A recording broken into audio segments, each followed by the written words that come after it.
this out. Yeah.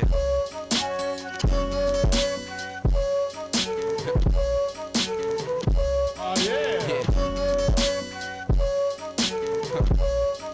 Dope. Yeah, bottom line, I'm Tristan and Columbine. I'm cool cuffing it, y'all pillow fluffing on the dime. Nothing that's seen, the scheme scuffing on the vines. Pumping the scene, the gleam coming through the blinds. Every rhyme is written like pushing on the pine. Boxing the man, cocking the pen, state of mind. Knocking you jams, rocking them bands out of line. Linear speaking, I'm peaking highs on the climb. Raw, I'm pacing it, you can see me on the ball. I'm shaking it, baking it, gunning it, run, pump faking it. Don't jump, cross over wild like Arcadians. No lunch, I'ma eat it raw. Nasty catering, verbal oven is heating the tracks raw. That's all a nigga need. Pen releasing on, let the trigger bleed. Big dude in little league, foul with no penalty. I start raw, y'all forever truancy. Pulling every line after line, I'm like that's raw. Talk about your shine and your dime, I'm like is that all? You can feel the strength as I'm speaking. I'm cooking in every season. This raw shit, keep a nigga eating, huh? Coded every line when I rhyme, I'm like that's raw. Choking when I rhyme, that nigga's down, I'm like is that all? Raw shit, keep me so high, but y'all narcissists. Car sick, fuck around, carry your ass on, bitch. Yeah, unconscious like I'm sniffing something bonkers. I'm spliffing on narcotic, painted green, call it Blanca. You're slipping on my product, soon y'all fiending for the nodding. Like compressing and pissing and rotting. Push on it, raw like the sea. The kush blunted, raw from the root. See it blossom and the juice from it. Nitro, nice flow, Charlton and the boost on it. Handed more power, shift the cow and then they move on it. Take it to the left, y'all mimic all the steps. Inhaling what I wrote to you simply without a breath. Excelling what I know would mentally hurt yourself. Excelling when I flow with lyrically for my health. I'm off to the races, y'all backpedal basics. I stack kettle bases when I full metal blaze it. I'm dope on all occasion, I gutted and I laced it. It's when I wrote it, can't you taste it? Pulling every line after line, I'm like, that's raw. Talk about your shine and your dime, I'm like, is that all? You can feel the strength as I'm speaking, I'm cooking in every season. This raw shit, keep a nigga eating, huh? Coded every line when I rhyme, I'm like, that's raw. Choking when I rhyme, that nigga's down, I'm like, is that all? Raw shit, keep me so high, but y'all narcissists. Car sick, fuck around, carry your ass on, bitch. Yeah.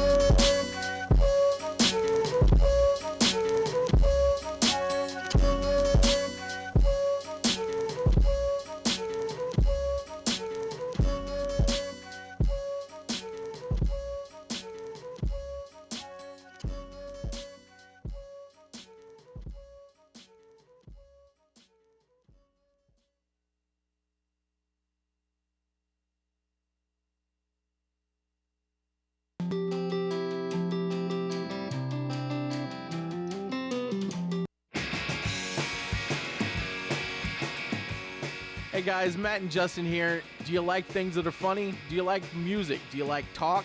Well, we've got it all on Good Morning You Drunks. How do you feel about double middle fingers? I don't like them, but I will accept them. Oh, Monday nights, 8 p.m., Good Morning You Drunks, only on our station, Radio Free Radio, RadioFradio.com. We promise we're not.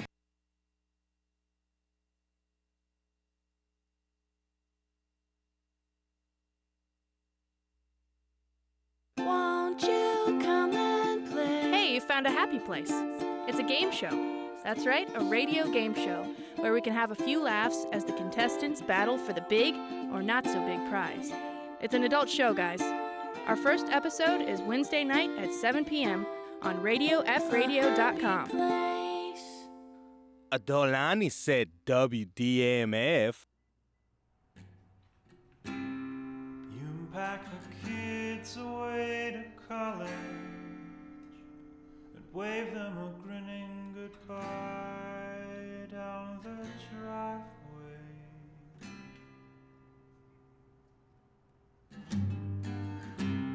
The house falls into a sudden quiet.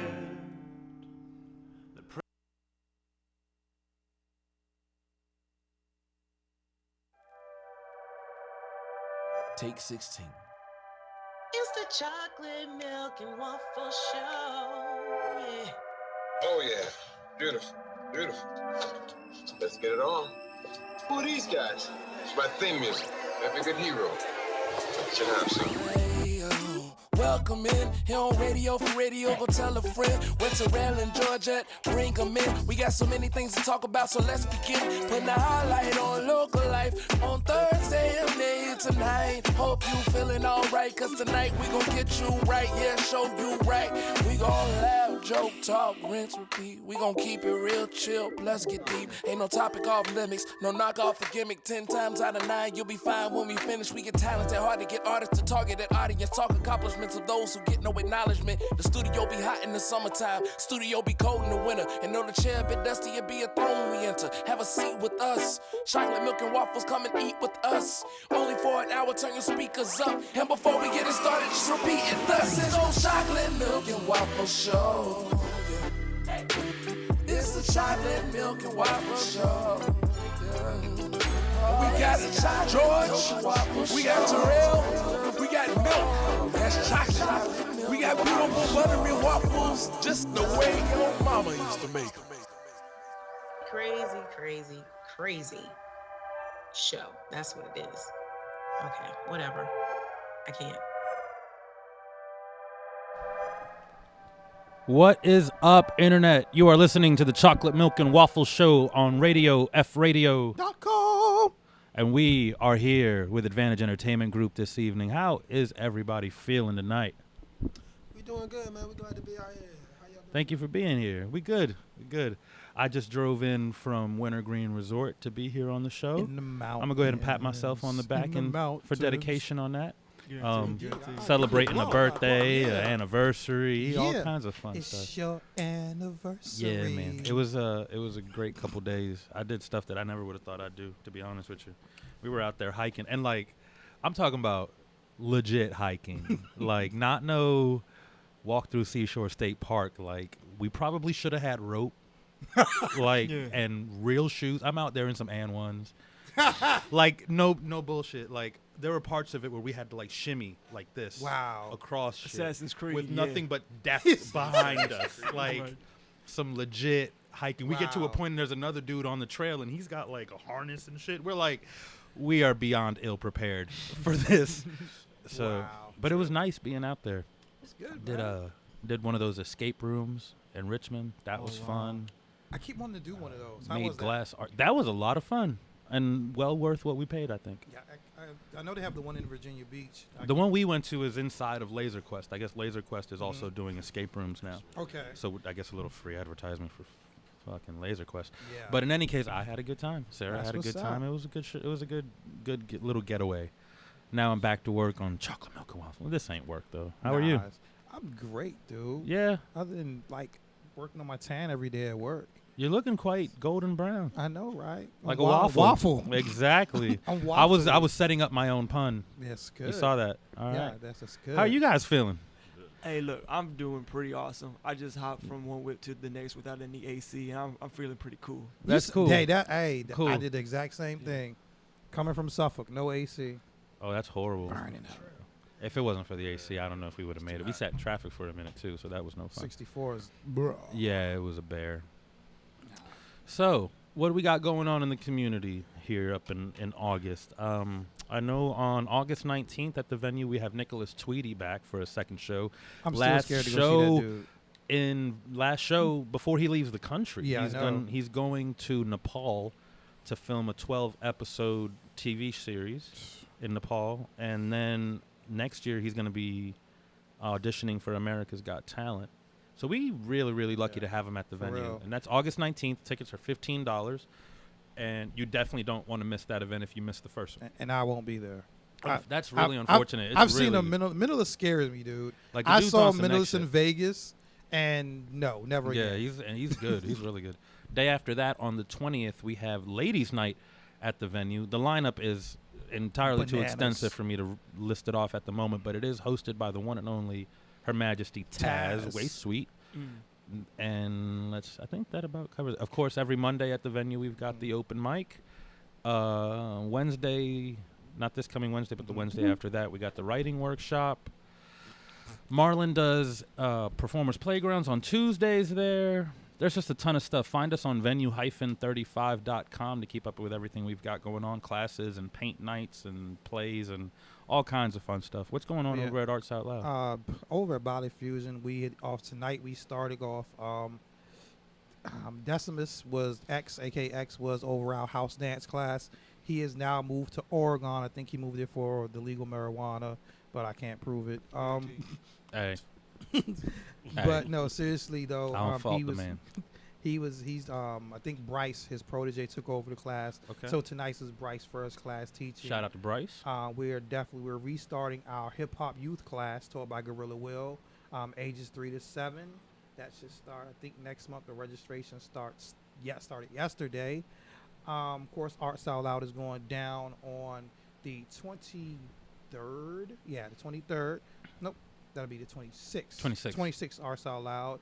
We're going to have Xavier, a.k.a. B-Boy Cabby.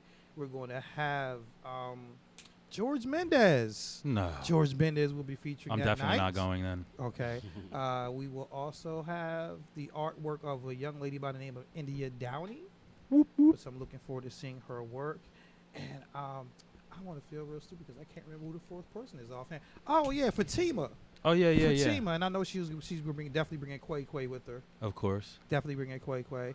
Also on the 20th, if you're not going to the venue, swing by Norfolk Town Point Park, where the 11th annual Virginia Caribbean Festival will be happening. So everyone from the islands definitely come Or maybe out to make that a represent. pit stop on the way to the venue. Or better yet, go out there, get some food, then go to the venue. Bring it to the venue. Bring the food to the venue. Share it with the people who volunteer their time there. Definitely stop by. AKA me. Stop by the Palm Tree Caribbean stand. Yes. Get your eat on. I think that about covers local pretty much, stuff. Yeah, pretty much. You guys got any announcements so we can get all that out of the way before we dig into who you guys are? Almost definitely. Lenny, what we got going on, man? We got a couple different things going on. First and foremost, we got a Advantage showcase coming up. Definitely want to check that out. That's going to be located in Newport News at Mambo Bar and Grill. We checked it out last night. It was the Demeanor showcase for Spookavelli. I don't know if y'all familiar with him. If you haven't, you should get familiar. It was a good turnout, man. It's a good little space, good little event, good food, good drinks, and a good time, really. So that'll be not next Wednesday after next, August 24th. We still nailing out some of the details, but we'll have it out to y'all soon, and that'll be our next big thing. Coming up after that, we got a major event on September 3rd. It's going to be located at Barrard Park in Norfolk, Virginia.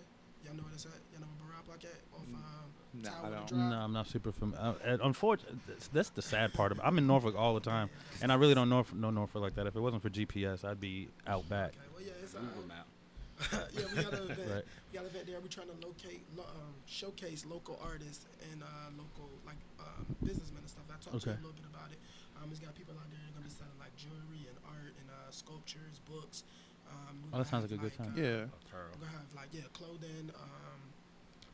One guy does certain little kinky, funky stuff with shoes. It's almost like an artisan's fair. Sounds like. Yeah, but that sounds cool, man. We have a voter registration. We have a back to school drive. We're trying to get some book bags Oh, full of supplies. very nice. All types of stuff, man. A couple of local artists. Going to showcase, of course, us, Advantage. A couple of more people we talked to. So we're pretty much nailing out. I'm hammering out the details right now, but it's gonna be a real big event, man. It's gonna run from 11 to 7. It's gonna be a big thing. Oh, it's an all-day thing. Yeah, that's. Oh, that's dope. Yeah. That's real dope. Plenty of water. Yeah, let's see. Before we move on to other, we'd like to draw your attention to our Patreon page, Radio Free Radio on Patreon. For just $1 a month, you get access to our entire archive of material, all our recordings, all our broadcasts, all our shows. And better than that, you get the esteemed privilege of being able to say that you support independent local internet radio. Local it being the key word. We are very much about promoting all things local. So if you have music that you would like to have played on the radio show here on Chocolate Milk and Waffles, or just get put into rotation on Radio F Radio, pardon me, send it to, for those of you who can't see at home, Tab just threw $1 on the table. So ante up, $1 a month, and you get to say you support Radio Free Radio. not only that, but it helps us keep the programming going. It helps keeps the light on and the electricity paid, because these things take a lot more money than anybody's making off of this particular endeavor, because it is a labor of love. Right. So there's that. You can find us on YouTube, on Radio Free Radio, and there's a bunch of awesome stuff. Oh, but you can send those MP3s to the Chocolate Milk and Waffle Show at gmail.com. One more time, that is the Chocolate Milk and Waffle Show, one word, at gmail.com. Oh, and also, for those who don't remember, we are now 2 hours. We're no longer 8 to 9. We're 8 to 10. 8 so to we're 10, telling everybody, you got some bars you want to spit out, you Spit want to go 'em. over something, give us a call. Give us a call. I don't know. What's the number, George? The number is 757-848-5920. One more time, very slowly, for those of you with helmets on. 757-848-5920. Call in with your questions, comments, concerns. Put me through the ringer for making such a horrible joke about the helmets. I caught it. I said it. I was there when I said it. Call me. Challenge me. Talk to me about it. Come with some bars. Come with some poetry. Come with some questions for Advantage Entertainment. Speaking of Advantage Entertainment, let's get back to our guest, Terrell. Hello, Advantage Entertainment. How are you guys doing tonight? We're fine. All right, if you don't mind, please introduce yourselves individually. All right. Well, I'm TAB, otherwise Talent Boney, aka Tierney at best, also known as Thomas Augustus Bryant. Okay, well, I was waiting for that to be done. I'm next. Okay, well, how you doing? I'm Leonard D. You know what I mean? Leonard D. Roberson. Go by Leonard D. Lenny D for short. Yeah, man, 1/5 of Advantage. Yo, this is DJ Nasty Nick on the ones and twos, you know. Regular name, Dominic Banks. That's where I got Nick from, you know. DJ Nasty Nick, signing off. All right. So that's 3 out of the 5 of you. Let's shout out the other 2 that couldn't make it tonight. Oh, yes. We also got Roan Music, a.k.a. Dustin Lamar Scarborough. And then he threw it out. I got a feeling he ain't going to be happy about that middle name being thrown out. We going out for governance and stuff. The last person is my older brother, Harry D. Roberson. Word up. Yeah, and due to you all not showing up on the show tonight, you've been fired. You're fired. We now run Advantage. So talk to us about it. Yeah, me and Terrell are filling in for y'all. That's right. Talk to us about Advantage. How did y'all come together? What's your mission statement, so to speak? All right. Well, and please feel free to fill in wherever the guests may be. But what wound up happening was initially,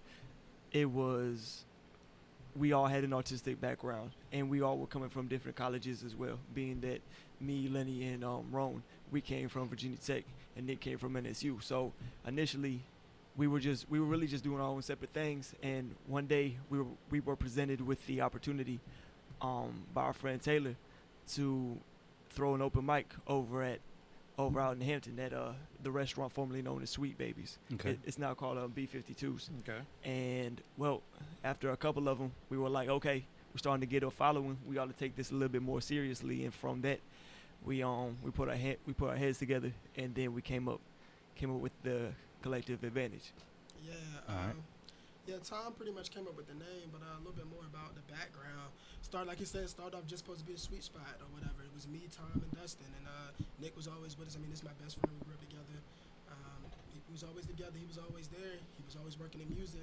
I mean, so we decided to forge this little group or whatever. Like you say, we was a part of a group at Virginia Tech called VT Expressions or whatever, and they did similar stuff, just open mic. So we saw the platform to take it further, and that's why when we started coming to the things. Well, we wanted to be that platform for local artists as well as local businesses. But the Advantage came from we from Northview. For short, we call it the View, and Vantage, like your vantage point. And he said anybody who got us on their show or in their room, they definitely got the Advantage, and that's where it come from. Okay. Because why is 2 A's though? Why? 2 D's? Aren't they? Was it 2 A's or T's? 2 D's. Okay, 2 so D's. why are there 2 D's? Oh, because one of them's silent.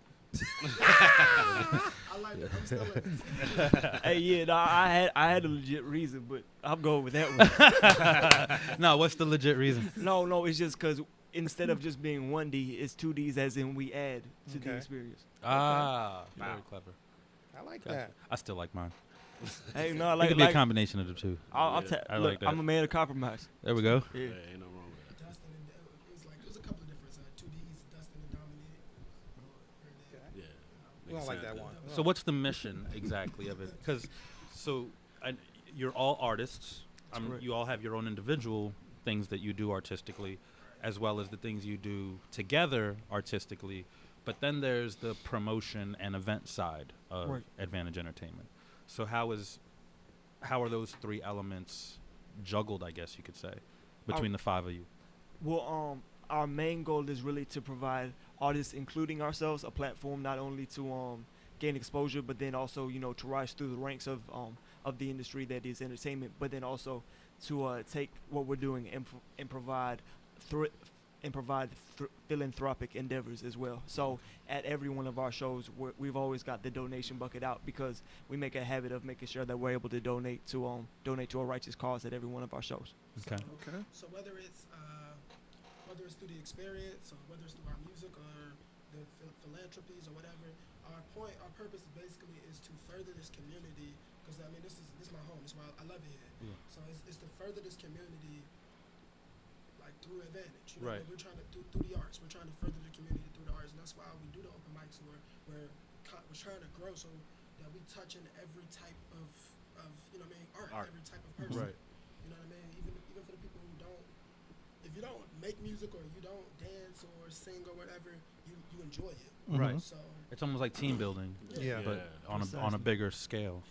Because events like that, something like what you guys got coming up, that's an 8-hour-long community event that involves a lot of different elements. You can't help but unify people on some. actually what it's called, VA Unity in the Community, because we want to build our community. Yeah, I think the arts is a great way to build. Yeah. It's probably one of the, I mean, it's got political elements. It's probably like, I feel like art and sports are like two of the only things that are truly like, universal. pure. Yeah, Right. They crosses so many lines. Now, you're good. When I first reached out to Tab, because I didn't know about Advantage, but I knew about Tab and his reputation that he had in the area, and without hesitation, he said yes, but can I bring my crew? What would you attribute to your bond in such a short time? Brotherhood, man. Like it's crazy. Like we just. Well, I get the impression that these relationships existed well before Advantage did. Most definitely. Okay. But then the thing about it is, I not all of them though. But okay, here's the thing. It definitely was prior to Advantage. But I mean, within the founding of this organization, those bonds have just been like forged in iron and steel for real. Cause I mean, there have been times when my car has broken down on several occasions. I don't even want to get into all of that.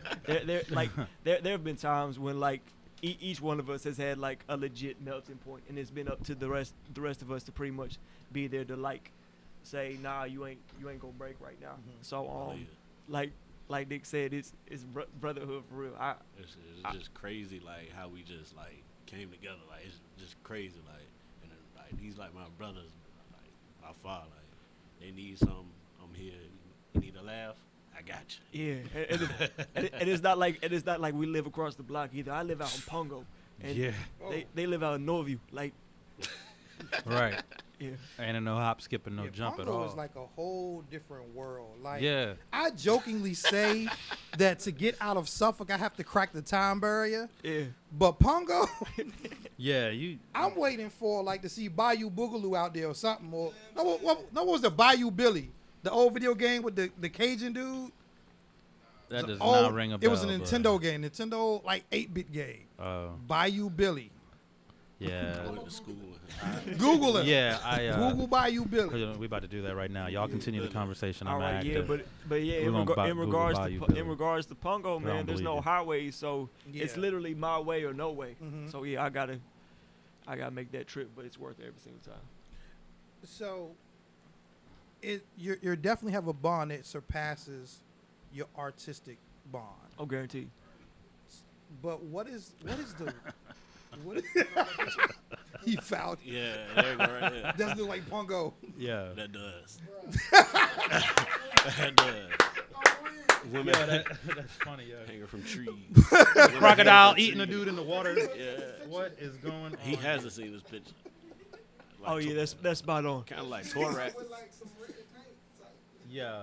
I guarantee if anybody's listening, they're like, Bayou, what the heck? No, that's my backyard right there. Yeah, it is. Internet, Google Bayou Billy Nintendo. Do yourself that favor. That's my backyard right there. Wow. That is told you, Pongo.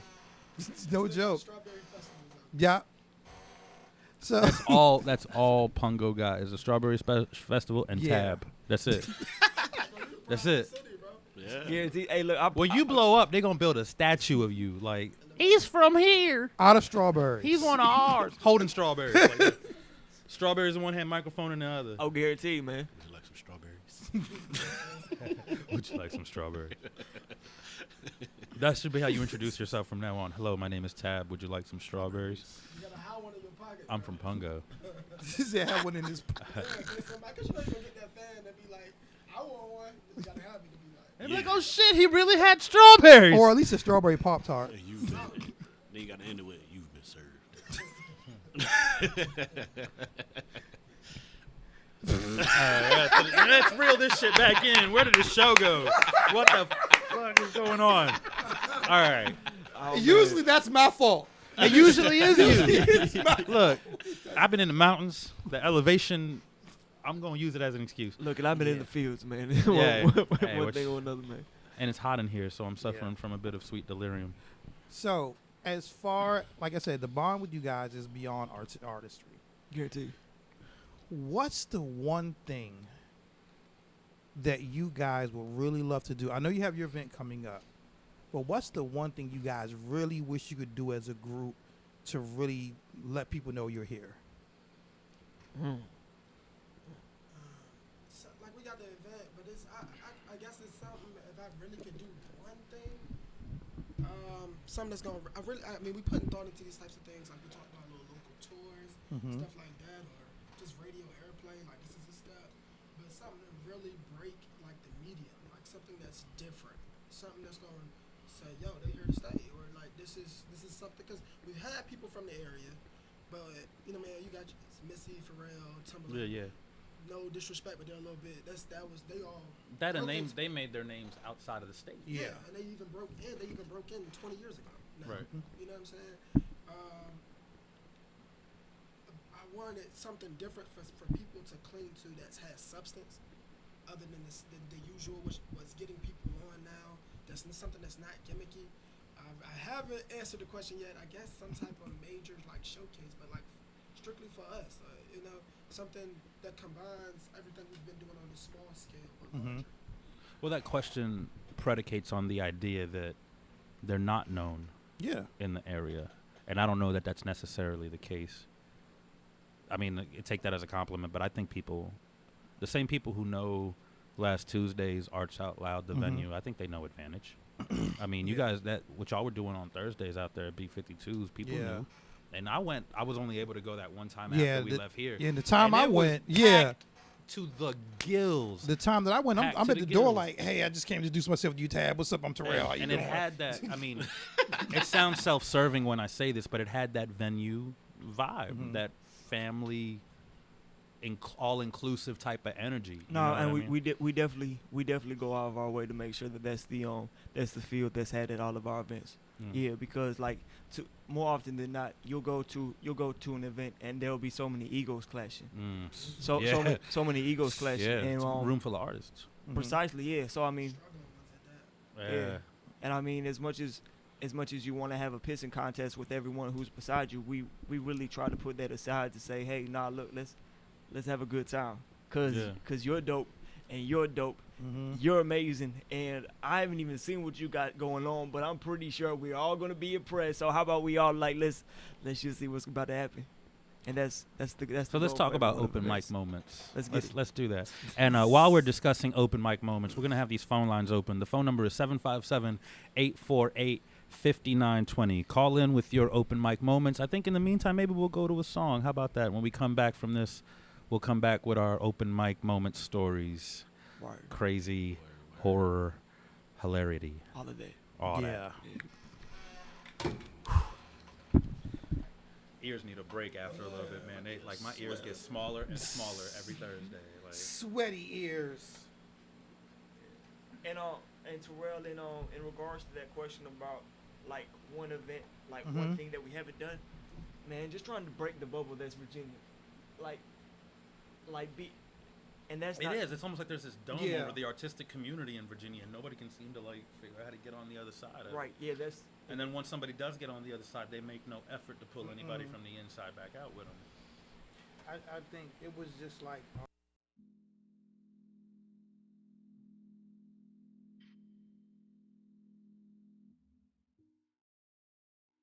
Music. Our Father, which art in heaven, hallowed be thy name. Thy kingdom come, thy will be done, on earth as it is in heaven. Give us this day our daily bread. Forgive us our trespasses as we forgive those who trespass against us, and lead us not into temptation, but deliver us from evil. For thine is the kingdom, the power, and the glory, forever. Amen. Wrong music. Hey, hey, hey, yeah, yeah, bread and butter right there. What a world we live in. It's a beautiful world we live in. Oh, how I hate it so. Leaps and bounds towards better. Still got so far to go. Oh, how I love it sometimes. I hate it sometimes. But it is what it is at the end of the day. This world here is ours. So look out for your brother and take care of your mother and crush these haters under your feet.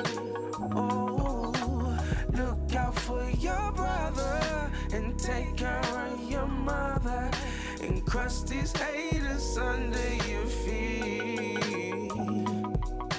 I love having money, but I hate having to rob. I love all of the free time, but I hate having no job. This is the story of the struggle near the bottom of the pit. So I'm in here making music, trying to help you out of it. That's as real as it gets. That's the real nigga shit. And I ain't need a gun or a gat to do it. I'm trying to tell you, you can get about your struggle. Take your shit from the bottom to higher levels. But you surrounded by hate, searching for love, love, love. And sometimes it could be hard to get above. But stay up, homie, keep your head above the struggle. And remember, see it through when you're up against the trouble. I'm a couple of hotlines from getting this money. A couple of hotlines from getting this cash. A couple of hotlines will make things move. And when they start to move, I pray that they're moving fast. I'm in love truly with the things that await. Man, it's dust and it's fade. But I hate to struggle sometimes, cause I put in so much work. How much longer will it take? Hold on tight to your dreams, my son. Don't stray, no, no, no, no. Do it for the love, not the fame.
am been flying down these country roads that lead to nowhere. Get shine in the 7.5, seeds in concrete and I grow here. Apathy been trapping me from the city where they don't care if your dreams gon' blossom or go right. I'll rock your show, then go tear it down.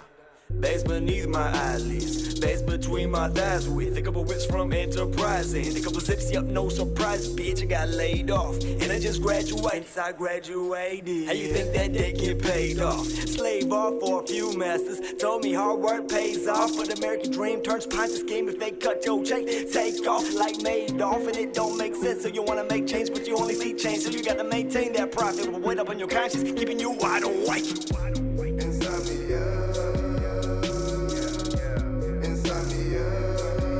I've been wide awake.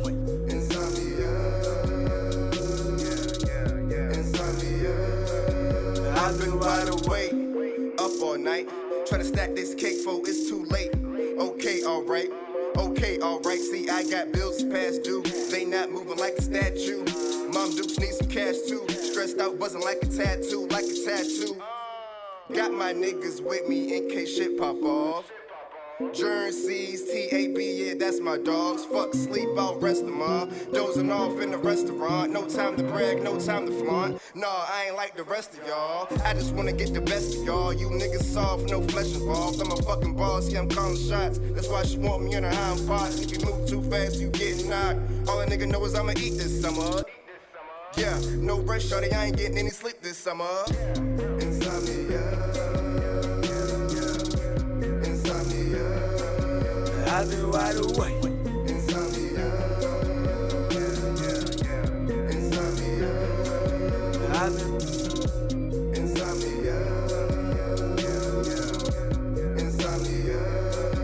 I've been wide awake.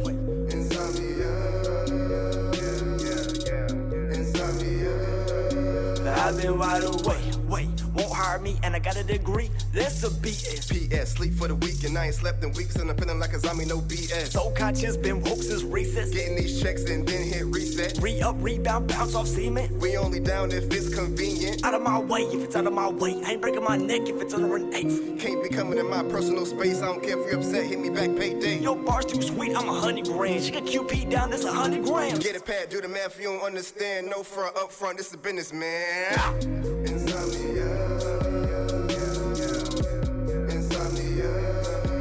I've been wide awake.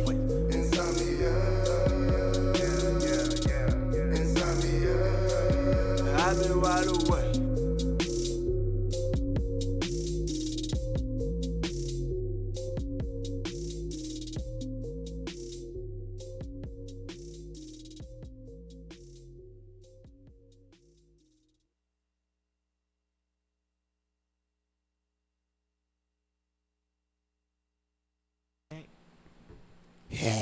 And we're back. You were listening to the Chocolate Milk and Waffle Show on Radio F Radio. And we are here with Advantage Entertainment Group. That was Insomnia by TAB. And who was on that track with you? That's my partner, Darrell. All right. You Tell said us a little. Darrell? Darrell, yeah. Okay. Have I met him? Have you brought him to the mic? I haven't, man. He's always working nights. Ironic enough, however, he's gonna be out in the scene a little bit more now. Word. Okay, that's what's I was up. digging that. The track was dope. The vocals was dope. I was telling you how crisp that was, and how much when we were off mic, how much I appreciate the clarity in that particular recording. And then we started talking about people sending us crap. So we're gonna talk about y'all people who send us crap real quick before we move on with the rest of this interview. Stop sending us crap. It's not really that difficult. Yeah, if you record it on your phone, we don't want it. It's for the toilet. We don't need it. That's right. And I'm sure it's probably good material, but the quality is important. Quality We over ask for quantity. MP3 files labeled with the name of the track and the artist. Please don't send us tracks that are just labeled random numbers and letters.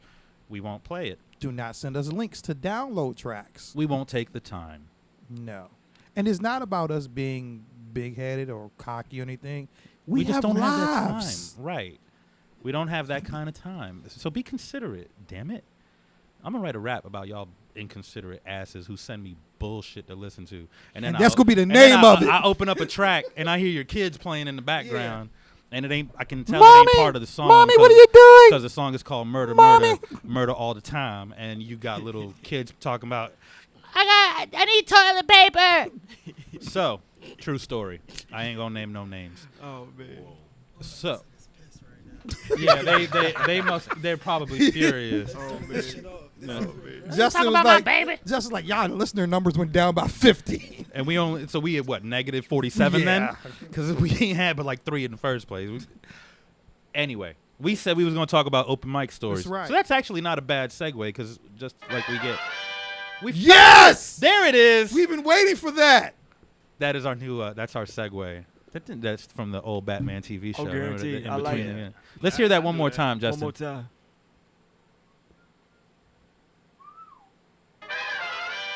I just feel like I slid down the bat pole. I know, right? I am Dick Grayson in this bitch. So we are here with Advantage Entertainment. Damn it. We're talking open mic stories. Let's talk. Was there ever anybody that came into the mic? And I know this happens at a lot of mics, so it's kind of one of those questions I know the answers to. But can you guys think of a particular occasion when somebody kind of just came in? It was that person nobody knows. They come in. They don't say nothing to nobody. They sign up. You get to the name on the list that you've never seen before. You call them up, and they end up shutting down the whole house. I got one. Oh yeah, let's go. The crazy thing is, my homeboy from Northview, William Todd. Like, I didn't think he could do poetry because he always, he just. You know what I'm saying? I judge the book by its cover, which I'm wrong for. Hey, Yo, and real we all quick, guilty of that. Y'all be giving full names out, man. Yeah, they just be putting on people on blast. Yeah. Because there's so many people with the same names, man. We got to be real specific about Y'all who we get putting the on middle blast. names. We need to let them know they getting put on blast. My name, people call me Lenny D or Lenny D, it comes from my name. Or, like he said, Will Todd. Like, we called him Will Todd. That's the name. So yeah, like he came up, he was like, man, I was like, yo, come out to the open mic just to show love. But he was like, nah, bro, I've been writing, you know what I'm saying? I'm about to come through, and Word. I was like, well, shoot, come on, hey, no, let's go. Next thing you know, he get up there, I'm in the back, he kills it. And I'm like, yo, my boy, that's my boy. Yeah, it feels even better when it's somebody that you. Yeah. So when he killed it, I'm shouting out, Northview, let's go. Right. And now he come through. He's doing his thing, man. Shout out to him, man. William Todd. Guaranteed. You? Anybody you can think of?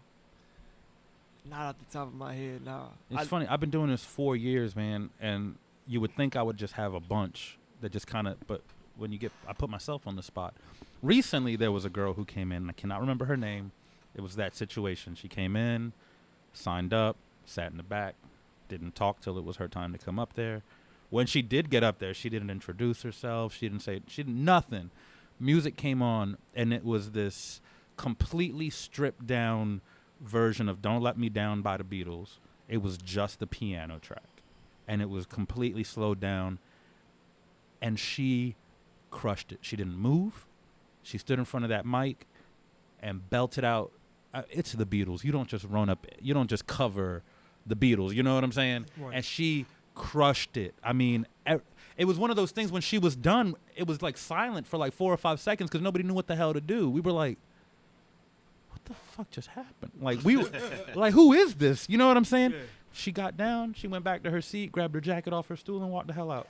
Never saw her again. It was like, it was one of those moments, man. She was like one of those fly-ass tumbleweeds. Yeah, it was crazy. It was just like, well, I'm going to bless you with all this shit, and I'm out. And I'm gone. I don't even exist. I'm about to go to my planet right now. That was one of those moments. And then we had another dude that showed up with a duffel bag, and he starts pulling out PVC pipe. No bullshit, just chunks and links and joints and. I think I was there that night. And he made a didgeridoo. Okay, yeah. You were there. Mm-hmm. He made like some of the Ricola commercials. Oh damn. He made a didgeridoo like out of PVC, and it legit worked.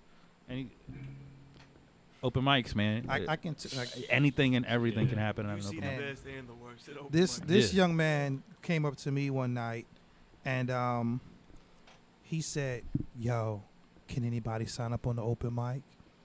And I was like, "Yeah. I mean, do they gotta be good though?" It's like, "Nah, yeah." Is that how he was talking? Yeah, for real, like legit. All right. Do they gotta be good though? I'm like, come on, young. And Nathan Richardson was there, so this was made it extra funny.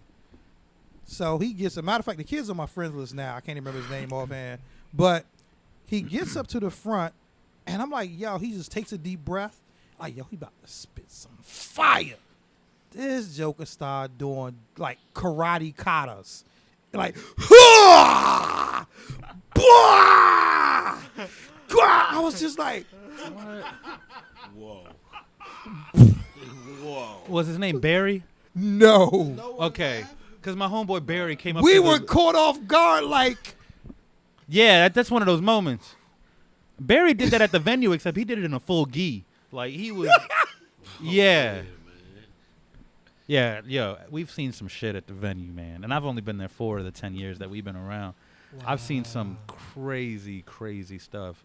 We had this one dude, man, his name was Justin, I think. And he had a 4-line song that he played repeatedly in a trance for 7 solid minutes. This was before we had, like, time limits for real. Okay. We used to, like, flash the lights on and off to let you know you were out of time. But he was performing with his eyes closed. We had to go up there and physically shake him. Wow. Patty had to get on the stage and physically shake him after like I'm not even exaggerating, like 7 minutes. And it was just excruciating. It's just like, okay, it was the same 4 lines, like yeah, it was rough. But we pride ourselves in saying that we're a true open mic. I hate these open mics where you go and whether or not you get on depends on whether or not you know somebody. Yeah. You know what I mean? And it's like that a lot of times out of town. You see, I can tell by the way you said that you already know what that feels like. People told me like they was just like, yo, I done showed up and I'm ready. They skip your name. Yeah, you the see friend, people that got there after you go up. Friends get up there first. I just heard a story about that like too long ago. And he was just like, and then he was just like, yo, you know what I'm saying? I put my name. I'm there before he let all his people go.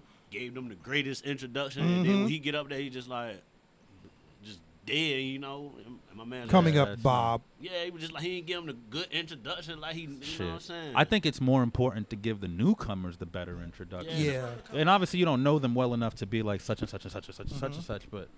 I mean, but as a host, I feel like if you make them feel welcome or you give them, like you say, the best introduction, I mean, you can even go with this simple, it's their first time, make sure y'all show them love. Yeah, it doesn't take a lot. Yeah, you know what I mean? And that saying something like that already decreases the tension in this person before they even get to the stage. You know what I mean? Cool, they're clapping, okay, yeah. Right. That's what if this is their first time getting up there, which I think it's some stat like in front of people and speaking or performing or something like that is more people would rather die than do that or something. Yeah. Right. Which I don't get, but yeah. anyway. But it's it's like a big deal. You pretty much made their first time shitty. Like what if that person is the next, I don't know, Jay-Z or something. Yeah. You done ruin that for them. Right. Not only that, but like open mics are very much healing grounds for a lot of people. And it's specifically me. Like I literally had a choice between I wanted to check out. I wanted out. I felt like there was nothing left here for me. I wanted to be done with this. And I decided, you know what? Let me go to this place called The Venue. And let me see what it's about. I might dig it. Had I gotten one of those, had I had a negative experience, I might not be here. But it was because of that welcoming environment that I continued to come back, and then I can honestly say that I'm still here now. So there are people that come to open mics that are in desperate need of some kind of belonging. You know what I'm saying? So it's important that we create those environments. And I think you guys do, from my experiences with y'all's events, you guys definitely create those environments. That's the plan anyway, Yeah. So while we're on that, what was your first open mic experience like for any of you? Oh yeah, let's talk about first open mic experiences. I like that subject. Yeah, let's go. I'll get right into it. My first open mic experience was at Virginia Tech, and the number one rule was show love. Yeah. And I got booed. Wow. No. That's like the Apollo unwritten rule: don't boo somebody singing gospel. Yeah. It's only because they're afraid of going to hell. That's the only reason they don't boo. Oh, they boo you. No, they know you singing Go Tell It on the Mountain and you sound like ass, but I don't want eternal damnation, so I'm just going to sit here and suffer through people it. in church. There you go. That's honesty, and that is what the Lord wants. Exactly. Honesty. But yeah, so you got booed? Do you remember what you did? Oh yeah, man. Do you feel like you deserved the boo? A little bit. Are you honest? A little That's bit. fair. All right. Stumbled over my words. I didn't have my delivery down all the way. Yeah, like it wasn't good. It wasn't good. Nah, it was not good. But yeah, I came back from that. It was almost on some 8 Mile type stuff for real. Cause after that, I came home and I had like 2 options. Part of me was like, I didn't bring the mic home with me. This obviously ain't for me. I came to college for a reason. Let me just throw away all these art dreams and really like buckle down and get into this biology book.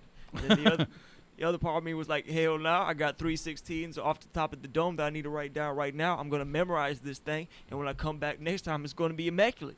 So yeah, came back next time, memorized the mother loving, everlasting joy out of that verse, and that was the first time I heard applause, and I was like, yo, Word. Okay. That's a good feeling, I'm too. like, this is it. Yep. What about you? My first one was same place. I'm not sure. Was yours at the like that little cookout thing Expressions had like the first week of school? It was in the D2 on the section. Dietrich porch. Yeah. Yeah. So it was the same night. Oh shit. Yeah. Hey, he shut it. Yeah. He shut it down. Not to like follow up his and try to like brag or anything, but mine was like the exact opposite. It was they was playing like it was Lupe Superstar. Yep. And it was something I did like cuz I like to rap and stuff like that, but I never really took it seriously. So but I just got it there and grabbed it. I mean, we used to freestyle at the lunch table. And Right. nothing special, so I just did some of that and went where everybody was cheering, so I was feeling myself a little bit. But only thing I did, I will say, is like I wanted to keep going, but it wasn't supposed. You got your 60. Like, get the hell out the way. Yeah. But so like somebody had to cut me off, but it was cool. I mean, whatever. That's good to have to be cut off though, because that means you kind of blacked out a little bit if you was going off the dome. That's what's up though. So you had a good experience, and yours was so. But either in both. So that was the politically correct term. Yeah, we're gonna got call it that. But your good experience made you want to pursue it more, and your negative experience made you want to pursue it more. So guaranteed, ultimately, you guys had the same outcome. What about you? The crazy thing is, my first experience was working with these guys. Okay. I didn't hear about open mics. I was just regular old Nick. Next thing you know, they asked me. They was like, "Hey, you want to get down?"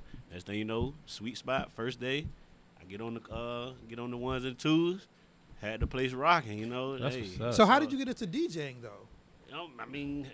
They was just like, cause I played music at like our little functions and stuff. Okay. Like we throw like little kick. But let's take it way back. Yeah. Let's take it way back. Go back. How did it? Way back. Yeah. When did you first say to yourself, "Oh, I want to spin records"? Cause it's like the people. You see the crowd swaying back and forth. You just want to rock. You want to rock out. So I just started playing that. Next thing you know, crowd mess with me. Hey man, I need you to come through, man. Play this music for me. So I just continued on it when I linked up with these fellas, man. So how long have you been actually DJing? No, just not long.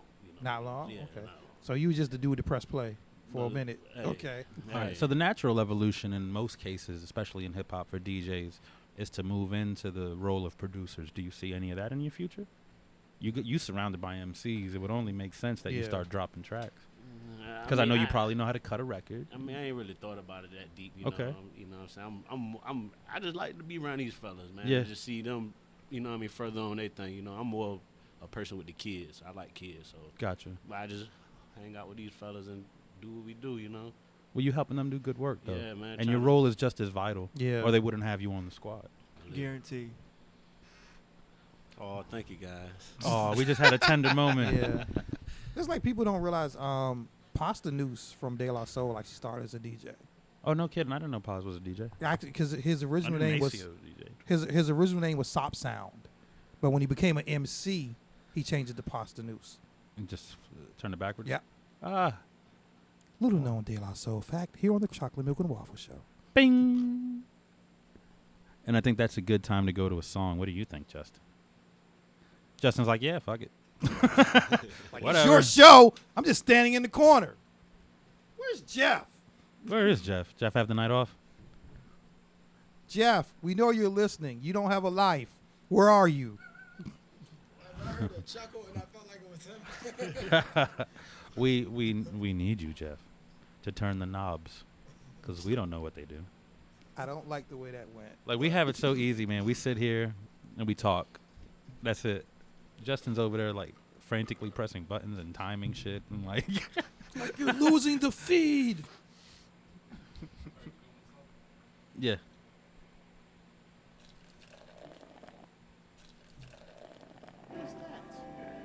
You are listening to the Chocolate Milk and Waffle Show on Radio Free Radio.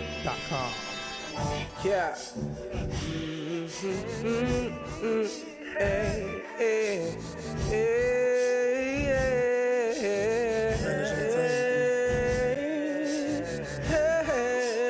It's gonna be one of them kind of nights. Hope y'all ready. Yeah. I can't waste no time. I got this shawty on my mind, and we gon' keep it going till 6 in the morning. 6 in the morning, 6 in the morning. Girl, I know you're looking right. Been waiting on me all damn night, and we gon' keep it going till 6 in the morning. 6 in the morning, 6 in the morning, girl. With the family pregame before we go out. Toast to our success that quench wolves from no bout. No matter what we weathering, our presence sets a show out. And it ain't even 10 o'clock, but it's time we roll out to the first move. Kick back to catch our groove. Get some daughters in the mood. See if her religion's true. I don't need a horseshoe. No luck in what I do. That Keith got her sweating and her body. I can't waste no time. I got this shawty on my mind, and we gon' keep it going till 6 in the morning. 6 in the morning, 6 in the morning. Girl, I know you're looking right. Been waiting on me all damn night, and we gon' keep it going till 6 in the morning. 6 in the morning, 6 in the morning, girl. We got that liquor circulating and the smoke in rotation. I got her in my lap now, hands on her back now. She gazes into my eyes, I'm gripping on her thighs. She know I'm kinda faded, hands running through my waves, and I know she's contemplating how deep I'm penetrating. If her nectar's scintillating, it's all over our faces. We supposed to hit work, release that plan may cease, cause shorty lights a fire. Damn. I can't waste no time. I got this shawty on my mind, and we gon' keep it going till 6 in the morning. 6 in the morning, 6 in the morning. Girl, I know you're looking right. Been waiting on me all damn night, and we gon' keep it going till 6 in the morning. 6 in the morning, 6 in the morning, girl. We hit Granby Street, but the line was wrapped around, so we had to bust a U. We back to the view now. I sent that quick text, and you know it's going down. They pull up at the crib, my brother's calling dibs. Swag politicking, Nick looking at me grinning. Dirty still sipping, now it's back to my vixen. Divide and we conquer, can't wait to feel her tonsils. Headed upstairs, and I'm about to do the I can't waste no honors. time. I got this shawty on my mind, and we gon' keep it going till 6 in the morning. 6 in the morning, 6 in the morning. Girl, I know you're looking right. Been waiting on me all damn night, and we gon' keep it going till 6 in the morning. 6 in the morning, 6 in the morning, girl. She kicks off her shoes, followed by accessories, and I'm trying to set the mood. You know, ballin' shorts and tee. I hop up on the bed, and it's about to go down. Man, I pull her up on top of me, we start to roll around. Her bra's unbuckled, and I'm tugging at her waist. She stops and she says, baby, slow up the pace. She could've said that before she came to my place. I had to teach her ass that my time is not to waste. I want you to do me a favor. Get the fuck out of my face, okay?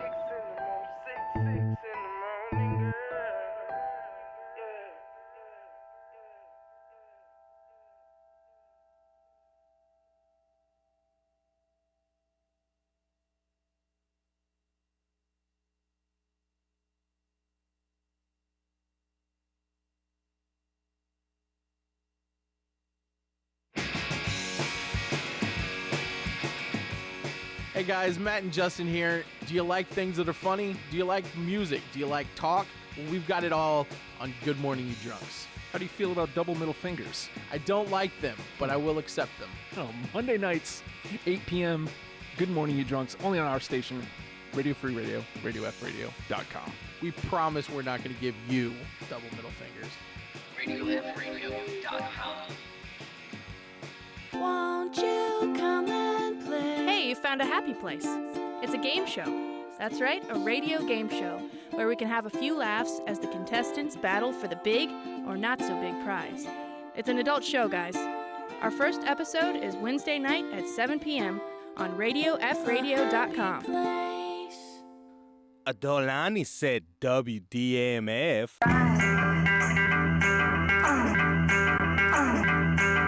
Enough is enough. No matter what I do, I couldn't seem to get away from you. Even when I'd walk away, I'd find a way to stay with you. By now, I'm sure it's looking like some kind of funny game to you. Push and bully me until I play with you? Ha! Fuck this. I'm done with the nonsense. I want this to be over. I'm done rolling over, baby, so stop at your process. Stuff me full of lies till I get full. Fuck around, turn a shih tzu into a pit bull. I'm barking back, you don't know what to do with yourself. Better hope I don't bite or you gon' end up needing some help. And can it, baby? Put that shitty attitude on the shelf. And you can save them lame excuses for your lonely ass self. Don't wanna hear them. I've heard them all over and over. Each of them adding another fucking boulder to my shoulders. But I'm a soldier. I guess you didn't think I would leave you. Tell the truth, I never thought I'd leave you neither. But I can, and I will, and I have, so there. I can, and I will, and I have, take that. I can, and I will, and I have, so there. I can, and I will, and I have, I'm gone. But I can, and I will, and I have, so there. I can, and I will, and I have, take that. I can, and I will, and I have, so there. I can, and I will, and I have, I'm gone. I should've knew you were trouble from the moment I met you. But of course I love a challenge, so I just had to get you. I didn't think I'd fall in love, I didn't intend to. But in hindsight I find that I was never meant to. That must be why I found myself lonely and hurting. I ain't wanna say goodbye, but this just wasn't working. And it's a shame, cause for so long we bordered on perfect. Now I can barely stand you, so I'm closing the curtain. And for whatever it's worth, it hurts of course. But this is not the first, been through worse before. My curse, I got the shit rehearsed by force. Each verse, a nurse treating my wounds and sores. Baby, I'm healing, feeling like I battled the demon. I sent him away screaming, back to his evil legion. I'm seeing things clearer than I think I ever seen them. And letting go of wants if I don't need them. But I can, and I will, and I have, so there. I can, and I will, and I have, take that. I can, and I will, and I have, so there. I can, and I will, and I have, I'm gone. Don't text me, don't call me, don't come round the way. Don't cry and don't sob and don't ask me to stay. Don't tell me you're sorry, don't tell me you miss me. Don't hug me, don't touch me, don't try to kiss me. Don't say let's start over, don't say baby please. Don't grovel, don't beg, girl, get up off your knees. Don't tell me you love me, don't tell me you need me. Matter of fact, don't even say hi when you see me. Just keep it moving, I'ma keep it moving the same. I know we both made some mistakes, but you won't share in the blame. It ain't fair that I had to walk alone through the flames.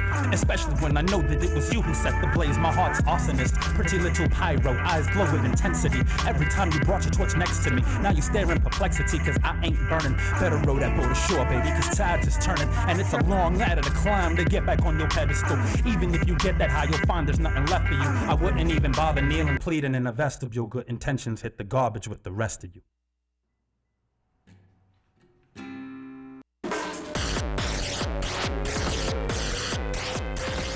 Hey Justin, I was just thinking that there's no better way to advertise that hashtag WrestlePals is moving to 10 p.m.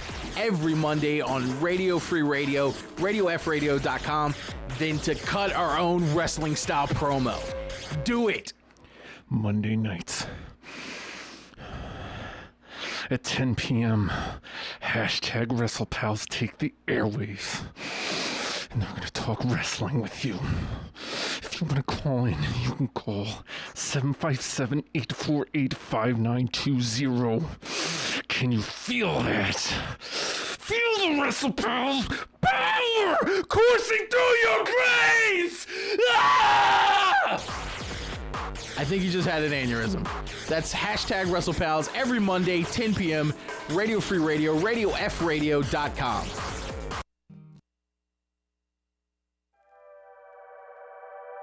Take 16.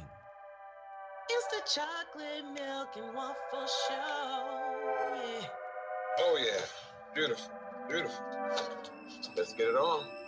Who are these guys? It's my theme music. Every good hero. Should have some. Welcome in, here on Radio for Radio, go tell a friend. Went to Railing, Georgia, bring them in. We got so many things to talk about, so let's begin. Putting the highlight on local life on Thursday and day tonight. Hope you feeling alright, cause tonight we gon' get you right, yeah, show you right. We gon' laugh, joke, talk, rinse, repeat. We gon' keep it real chill, plus get deep. Ain't no topic off limits, no knock off a gimmick. 10 times out of 9, you'll be fine when we finish. We get talented, hard to get artists to target an audience. Talk accomplishments of those who get no acknowledgement. The studio be hot in the summertime, studio be cold in the winter. And though the chair a bit dusty, it be a throne we enter. Have a seat with us, chocolate milk and waffles, come and eat with us. Only for an hour, turn your speakers up. And before we get it started, just repeat it thus. It's old chocolate milk and waffle show. Yeah. It's the chocolate milk and waffle show. We got George, we got Terrell, we got milk, that's chocolate. We got beautiful buttery waffles, just the way your mama used to make them. Crazy show. That's what it is. Okay, whatever. I can't. And we're back. Thank you for joining us again at the top of the hour. You are listening to the Chocolate Milk and Waffle Show on Radio F Radio.com. And we are here with Advantage Entertainment Group talking arts, open mics, and all that beautiful, lovely soap. Love and organic soap. What? Yeah, exactly. I have nothing to say about organic soap. Yeah, even our guests are like, nah, bro, I got nothing. He said soul. Organic Soul? That That would have been better. Organic Soul does sound like a group. Like it's Erykah Badu, Questlove, and D'Angelo, right? Organic Soul. Organic Soul. Tell me that wouldn't be a dope ass group. Throw Black Thought in there just because. Wow, Erykah Badu, D'Angelo, and Black Thought in a group. I'm just closing my eyes and imagining it right now. Can you imagine? Are you imagining D'Angelo in that video? Is that what you imagine? How does it feel? Whoa. Whoa, Tab. Doesn't feel so good anymore. Doesn't feel that good anymore, fellas. Hell Killed no. it. Killed your dream. Yep. So let's talk. I know you guys are all artists individually. Let's talk about what you guys got going on as individuals. You do the Spotlight series. You haven't done one of those in a minute. Is that still something that's on your plate? That is not, only because See Through Vision as itself has gone on a hiatus, if not a full on erasement. Okay. So something that I am working on though is my own individual music project called Put It On My Tab. Ah, very nice. Clever title. Thank you. So that track that you just heard earlier, Insomnia, is actually going to be in the track listing. Word. College or graduation. College grad? Yeah. Joint. College grad. That's my shit. I like that man. track. Thank you, man. Yes, and being that I saw the reception for it, most definitely, I gotta give the people what they want. So college grad is gonna find its way on. So what's your what's the conceptually? How is this project coming together? All right. Well, it initially stemmed from I wanted to have something that I could perform just in the sake of performing, because a lot of the songs that I used to do, they were so content heavy and they were so deep in metaphors that I really wasn't able to act out so much on stage. So I wanted to have something that would allow me to really interact with the crowd more. But then once I started really working on it, it became more than just interacting with the crowd, and it became me finding a song for somebody, or a song for something, a song for the crowd itself. So then each one of these tracks is in fact for someone. So when I say Put It On My Tab, each one of those individual tracks for someone. is for something. Yes. Okay. I like that idea. How many tracks can we expect to get from you on this project? We're looking at about 9. Okay, that's a decent little EP. Yes.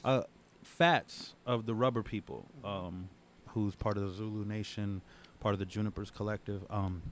I met him at a show at Buckrow Beach years ago, before we were actually able to craft the relationship artistically that we have now. Mm-hmm. And Snippet of a Legacy was the EP that they were promoting at the time. It was only 7 tracks, and the Junipers, there's like 12 MCs. But he said something to me after the show, and I'm talking a good 15, 20 years ago, and it stayed with me. It's better to give your audience an EP with like 6 or 7 9 dope songs that are all dope, then give them a 15-track album, and maybe you end up with like 6 or 7 filler songs, and that are just so that are there for the sake of giving that album some body. I'd much rather have content over quantity. You know what I mean? I don't want 15 tracks if I'm going to skip over 7 of them. Definitely. Shout Just out give to me the 7. Fats, yo. That dude's Shout out wisdom to is like... yeah. Indeed. And I was like, and that's just something that always stayed with me. And I released my first record was full length, but even that was only like 12 tracks. But even that was a matter of, damn, I got 30 some tracks. How am I going to whittle this down? So it kind of became this thing where you record all these songs and you end up with, okay, these songs fit together, these fit together. Then you got these that don't seem to fit with nothing. Are you finding that in your process, or are you being more deliberate in your creation of the material for this record? Oh, well, in fact, a little bit of both. Because what started off as I had all the tracks, and then I said, okay, well, it needs a little something else. And then from there, I said, you know what? Some of those feelings, some of those fours, I don't even feel that way anymore. So I had to completely take out some songs. And then what's crazy enough is I actually went all the way back into the vault of a couple years ago where my partner Byron Becker, Byron Beats, Byron, you can find him. You can still find him on SoundCloud. He had 2 beats for me, and they were so untouched. I came back to him. I said, no, this is exactly where they need to be. Okay. So yeah, if anything, it's really just been a matter of pulling things from my past and present and actually finding out that they all really fit. They all really fit for the time being. All right, so what comes first, the rhymes or the beats? That's crazy enough, because sometimes I want to say 90% of the time it's the beats. But then sometimes one time I remember I was just sitting in the car. I was driving on my way back from work, and I just had this melody in my head, and I was like, I've been at it for a minute and a half just to make a motherfucker rich. Break my back, and I'm afraid to ask. Don't know how to make $1 in this bitch. And then I just kept on saying that over and over again. I'm like, this has to be a song. Yeah. This has to be a song. So then you go find a track for it. Right. And then lo and behold, my man Byron, he sent me so many, and then I found that one. One dug up over everything else. Word up. You, sir. Well, I got a EP coming too soon. Within a month, like it's called. It's called. That's right around the corner. Yeah, it's called Changes. And it's pretty much sort of a similar thing. Like when I first started rapping and stuff, we had me and my friend Mike. He's on one of the songs. Hopefully, we get into later. Well, now he goes by Godly King. Back then, he went back A Gorgeous Killer, so AGK for short.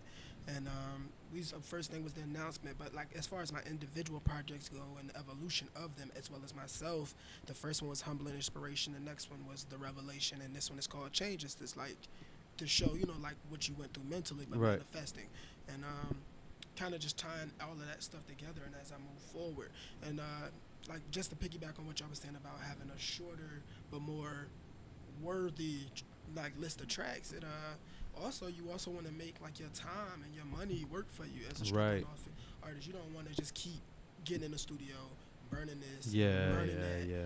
I mean, at the end I was not to interrupt you, but I was really fortunate, and I guess I kind of forget that I've never paid for an hour of studio time. I've got 5 records recorded.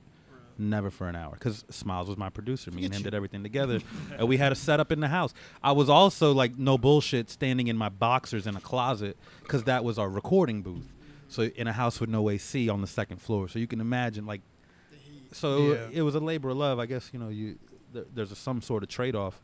But I did have that benefit, and a lot of artists don't have that. You know what I'm saying? Yeah.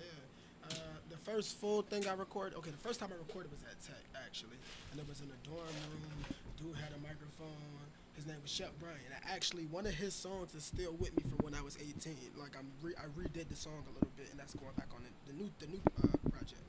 But the first time I recorded was in a closet too. It was at Oak Mount North. It was in a closet.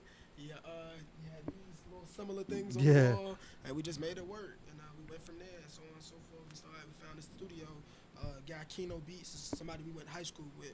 I was in a band with him, and he started coming in there. He gave us a little discount at first, and we worked with him. It's just how we progressed from there. But like I say, I'm really excited. Like this is one that is nothing. This first of all, this is my first completely original mixtape. Like it's no Okay. there's no beats that I like. No industry beats or nothing like that. All right. Something that I paid for every beat or had them all developed or stuff. It's all along that, and we just been growing from there. And it's so, and everyone has been. I came up with a concept first, or some of them I actually had, lyrics written, or some stuff like, yo, this fits that. Or this Yeah, goes with yeah. What I'm saying, this makes me this puts me in the same field that beat guy.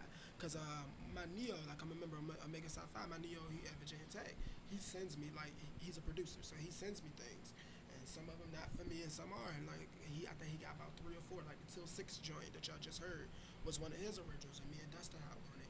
And I mean, we just trying to go from there, like really build it along that way. I think y'all gonna enjoy it. I think so. Yeah. I'm So looking forward to what it. was the writing process like for that? The writing process, what you mean? As in, you're saying like I guess I wouldn't say writing process, but song selection, because you said you got some old stuff, right? Yeah, I felt like the song is called "Learning to Fly," right? So that kind of fits with the theme of the tape. And I felt like the second verse was trash, so I took the first verse and redid the second one to kind of fit the show, like the evolution kind of thing. The evolution of you? Yeah. Okay. So like that's what this whole tape is about. Is how Gotcha. my mindset is changing, how I'm viewing things is changing. You know what I mean? Where I'm trying to go as opposed to who I was and where I was. Trying to basically remember who I am, not losing what makes me me, but also building upon that foundation. You know what I'm saying? Kind of weeding out or whittling out those rocks or stones or those bad things that, you know what I mean, can get up there and unroot you. You know, but at the same time, not forget your roots. You know.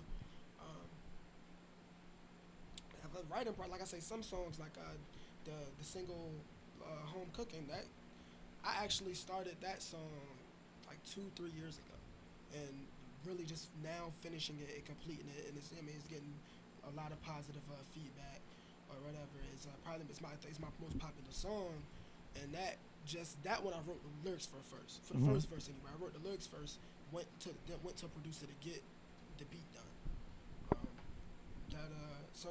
The writing process is for some stuff like the music gotta makes me right. You know, Gotcha. What I mean? I feel what it puts me in a mindset, or it makes me think of a story, or like Till 6 is a particular night. I got a particular night in mind. You know what I mean? Stuff like that. So, do you have like a favorite track on the album? Like, I know that's like telling you to pick between your children, but that one that's just like, that's your baby. The one I'm still working on is the one that like it's giving me the most problems because I wanted to it means so much to me what the concept is. My verse on Like a Star, I think that's probably the best verse. Like I see the best reactions when I perform that song. Other than that, like I enjoy them all. Like I said, It's hard. It's hard to pick. That's kind of an unfair question, it's but not a song on there that I don't feel good about. Like I've had tapes before where it's like, I got this done, but you know what I mean. If it wasn't me, I'd probably skip it. There's a handful of songs that like, because it was a joint effort, we were very much like a Gangstar type group. There was the producer, there was the MC. So even though in a lot of those occasions the MC becomes the forefront, it was very important to me that Smiles also knew this is your project too. Right, yeah. Half of this is you, just because I'm the one spitting the rhymes. So there are a handful of tracks that he loves, and I'm like, I don't like this joint. But they ended up on projects because it's a compromise. You know what I mean? And I'm sure it goes the other way too. So what's your relationship like with your producers? Do you have like, is your producer also your engineer? Because that was my experience. So that was a little different. I have never, yeah. Right. I've never had that experience. Oh wow. My engineer is my producer. No. A lot of times is some people like when strictly pay, then you know what I want they give me. Yeah. They'll hear the song later. They'll like it. I mean, even though you're getting some money, like I want the producer who cares what I'm spitting. Yeah. Like even though I paid him his money, I still want him to be like, yo man, don't be doing no garbage. Right. Over my work. You know what I mean? Stuff like that. So, I feel like every producer though enjoys what I'm doing. So for the most part, I can go back and work with them. I have had, in my early days, I had a producer who didn't want me to do anything with him. I don't know if he still feels that way. Don't really care. Why wouldn't he want you to? That's he odd. He didn't feel like I was. What I was doing was good enough. Okay. So it was back in the day. It was about 5 years ago. Mhm. Who knows what he feels now? I don't personally care anymore. Yeah. Why would you? Yeah, but you kind of always remember that type of stuff. Yeah. I do actually want to develop that type of relationship where I'm going into his studio as he develops the beat. I'm writing my rhyme. Yeah. Putting this together, like you say, we damn near our own mini team of the bigger team type thing.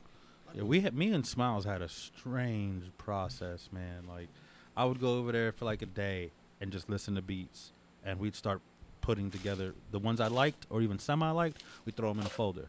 I'd take them bitches home on a disc or a flash drive or something, and I'd maybe go home with 25 beats. After listening to them a few times, maybe 3 of them would stay dope to me.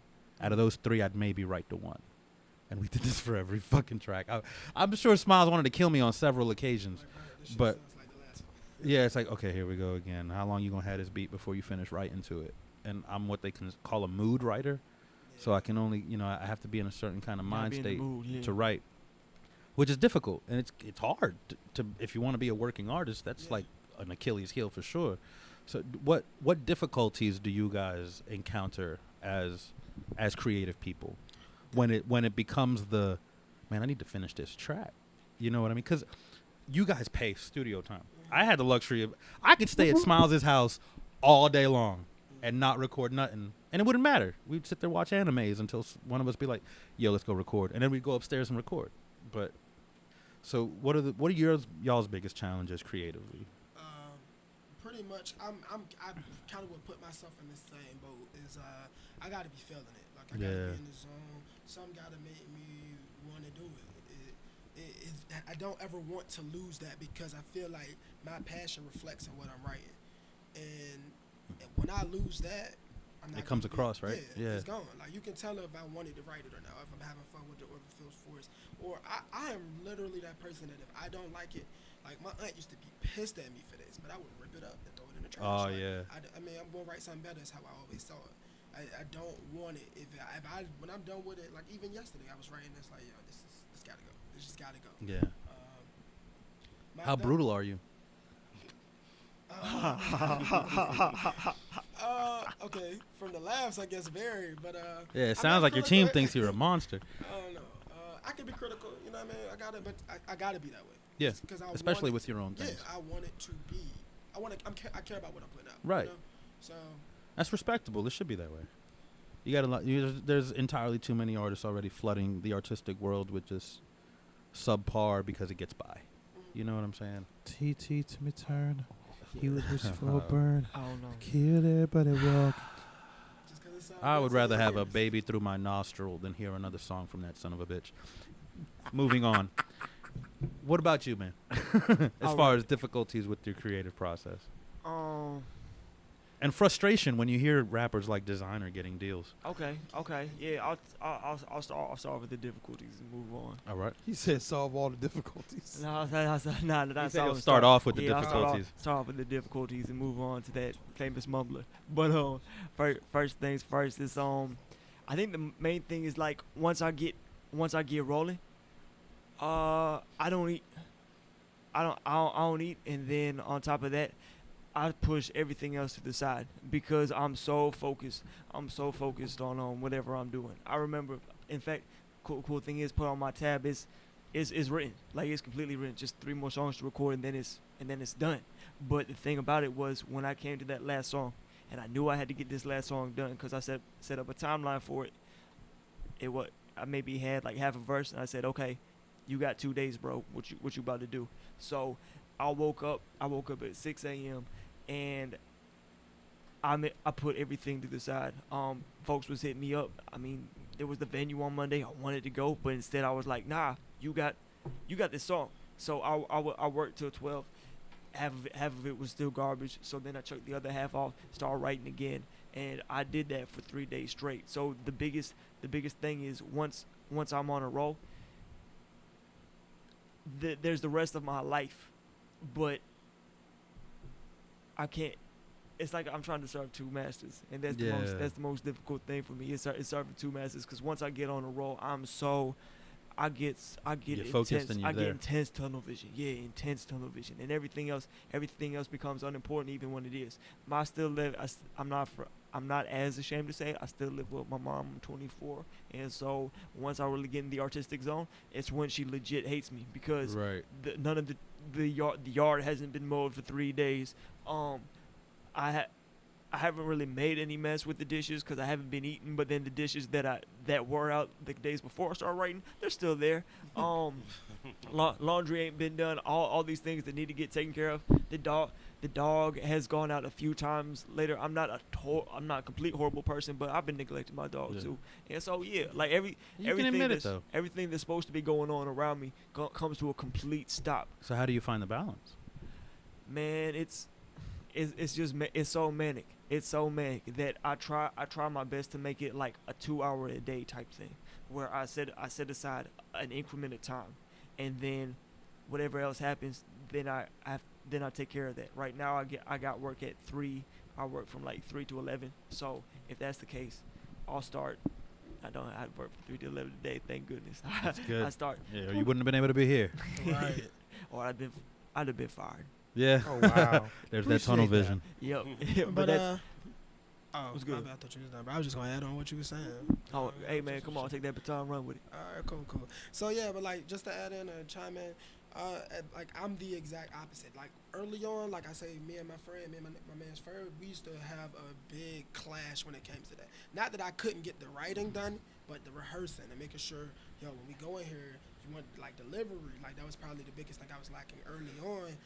I never took the time to really do that. I used to piss him off too, because he'd be like, yo, come on, let's practice. I'm like, nah, bro, this guy giving. Like, I'm booby. Like, I don't need to practice. But the main reason why is because, well, no knock to him, he had 2 people in his life that if they needed something from him, I had like 10, 12 that I was one of the first people they called. Like, at the time, she doing well now. My mom wasn't doing so well. Things like, it was so many people pulling me in so many directions that, like you say, as a movie writer, I get home, even as sundown, like I remember time I couldn't write after dark. Yeah. I get home, not even working a full-time job, but I was still doing so much during the day. I get home like I'm not worried about that. I don't know if people understand how exhausting it can get to be creative and to be a working artist. You know what I mean? Like, I'm not talking about the people that write because for themselves and they keep a notebook of shit that nobody ain't never seen. I'm talking about artists like you guys who are constantly grinding and not just recording your projects, but you got all these other plates of food in front of you. You know what I'm saying? I shout out to both of y'all for the dedication it takes to do what y'all do, because it gets real easy to let the art fall by the wayside, especially when you're doing so much for the community. Yeah, speaking of doing what you do, what do the other two guys? What do the other? Yeah, what are do? Dustin and your other partners' roles? My brother, Harry, he's like the newest member, right? Okay. So we decided to bring him on the team because of his, like, that person. Thank you. I keep doing that. So that kind of person, like everybody got that friend that's like, that can be like on your ass and kind of like be in your face, but like not piss you. Well, he pisses me off because I grew up with him, but like not necessarily piss you off. Like, so he worked like this open mic. We was like, we're gonna do this 50-50 raffle. Like, we just trying to generate a little extra pocket money. He sold everybody in there a ticket. Like, that's like no nonsense. Yeah, and got to gift the gab. Yeah, and then nobody was like, I don't know. Like, people were saying, I don't know, but you know what I mean? I'm gonna come back to you when this pot get a little bigger. You gonna want some of this bread. Like, he had that, and he also stays on top of us in a way. He the oldest one. You know what I mean? He also writes and raps too. So that was his niche. You know what I'm saying? It brought that kind of, like, he the only one who hasn't been to school, so he kind of brings that little bit of an element too to the group. I mean, and Dustin's role is more so like me and him. He kind of, if anybody besides myself doesn't have who may wear more than one hat, is him. Okay. Like I do most of the, like, I handle money, I keep the notes, I make sure we doing this or we on time for that. most of the scheduling, and I also do like I close most of the deals and stuff, and you know what I mean, that's me, that's my role. But he kind of finds those things, or he can also, like him and Tom real good. I can be personable, but I'm more, if you don't know me, I'm that guy waiting for you. So Okay. more so than them. Tom real good, you know what I mean, he gonna come shake your hand. Right. He gonna be personable.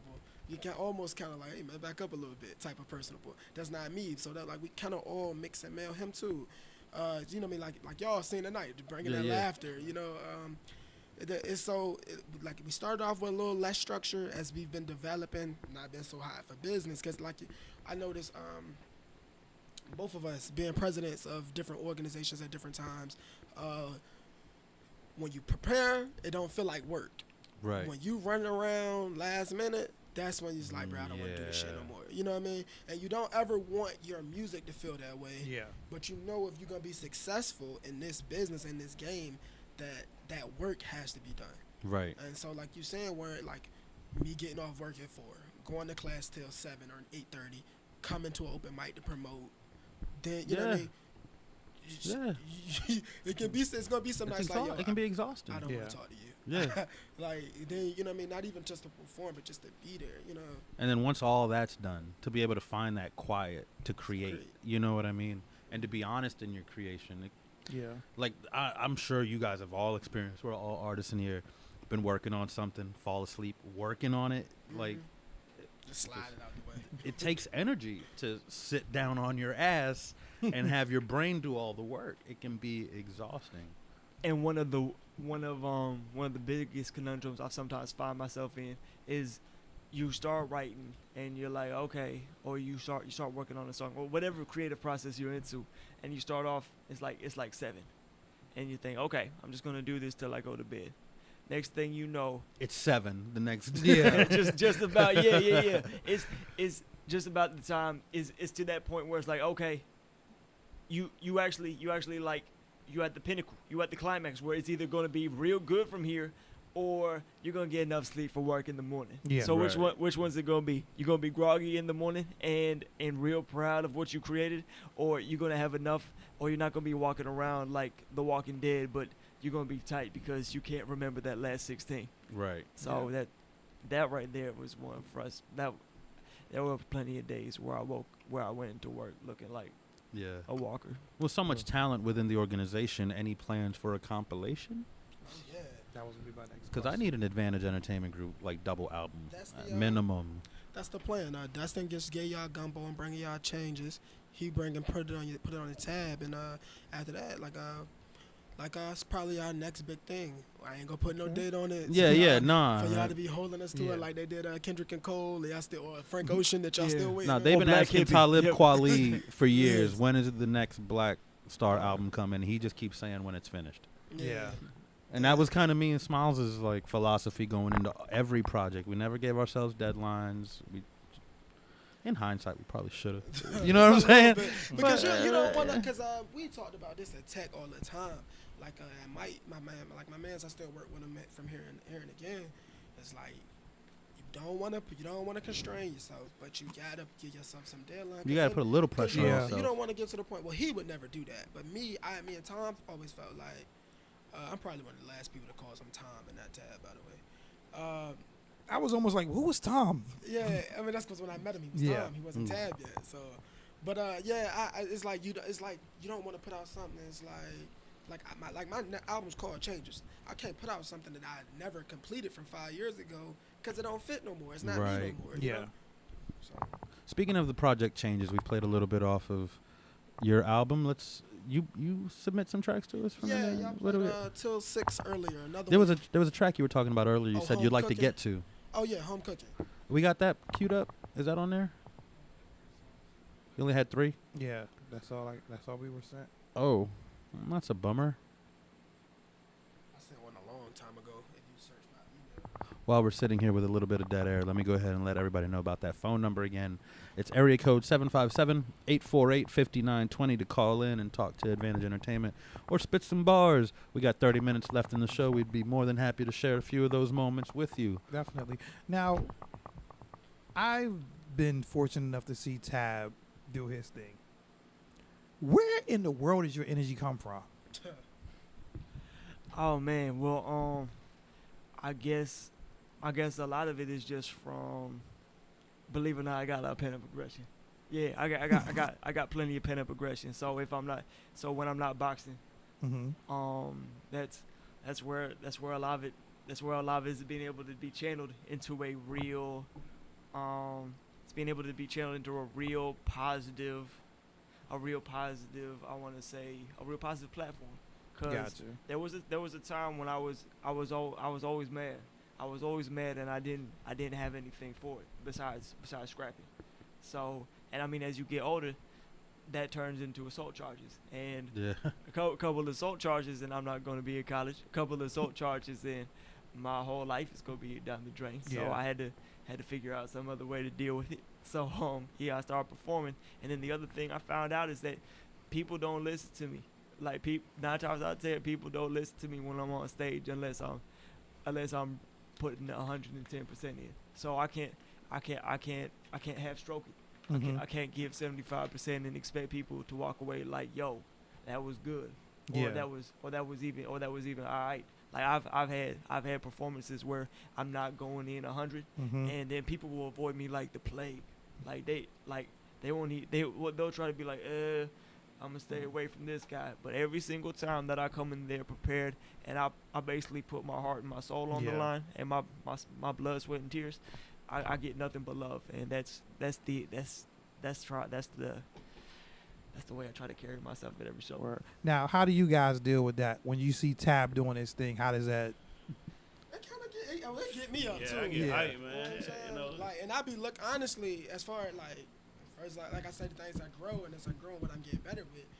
That performance stuff is like, if it's not freestyle, if we're not freestyling, we're not having fun, it's like not the same. It almost feel like a job to me. Yeah. So to try to find, looking at him as an example and trying to find that energy in what I'm saying and what I'm doing is a challenge. But it's inspiring though. It make me just want to be a fan, jump around with you. You know what I'm saying? Maybe not jump around like him, because I didn't see him almost. Yeah, you don't seem like the jump around the room type. Nah. It depends. You know what I mean? Tab's like a rubber band though. Yeah. Like Tab is just Rubber band, man. Yeah, Wow, mad energy in every performance. I've never seen you dog. ever. Even when you hosting, you're always up here. I think if I saw Tab performing and he was still, I'm like, "Are you okay, Tab?" Yeah, like, do we need to talk? You want hug comfort it out? food? Do you need? Hey, it's funny too, because if you catch me after a show, I mean, I'm 9 times out of 10, I'm pretty much just exhausted. And folks your dopamine levels have just plummeted. And folks will be like, "Yo, everything all right?" I'm like, "Yeah, man. Look, my soul's just over there. Just see me in the morning, and I promise everything's gonna be good." So okay, when I think a lot of us come into art as an outlet of sorts, right? So when art becomes work almost. How important is it to have an outlet that is completely unrelated? Like you have boxing, boxing plays no part in Advantage Entertainment or in the performing, or does it? A little bit. My footwork got a little bit better because of boxing, and I mean, every once in a while. He challenges us every week. Wow. If you hit me, I'm going, because I wrestle. I'm not going, if you actually are so fortunate. I was talking to my dad about that earlier. We was watching something. I was like, man, but it hasn't been too many shots where I actually felt them. I've been in a lot of fights. But if you actually catch me, I'm not going to keep this. I'm at a disadvantage. I'm sure that, I'm getting inside. We going to the ground. Right. That's where I'm going to rule at, But yeah, I mean, he always there. Well, okay, we got a boxer, wrestler. What do you do? I like to play. I play basketball. That's my stress reliever. So you call and it ain't a foul, I'm gonna probably snap on you. That's what my aggression is. Foul? What's that? Never heard come on, Hello Kitty. And I get it. I like to get in people's heads. So I talk a lot of trash. I just gave him a jumper the other day. And shook one of his best friends and ended the game on and walked off the court like I was LeBron. Mamba out. He ain't gonna tell you that they went 1-3 that day though. We did. Okay. Anyway, but I mean, yeah, we played football. I mean, that's how I met. We played football. We played 9 years old for Corruptors back in the day. Yeah. We all known each other for a long time. Okay. And then we played for Northview all 4 years. That's how we got real tight. But yeah, man, that was back in the day, you know. So, but yeah, man, we played football. That was always my thing, and I actually didn't even really I rapped or I wrote here and there. Like we play around in the house, right? Me, my older brother, and another one of my homeboys. But it didn't start. Like I didn't really start recording until my first summer out of college, like in between semesters or whatever. That was when I first really started recording or started taking seriously and putting the effort into it. And I just ain't never looked back since. I mean, keep pushing forward and keep putting them out. I actually did unintentionally take a break between like 2013 and now, but I think any artist who's been like doing it for a long time finds themselves at some point getting away from it. You know what I mean? And I think a lot of us just come back to it because we have no choice. Internally, something about it will call to you. But I think those periods of space are important too. We tend to do a lot of growing, you know, and during those spaces. I'm sure you're not the same artist now that you were before that hiatus. I wasn't. Right. And it was more so like the frustration because I felt like what I was doing was so much better than what I was hearing, but why am I not getting that break? Yeah. So that frustration got it along with everything else going on at the time. It's just that was I put it down. You know what I'm saying? But not realizing like I needed it. You know. So. Yeah. All I was just gonna say is like as far as my break, I definitely took about a solid year myself away from music and even poetry to a certain extent, only because I was in college. It was my senior year, and I was thinking to myself, if I'm not able to take what I've learned in school and get a good job, then these 4 years, these 4.5 years, because I had one extra semester, these 4.5 years are going to be a complete waste. And I've spent this time of my life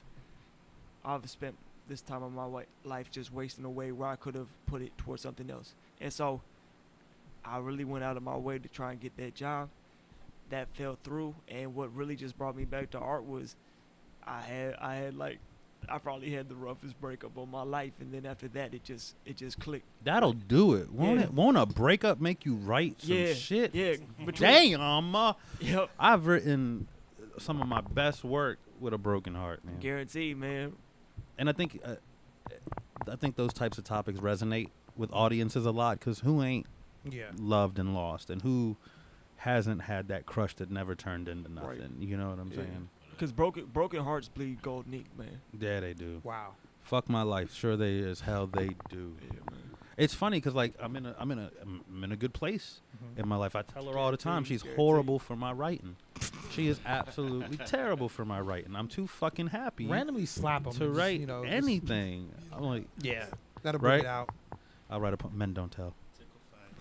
There was a Lifetime movie called Men Don't Tell about a dude who was getting his ass beat on a regular by his wife. Yeah, it happens. Yeah, it happens.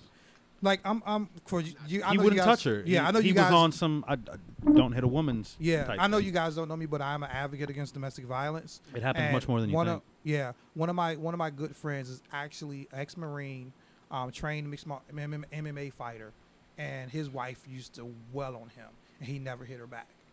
Probably because he knew he'd kill her if he. Yeah, that too. But it was that whole, like, she was probably smaller than Sarah.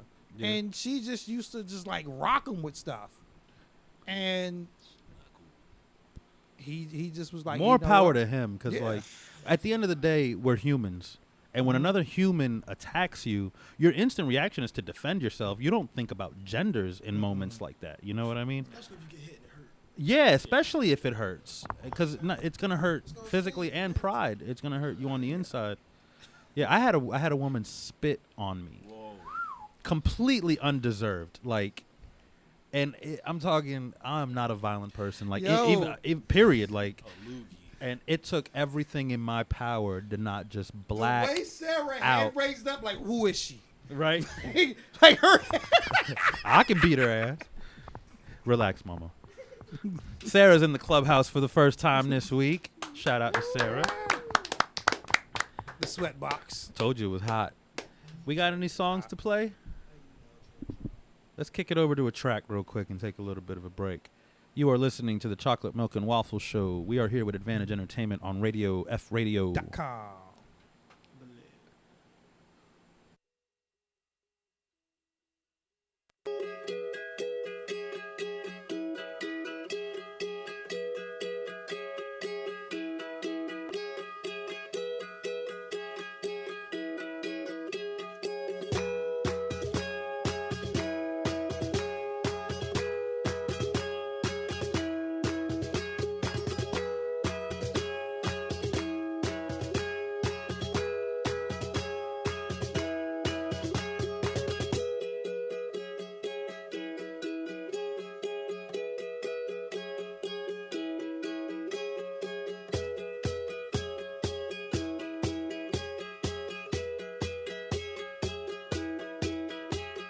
Pictures hanging on the wall, all those pictures with you in them, except the ones of Mom and Pop.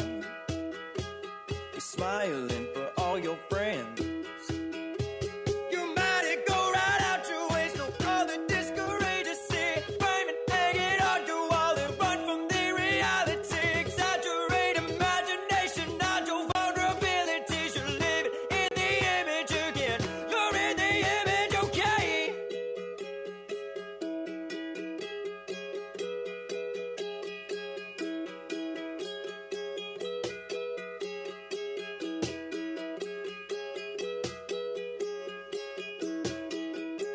The pictures hanging on the wall, all these pictures with you in them. None of them have any friends. Your smile's full of emptiness. You pray and pray, ignite the light, rain with positivity. You claim to reignite the game, but all you bring is misery. You say you pay for all your fans, that feeling must be flattering. Yeah, you're in the image, baby. You know you're pretty, cause you might go right out your ways. No other discourage to see, frame and hang it on your wall and run from the reality. Exaggerate imagination, not your vulnerabilities. You're living in the image again. You're in the image, cause you might go right out your ways. No other discourage to see, frame and hang it on your wall and run from the reality. Exaggerate imagination, not your vulnerabilities. You're living in the image again. You're in the image, okay?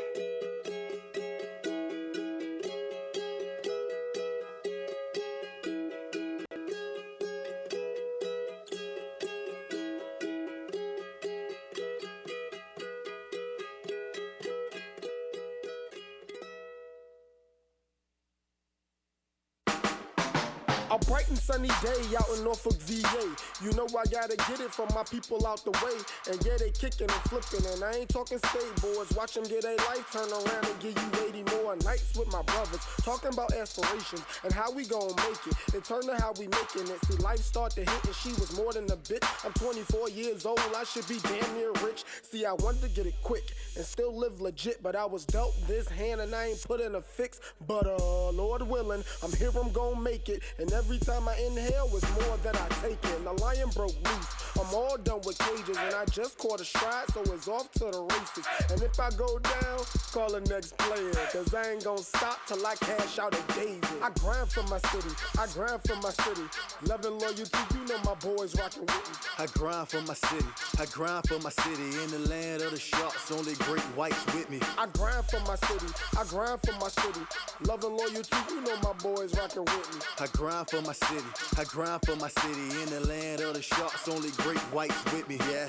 North a nigga, North, you helped me be a godly king. Mother raised me well, but the view helped father me. I learned a lot up in these streets, at times they even helped me sleep. Gun claps, I slept through that, they never reached my welcome mat. Remember when them blocks was hot and dope was never punched the clock. Young boys out and slinging rockin', I ain't talking David, nigga. If you had a giant mouth, you might have been Goliath, nigga. Some memories from my younger days. I watched my hood go through its phases. To make it from these streets is just amazing. We the Raws, man, ain't no debate. I know you feel that power generating. Man, that's Mike, Furman, and the D. Who the best you know is we, a lion and a golly king. Swimming through these Northern streets. You bring the bait, we bring our teeth. Great whites on these wavy beats. Nothing like you ever seen. Boy, hey. I grind for my city, I grind for my city. Love and loyalty, you know my boys rockin' with me. I grind for my city, I grind for my city. In the land of the sharks, only great whites with me. I grind for my city, I grind for my city. Love and loyalty, you know my boys rockin' with me. I grind for my city, I grind for my city. In the land of the sharks, only great whites with me. You see us grinding day and night, dawn to dusk we make it right. Coming up about that plight, stereotype we taking flight. Doing it our way, now dawn this new day. We cooking up sustenance, so come and get a plate. It's no land truer, smoother than Rick the Ruler. Harder than Marlo shooters, eccentric when we do us. Then let the blessings rain in, and when the bass jump out, the world shaking, waking, and we rock the damn house. I'm going beast mode to taste the rainbow. Skittle bags filled with gold, Norfolk City's where I grew. Storm clouds, the cold souls, chillin' energy, my power grows. Now watch the lightning strike as I break the damn mold. And as it unfolds, I watch us take control. Leroy, I got the glow, now you in for a show. Now we got you in the scope, sharp shooters with the trope. Never scared to rock the boat, but provoke with every quote. If people numb, I'm the antidote. That lion seeking the antelope. New flame, so come elope. Here's the change and the tide I go. Hold your ground on any slope. You can't hang, so lose the rope. If music is my drug, then my view is that dope. I grind for my city, I grind for my city. Love and loyalty, you know my boys rockin' with me. I grind for my city, I grind for my city. In the land of the sharks, only great whites with me. I grind for my city, I grind for my city. Love and loyalty, you know my boys rockin' with me. I grind for my city, I grind for my city. In the land of the sharks, only great whites with me.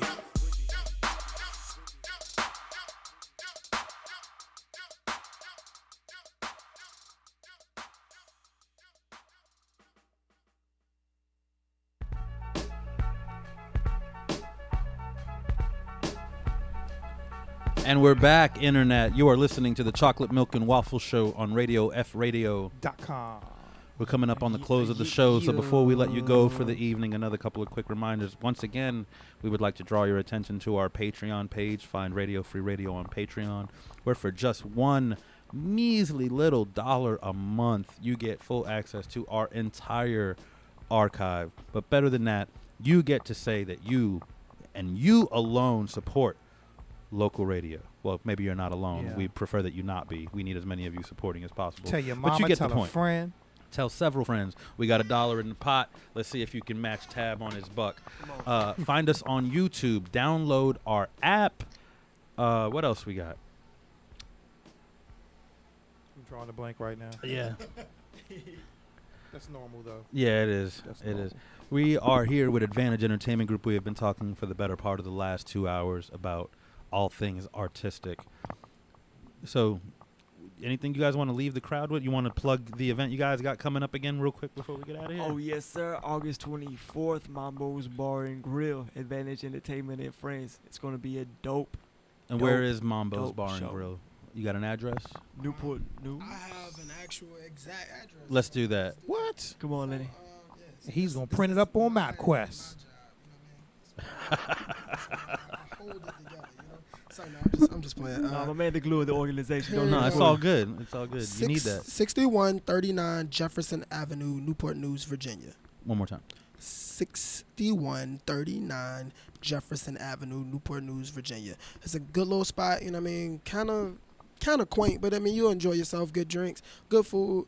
It's 21 and up, though, to get in. Okay. At least that's what they was telling us the other night. They were carting and everything like that. But I mean, it was a good little event. I mean, you'll have a good time. You can move around, dance a little bit. Yeah. Get you a little bit of drinks, the good prices. I mean, son, it's typical 21 spot. and up. Yeah, typical R. space. Kelly will not be there searching. so you can feel safe. Man, we are just intentionally shooting down our entire listening on it. What we have just lost every R. Kelly fan that ever listened to our show. All three of them. All three of them. I'm still a Kelly fan.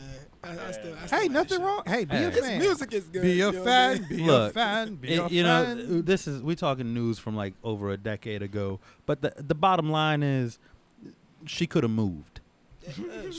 She could have moved out of the way. Why? Like, that's all I'm gonna say. You 16 years old. You won't in a wheelchair. Move over. Like if move the stream over. is here, you stand Move here, over. and we wouldn't have no damn problem. Shoot, we need to talk about Tiger too.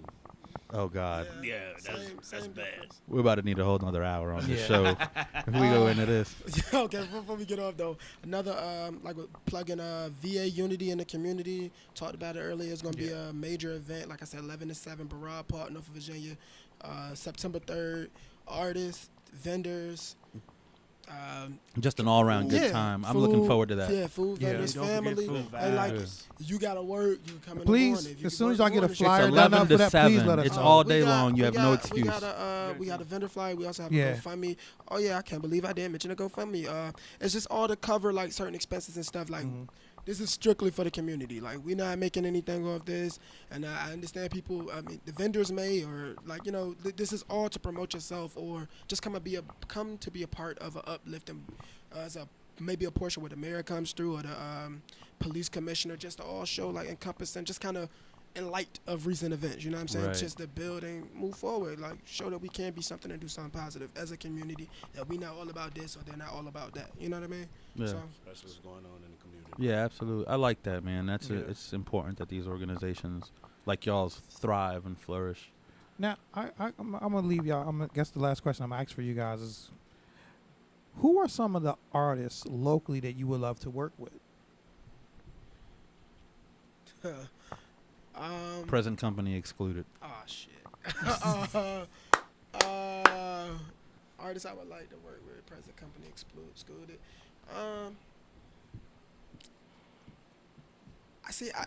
I listen to other people, right? And there's not too many people that I feel like coexist with what I say and and how I deliver it. I do after last night. I hadn't even told Tom this. I do want to get Spook on the song I was just telling y'all about. This the last song. There's one more verse left available, and I think he could tie it all together quite nice. So I might holler at him for that. I'm assuming that we can get it done in a timely manner. Right. People I just think dope in general. I think Scoozy's dope. From over here in Hampton on the side of the water. I think he's nice. All Doms, yeah, he another guy, but I feel like that collaboration's coming just because we grew up in the same neighborhood. Dude stay around the corner from me, like he no longer in the area, but he was one of the first people to really be on. I don't know if you ever heard a guy named Hayes Rasco. He's somebody from down here that I would love to have done something with. But yeah, Thorough, but I don't even know if he's still rapping anymore. It's like it's not too many people like that I would like that make me say, yo, I want to rock with that. Yeah. Cat. What about you? Off the top, this cat goes by Third Eye Rye. Okay. Yeah, we know Third Eye Rye. Yeah, man. Shout out to Ryan, man. Yeah, Third Eye Rye is definitely like up top with artists that I definitely want to collaborate with. In the future. I remember the first time Third Eye Rye came. He didn't go by that. He went by Love. He went by Love, just Love. When I first heard him spit, he had been like spitting for a while, but I've totally seen the growth in him as an artist, and I don't get to see him a lot, which is unfortunate because I like the kid. But he's a good dude too. Like he's just a really good guy, man. Like you kind of can't help but want to be friends with the kid. Shout out to Ryan if he's listening. But I think y'all two would make a dope collab, yo. They are like the same. Yeah, they really are. Like I can totally see that happening. I need like a MF Doom style album from the two of y'all though, like on some collab with like do a whole EP together, like because that would be banging. But anyway, not to interrupt you. I got excited when you said Third Eye Rye. Yeah, so like as far as hip hop is concerned, Third Eye Rye. As far as poetry is concerned, it's a man named Wesley. Cause like just the volume, the volume is just amazing. Yeah. His energy is it's indescribable, and it's something out of this. It's out of this state at least. He's from Chicago, and he lives here right now.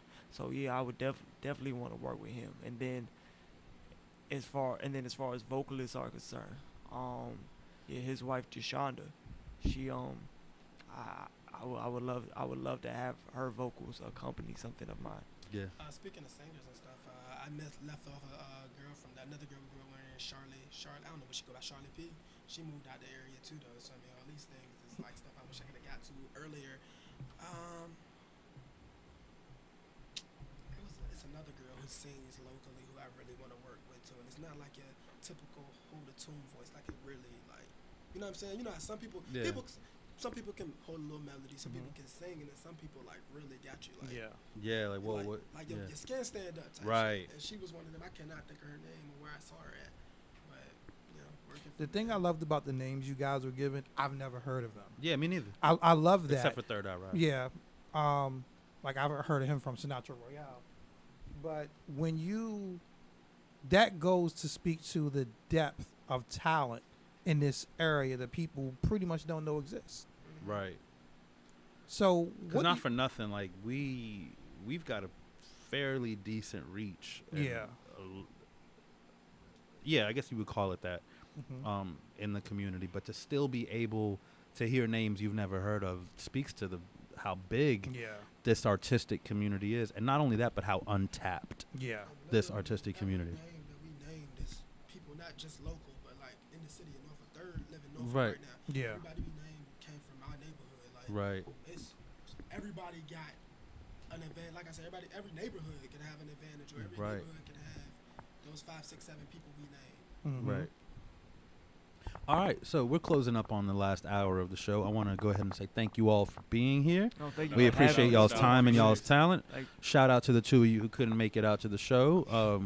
You're fired, people. You're fired, but we still love you. Yeah, nothing but love. You guys got final thoughts for our audience at home? Man, just put it on my tab. Just put it on his tab. I can't think of any better way to end this show. You have been listening to the Chocolate Milk and Waffle Show on Radio Free Radio. .com. And remember, as always, we do what we do. Because we includes you. P.S. Good night, Internet.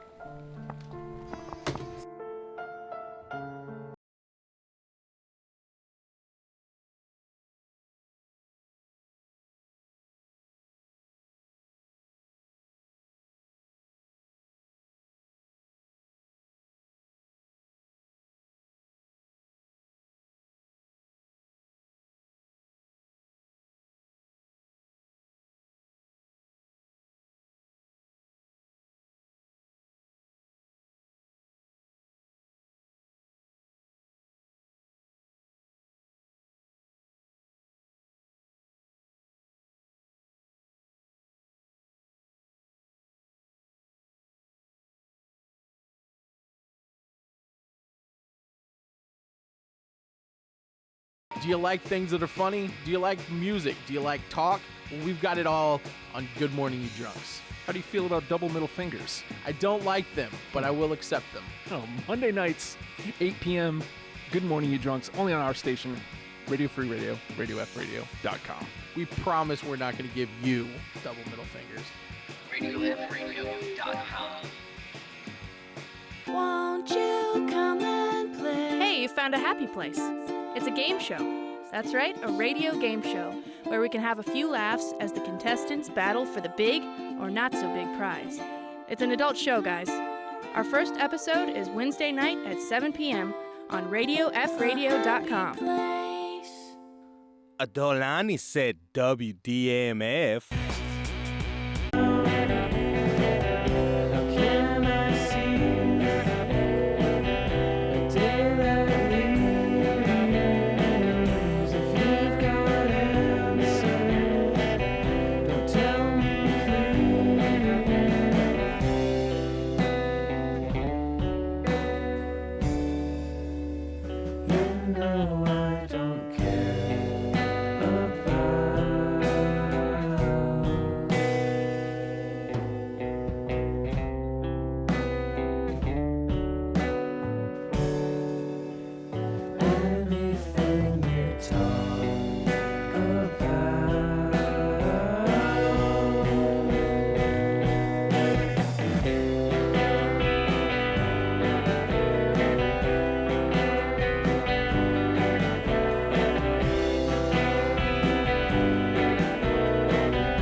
listening to Fuck!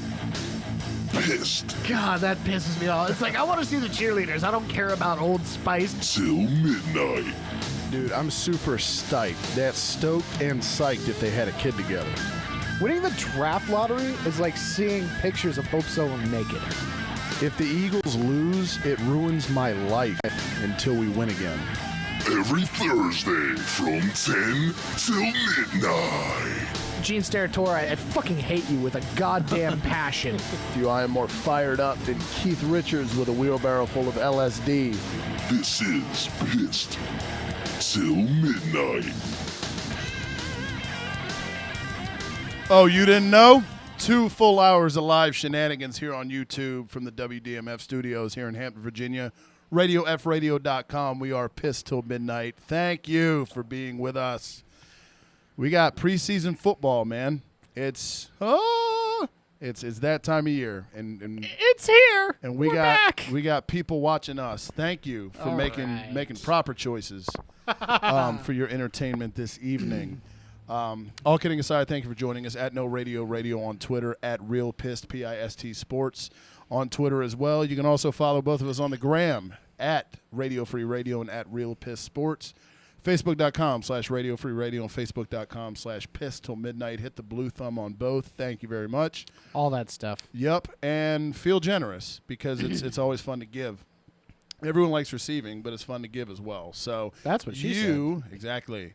$1 a month, Patreon.com/Radio Free Radio get you access to everything, including our porn star draft that we did last week, which was awesome. 10 rounds of fun. I totally won. I fucking won that one. You're biased, dude. I am biased because I fucking won. Yeah, I waxed you. My pictures got more likes on the gram. I don't give a shit if your pictures got more likes on the gram. I got actual people talking about it. It's a taste thing. I prefer my team to yours because I picked them. I mean, duh, because I'd rather be tasting mine than tasting yours, but hey, that's for hour 2. Exactly. But $1 a month gets you access to all that. Whose team would you rather taste? You can donate $1 a month to Patreon, go back to last week's show and listen. And not only us, everything at the show, everything at the station from all the shows you get access to as well. So $1 a month, get on it. Then again, those are porn stars. Do you really want to taste any of them? I would. Really? Yep. I might put one of those little... what are the plastic things when you're doing the CPR? Mouth cover? Yeah. Yeah. When Can you feel me now? Yep. Good. When you're doing CPR and you put the little plastic mask on and you gotta breathe through. Grody. That's what I would do. Yeah. Otherwise, you're gonna start losing facial parts. You look like the kid in Halloween 3. Don't you already? Possibly. But we do got football. We'll get to that later. Because someone's team was playing tonight. Go Birds. So yeah, I'm gonna check that score, and you want to get us started with dead people? Yeah, unfortunately, I'm actually trying to bring up. Do me a favor and shoot me the link because for some reason, I'm having trouble download. Actually, let me go to my downloads because I'm a huge failure right now. I've been doing this for how long now, and I'm still not prepared. Yeah, we've been doing this for long enough. Long enough. We're on episode 22, 23. Yeah. We've been doing this for almost 6 months now, man. I know. We need to get someone buy us cupcakes, a listener. Justin, you listening to this?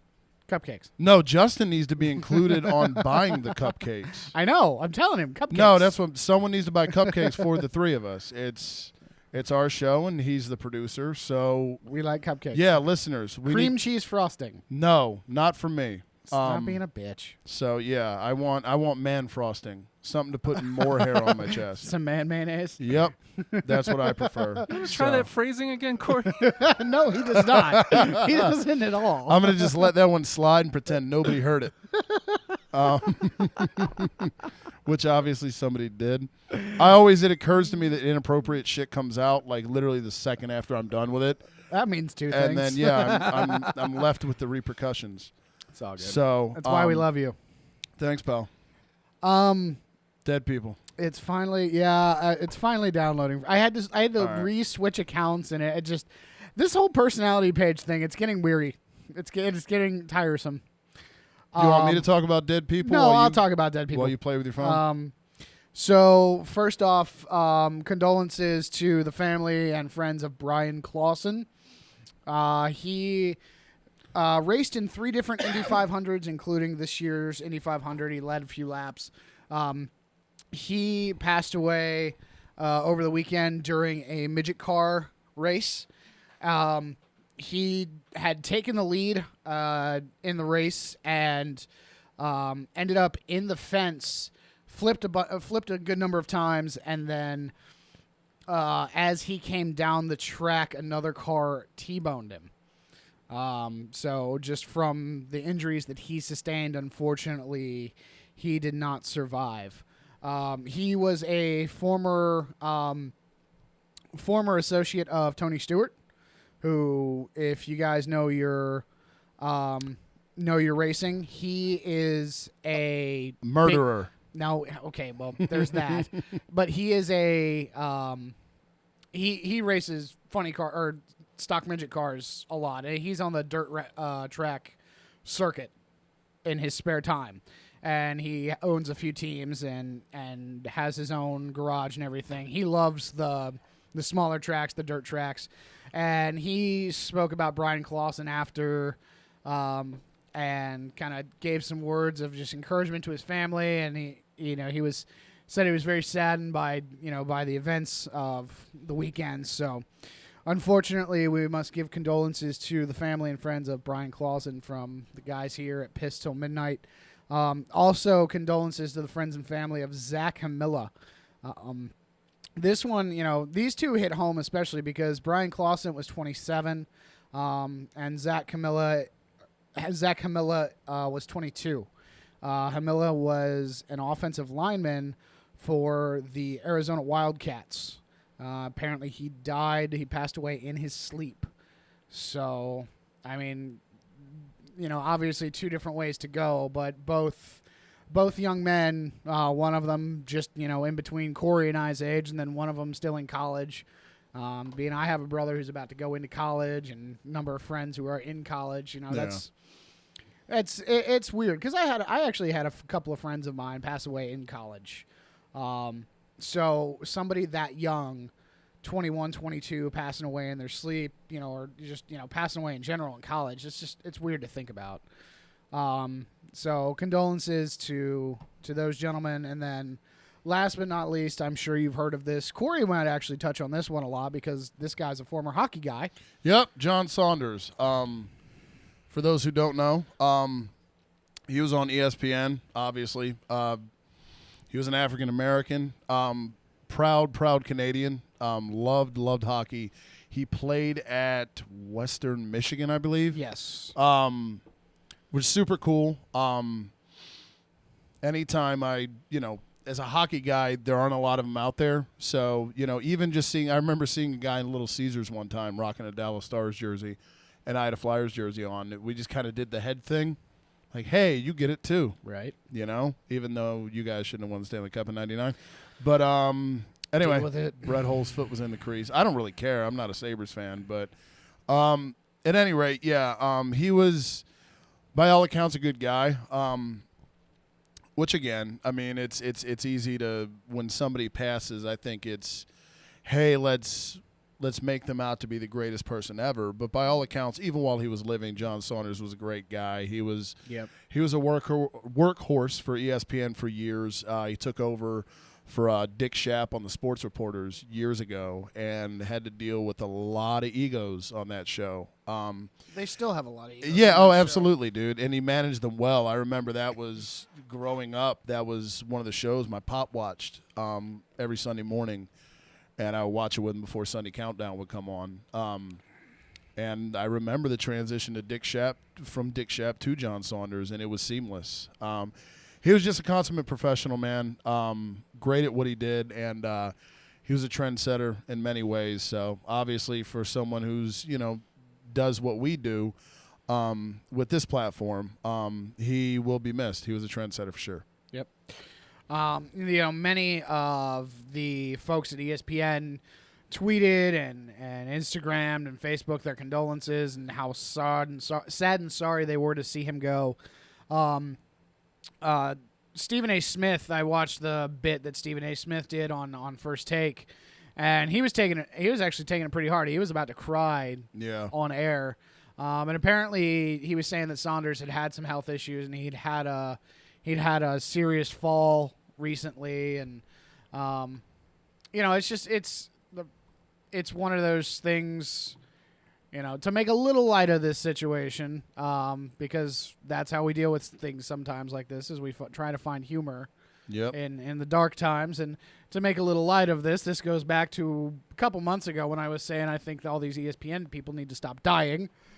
And here we go with another one. Yeah, here we go. So condolences to the family and friends of John Saunders, and to Brian, and to Zach.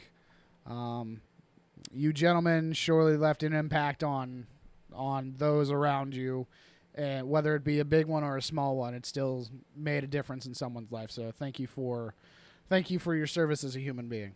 Yeah, no doubt. And it's one of the 2016, and we're not even we're not even all the way in. done yet. But yeah, dude, it's been brutal death-wise. We've lost a lot of people. Should we do a draft of people that might die soon? Are we predicting death? Yeah, like sports people who might die soon. Yep. Should that be tonight? We can do. Let's do 2 tonight. Screw it. I don't know if we can get to 2 drafts tonight because we got so we can try much. We can try. That means we have to race through the NFL, and I want to laugh at your boy. I want to laugh at your dumb asshole. Because it's been Cowboys for the past fucking 4 months. Mm-hmm. Now this bastard, finally, it's an Light a Eagles player cigarette. who's a fucking moron. And I am going to let Corey rip this bastard a new one. Lane Johnson, here it comes. Get ready for the choo-choo. What's up, David Lane Johnson, 4th overall pick in the 2013 draft. You were Chip Kelly's first pick.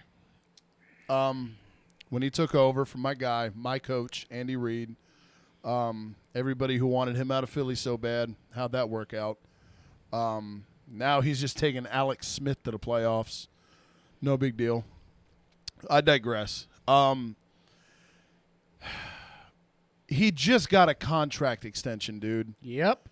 He just got a contract extension. This is after last season being suspended for the first 4 games after being popped for PEDs. Yep. Now, fast forward a year later to This August dumb of 2016. What happens? 10 games. Get popped again, as you do. 10 games. So now it's 10 games for Lane Johnson, which is, a slight inconvenience. Considering we now have nobody on offensive line, since Chip Kelly thought it was a good idea to just let all pros walk. I mean, sorry, 49ers, but y'all ain't going anywhere anytime So soon. we bring in Brandon Brooks from Houston, who's a mauler. Overpaid him, but we bring him in, to solidify the offensive line. And the goal is for him and Lane Johnson to be able to, control the trenches. So much for that. Because now you're anchor on the right side of the line. And by the way, Jason Peters, who I love, he's a Hall of Famer. I love Jason Peters. He's one of my favorite Eagles for the last 10 years. He's kind of injury prone. He gets banged up a lot. He's old. He's on his last leg, no pun intended. Yeah. What happens when Jason Peters goes down? You move Lane Johnson to left tackle. So if Jason Peters goes down to an injury in the first 10 games. Fuck. Yep.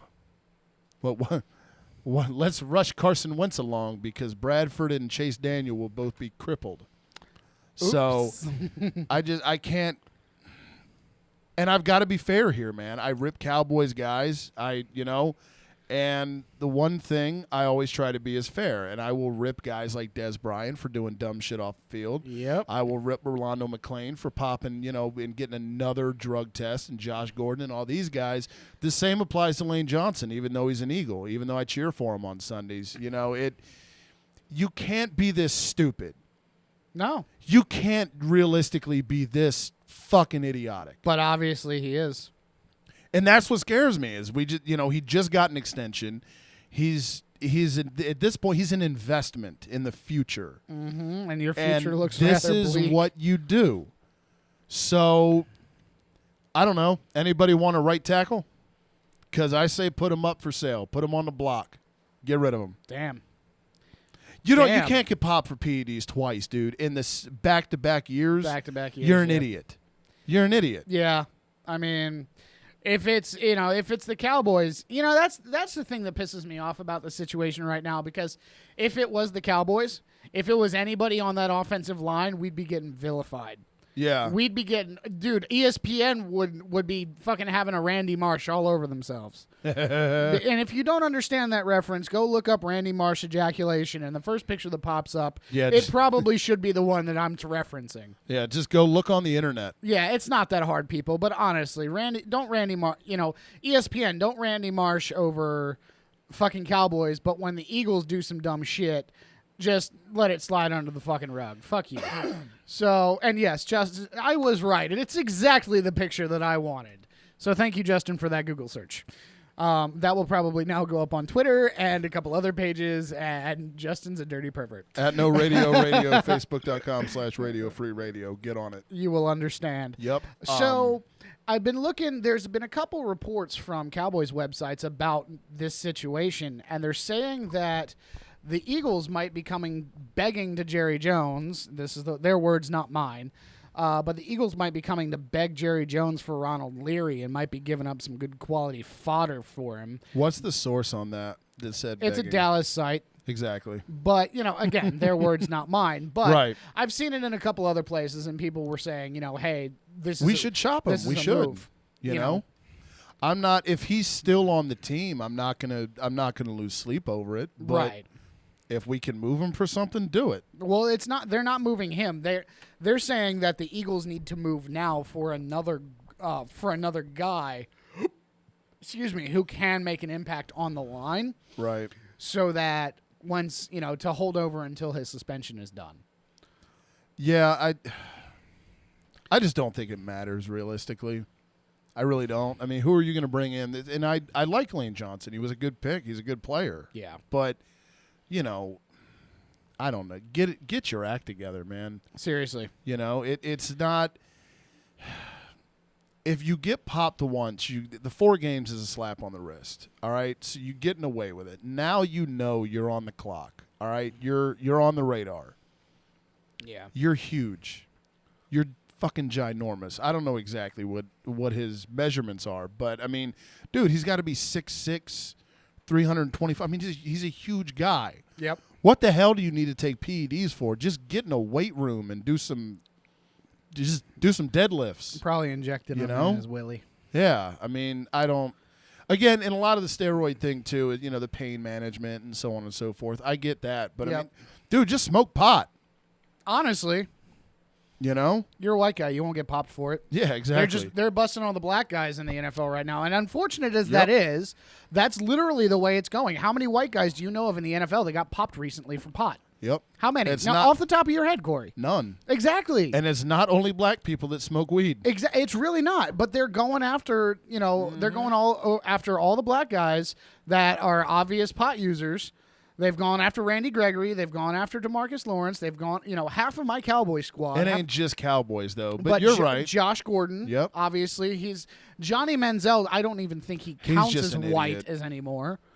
Because I think he's a mixture of purple and brown, purple and brown or purple and blue. He's slotted under the dipshit. Yeah, he's a dipshit. He doesn't belong to a race. No. He just belongs to a fraction of the population that's fucking retarded. Bingo. Yeah, the douchebag category. The douchebag group.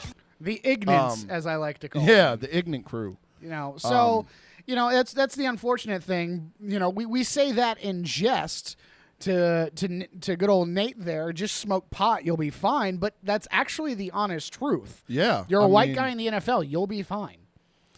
It's in the NFL versus the weed thing is it's astonishing to me, man.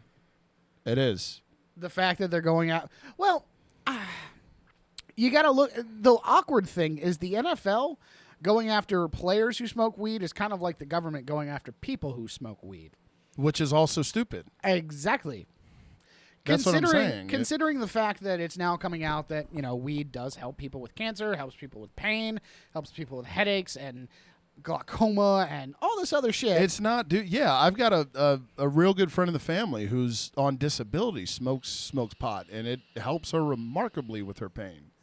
You know, and I know a couple functioning potheads. Yeah. You know, I know plenty and, of them. Yeah, they're perfectly productive members of society.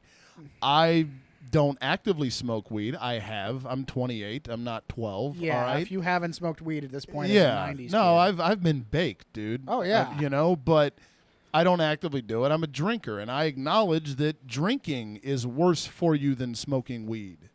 Yeah. Oh, yeah. know? By far. So How is many this people- shit. I how got a many people cigarette have, right now. How many people has weed killed because they overdosed on weed? You can't overdose on weed. It'll kill some brain cells But if that's you do about it it. aggressively for long enough. Drunk yeah. driving, alcohol addiction, liver cancer, heart failure, kidney cancer. I mean, the list goes on and on with alcohol. The only thing I will say is, do not drive while stoned. Yeah, because that's kind of bad juju. Not a good time. I went with a friend of mine. Stoned as fucking Jim Morrison. Had to pop my guy. R.I.P. Lizard King. Right. To Farm Fresh Oh, when I geez. was living with Mama Duke back in the day. So 6 months ago. Yeah, I wanted to sound like it took me less time to get my act together. No, I'm here to be a realist for but you, no, buddy. this was legitimately like 4 Way, or way 5 back? years ago. Yeah.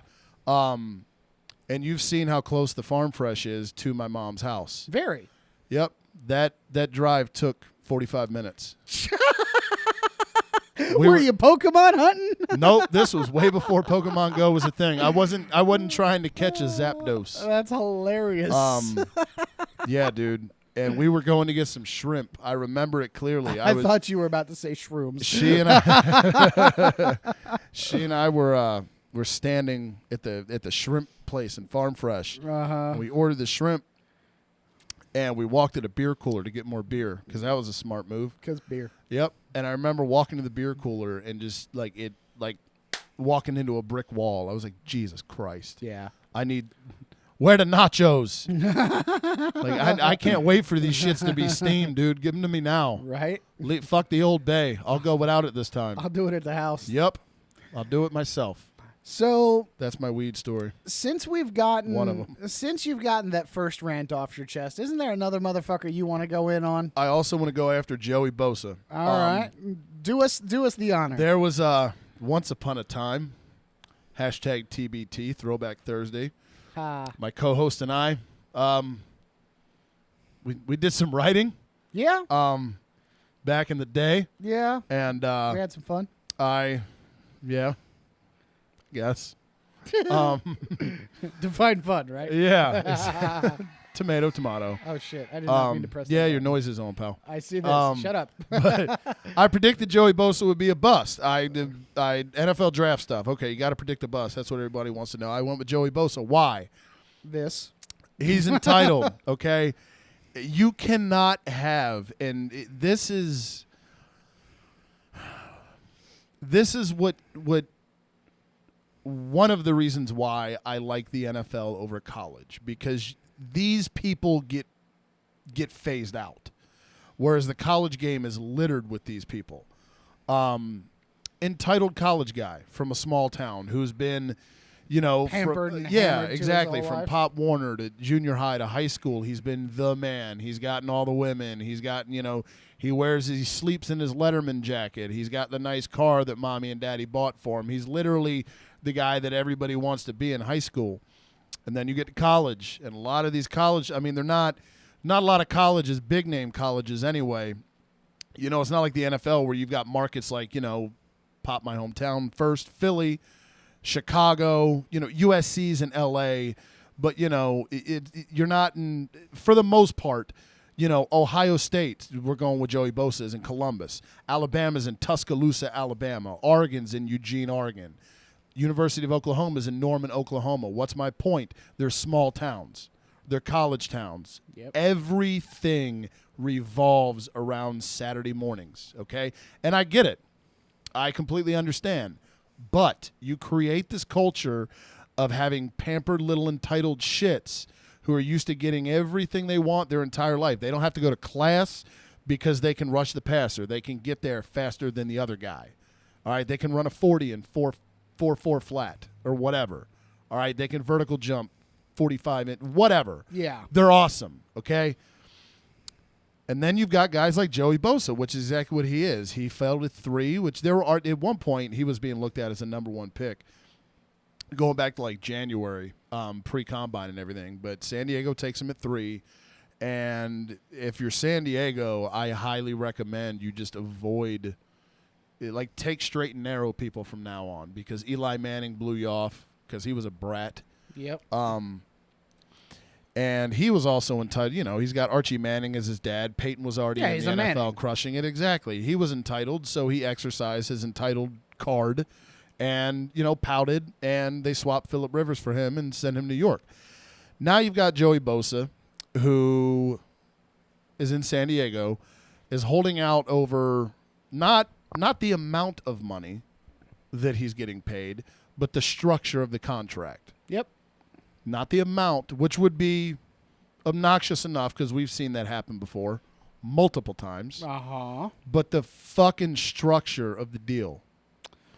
And the way San Diego does business is I think the way they backload the payments to where you get the whatever it is, The bulk of bonus, it on the back The end. bonus, you get the bulk on the back end, exactly. And Bosa says, nope, I want it now because I'm Joey Bosa and I've got my way my whole life. Yep. Now his mom takes to Facebook and goes, this is a huge bummer. We should have pulled in Eli Manning and not come here. Yep.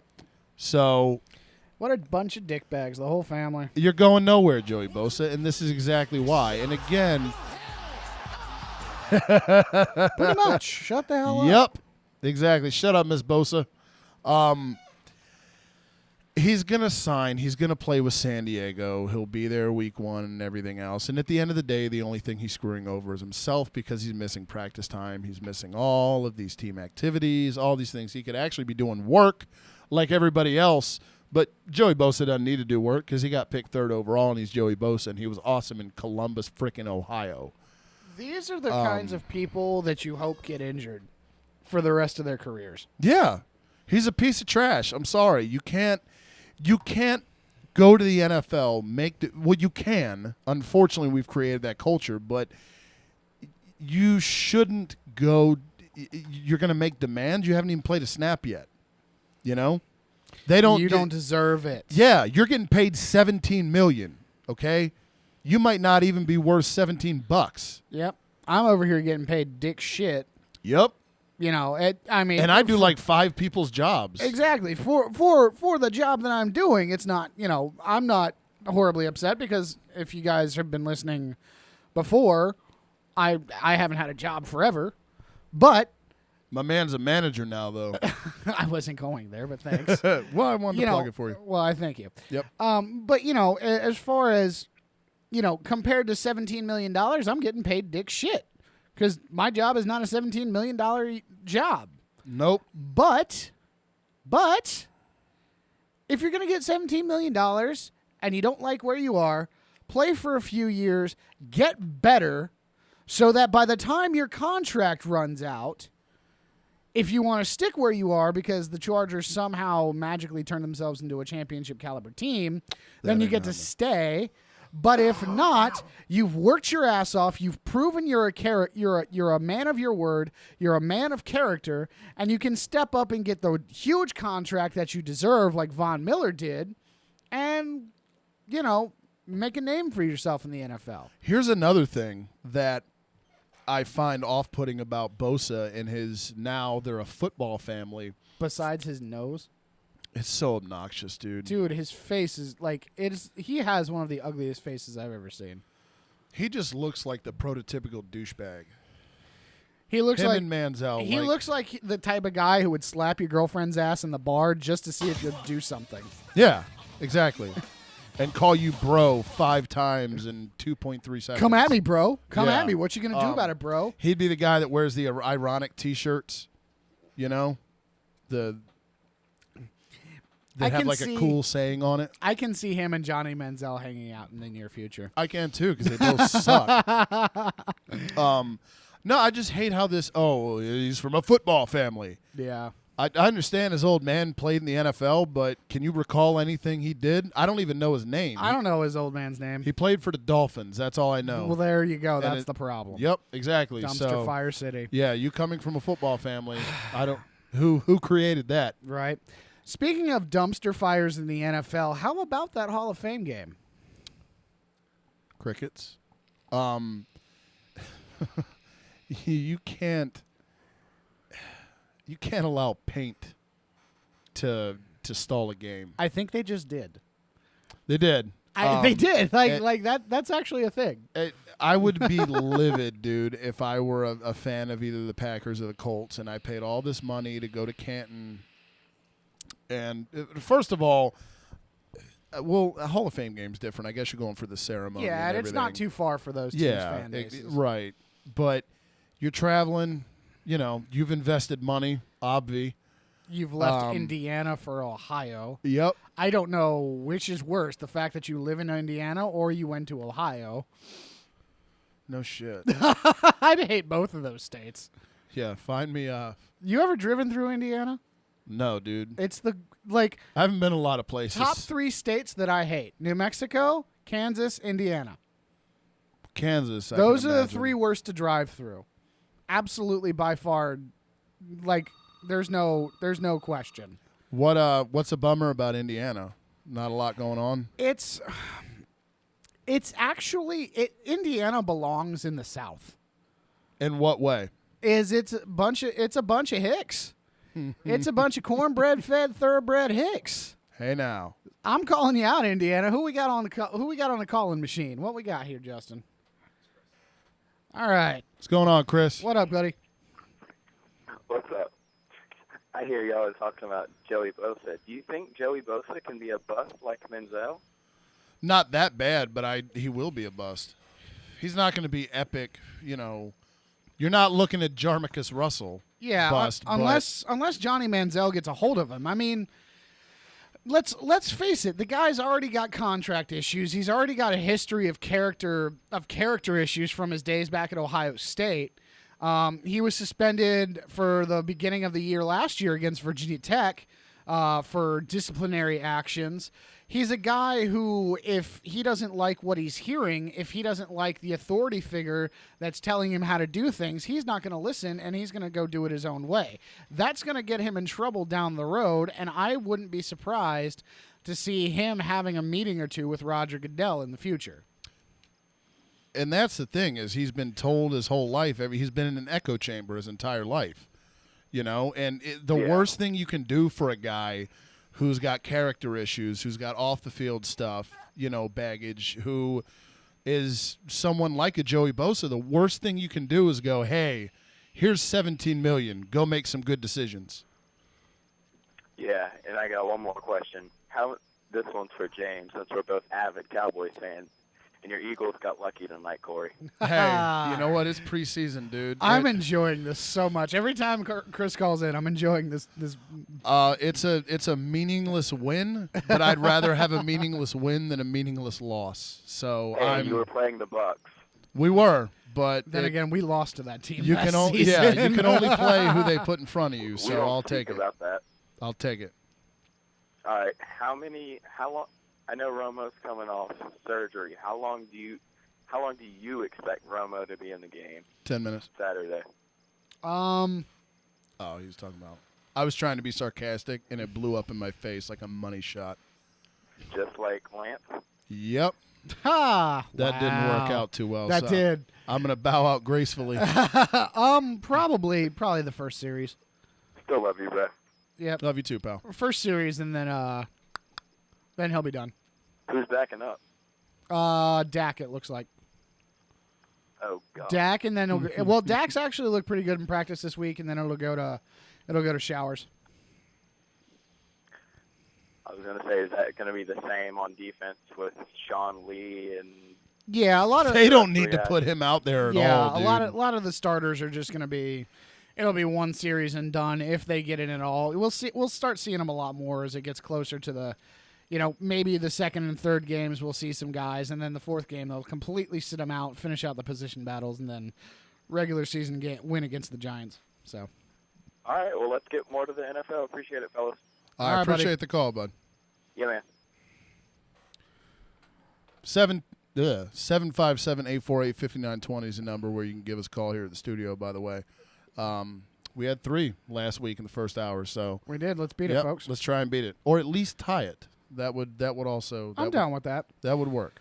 All right, so Hall of Fame game is dumb. We got through Joey Bosa and his mom. Ha! That means 2 things. Jeff Fisher likes cutting motherfuckers. That's what here's. Someone needs to cut Jeff Fisher. Ironically, Mr. Mediocre 7-9. Right.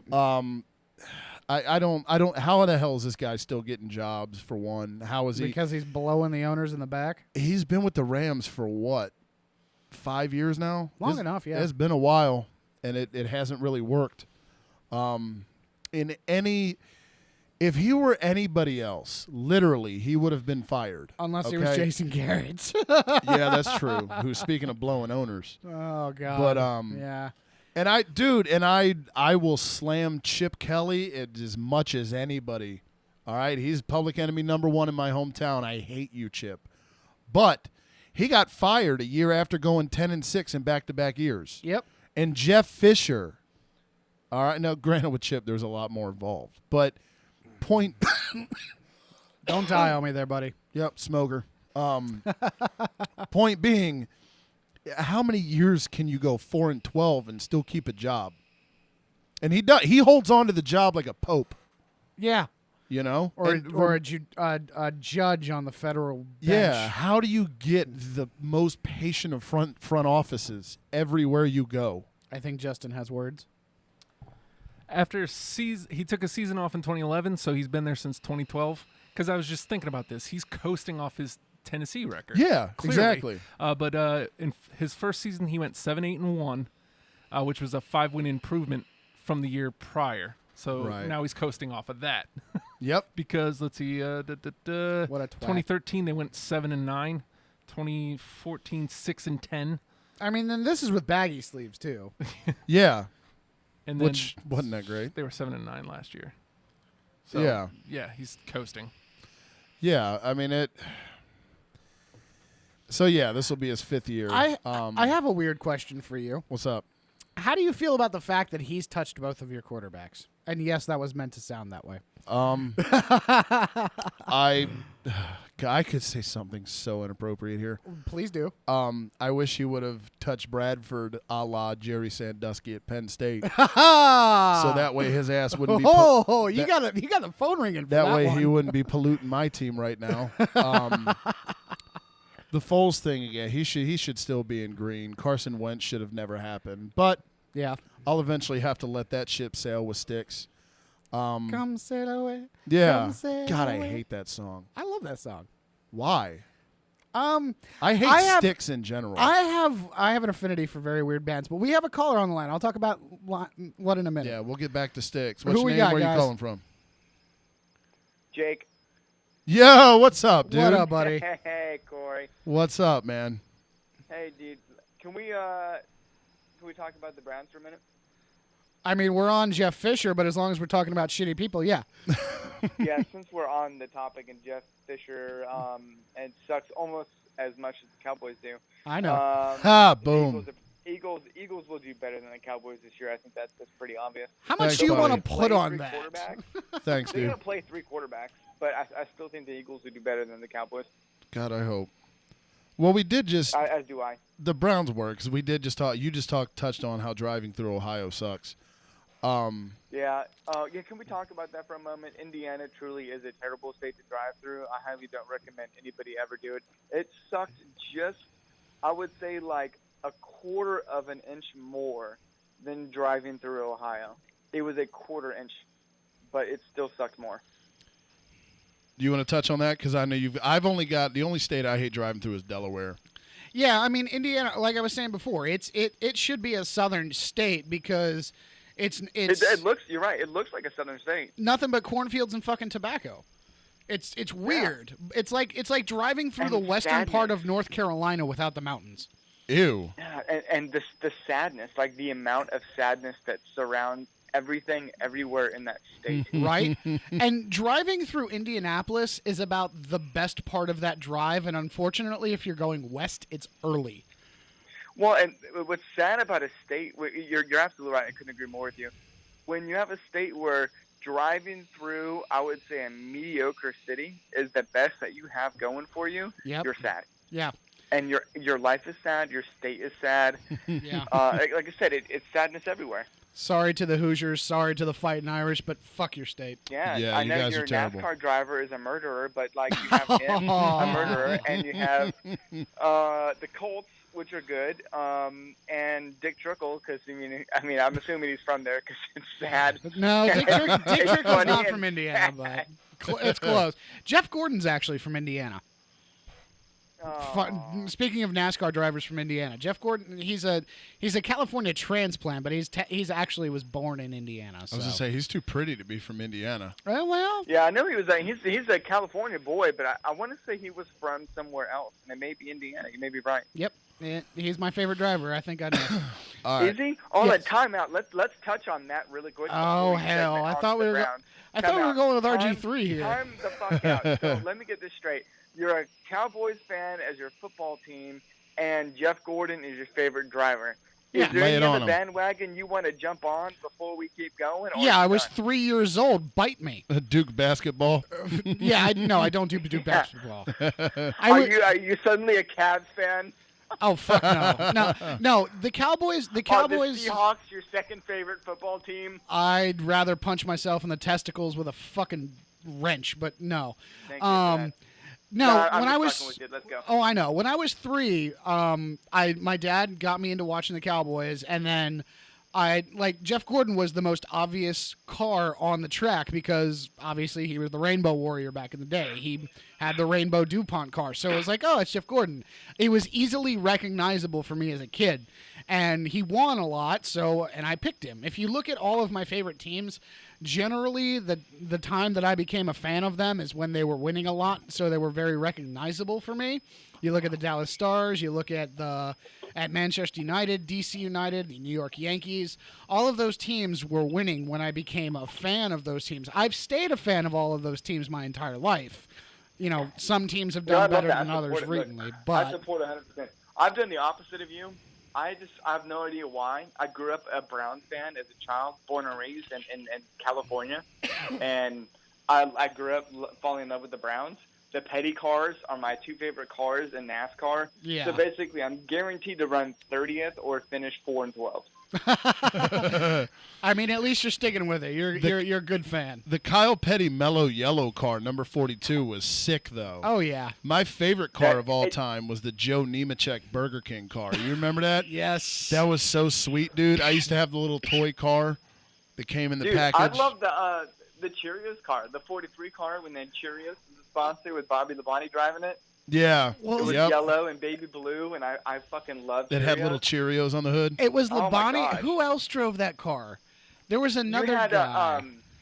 Something. What's his name? Green is his last name. Oh, I'm having flashbacks. I think it's David Green, the same dude that drove the David Slim Jim Green. car. Yeah, David. I want to say David Green drove it. That may be it for Cheerios as the sponsor of 43. It may have just been those 2. Yeah. All right. Well, what do we got for the Browns, Jake? What do we got? I don't know. More sadness, more running 30th in every category. What do you guys think about RG3? And here, let me just throw this out there. I know they were Dallas, toyed with the idea of trading for my boy Josh McCown. Yep. But I'm pretty sure this is just how I'm interpreting this. They denied or they declined to accept the trade because they know that the likelihood of RG3 playing 16 games for 2 reasons is incredibly unlikely. 1, he sucks.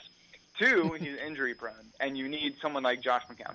Yeah. And not to mention the thing that really puts it over the top for me is the fact that your offensive line got decimated to free agency departures. You look at Alex Mack, who's an all-pro. Yeah, he left to Atlanta. Jeff Schwartz left. I think he signed with KC. So your O-line's in shambles right now. I know you guys took Cam Irving last year, the center.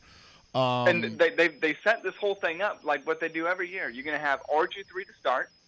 All right, week 10 or 11, they're going to bench him. Let Josh McCown go a couple of games.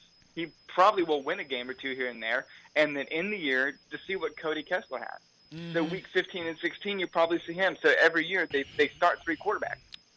I'm actually going to play devil's advocate against you guys here for a minute, because the reports that I've actually seen out of Browns camp, RG3 is actually doing really well. Here's the thing, though, and here's where I look at that. This is why the training camp reports until you get to preseason mean diddly poo to me. Like, what is a team going to do? Come out and be like, nah, he looks like shit. Yes. You know, like I've seen it. I mean, yeah, it happens, but for the most part. How many reports out of Browns camp for the last 2 years did we hear about how good Johnny Manziel was? Not a lot. Well, a lot of the shit that I read was not positive. It was average at best.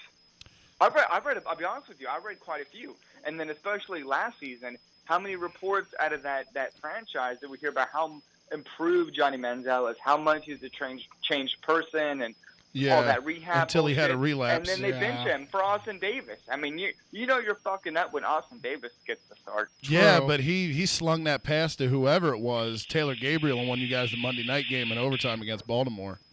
I was locked into that because I had Barnage in fantasy last year. Fucking Barnage. Yeah, I've you know. Yeah. Well, no, they lost the game. That was where they tied. It was to Benjamin. Oh shit, that's right. Game. And then they're going to kick the field goal to win the game, and the kick got blocked. That's right. And I stayed up until like midnight watching that game and had to go to work in the morning to lose it in the last couple seconds. Yeah. Yeah. All right. Well, yeah, Jay, that blows. I calling in, buddy. I like RG3. I have actually a little bit of high hopes for him just because he's not a Redskin anymore, so I don't really. I hope his career does well. Fan, I have no choice but to have high hopes for him. Yeah. So appreciate you calling in. We're gonna, speaking of Gary Barnage, we're gonna jump onto our fantasy tight end top 5 real quick. Yep. Look forward to hearing more from you, buddy. As Thanks the season again, goes dude. on. Love you, pal.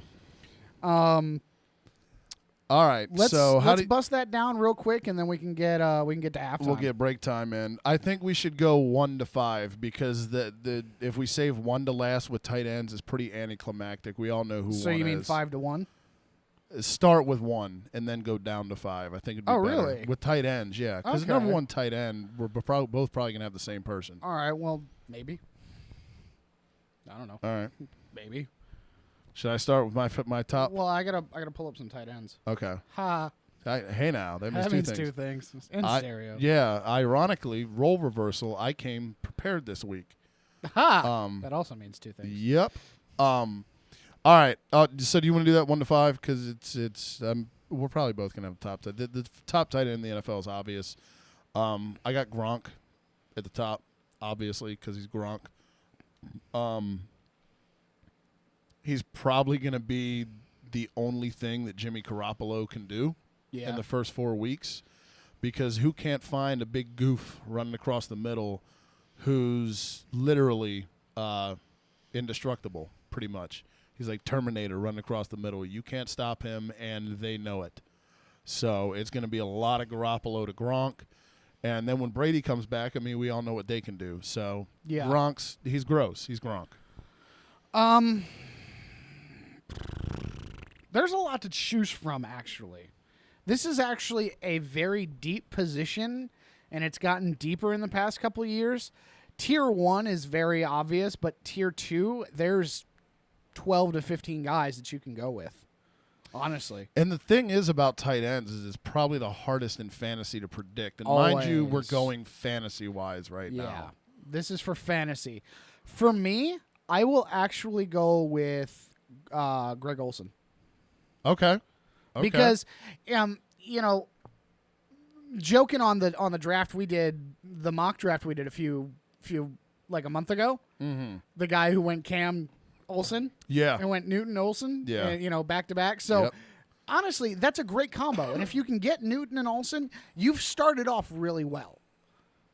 You've missed out on a running back and a wide receiver, but you've made up for it. You've got a tandem who's working in the NFL. If I draft it, if it falls to me, I'm okay with it. I'm not necessarily ecstatic, But that's, it's not my style, but if it happened that way, I'd be okay with it. So I would love for someone in an actual money draft I'm in to take Greg Olsen in the second round. Olsen's my guy for number 1. All right. Ironically enough, he's my guy for number 2. And Gronk is my number 2. Boom. So we're we flipped. flip-flopped. Yep. 3, I'm going Travis Kelce for the Chiefs. Okay. Jason Kelce, starting center for the Eagles. Yeah. It's his brother. And to be honest, I trust Alex Smith 0. I think he's a joke. I think Foles should get in there now that he's back with Andy and Macklin. Alex Smith doesn't like throwing the ball downfield a ton. If you've ever seen the NFL has a hobby of putting the Chiefs in prime time recently. Yes, and they're because good. They get good scores. Like, they don't always win, but they have good scoring games. Their games are great, and they're a hell of a team. They're great defensively. It's just offensively at times they're so inept it's difficult to watch. Yes, it's like painful. But Travis Kelce's he's the big guy. He's the red zone target, and obviously in KC they're not that fond of finding receivers until Jeremy Macklin made things happen for him last year. So I look for that to continue this year. I'm going Kelce 3. If we were going PPR league, I would be Kelce all day. However, we're not, or I'm not. I'm actually going with PPR. I'm going with Jordan Reed. Okay. As a Cowboys fan, I'm sitting here saying the Redskins tight end is going to be one of the biggest monsters this year. He's good. Do you think he's going to stay healthy? Yeah, I do. That's the only thing. I'm gonna bank on it. I'm gonna if he comes to me, I'm picking him and I'm banking on him staying healthy for 16 weeks. So that's my number 3. All right. Number 4.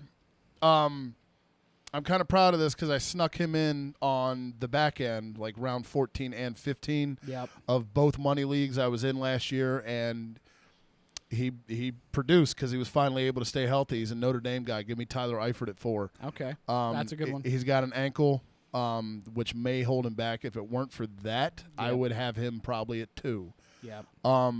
When he's right, he's as good as anybody. The only thing is he's just not right that much. I'm flip-flopping between 3 guys right now for number 4.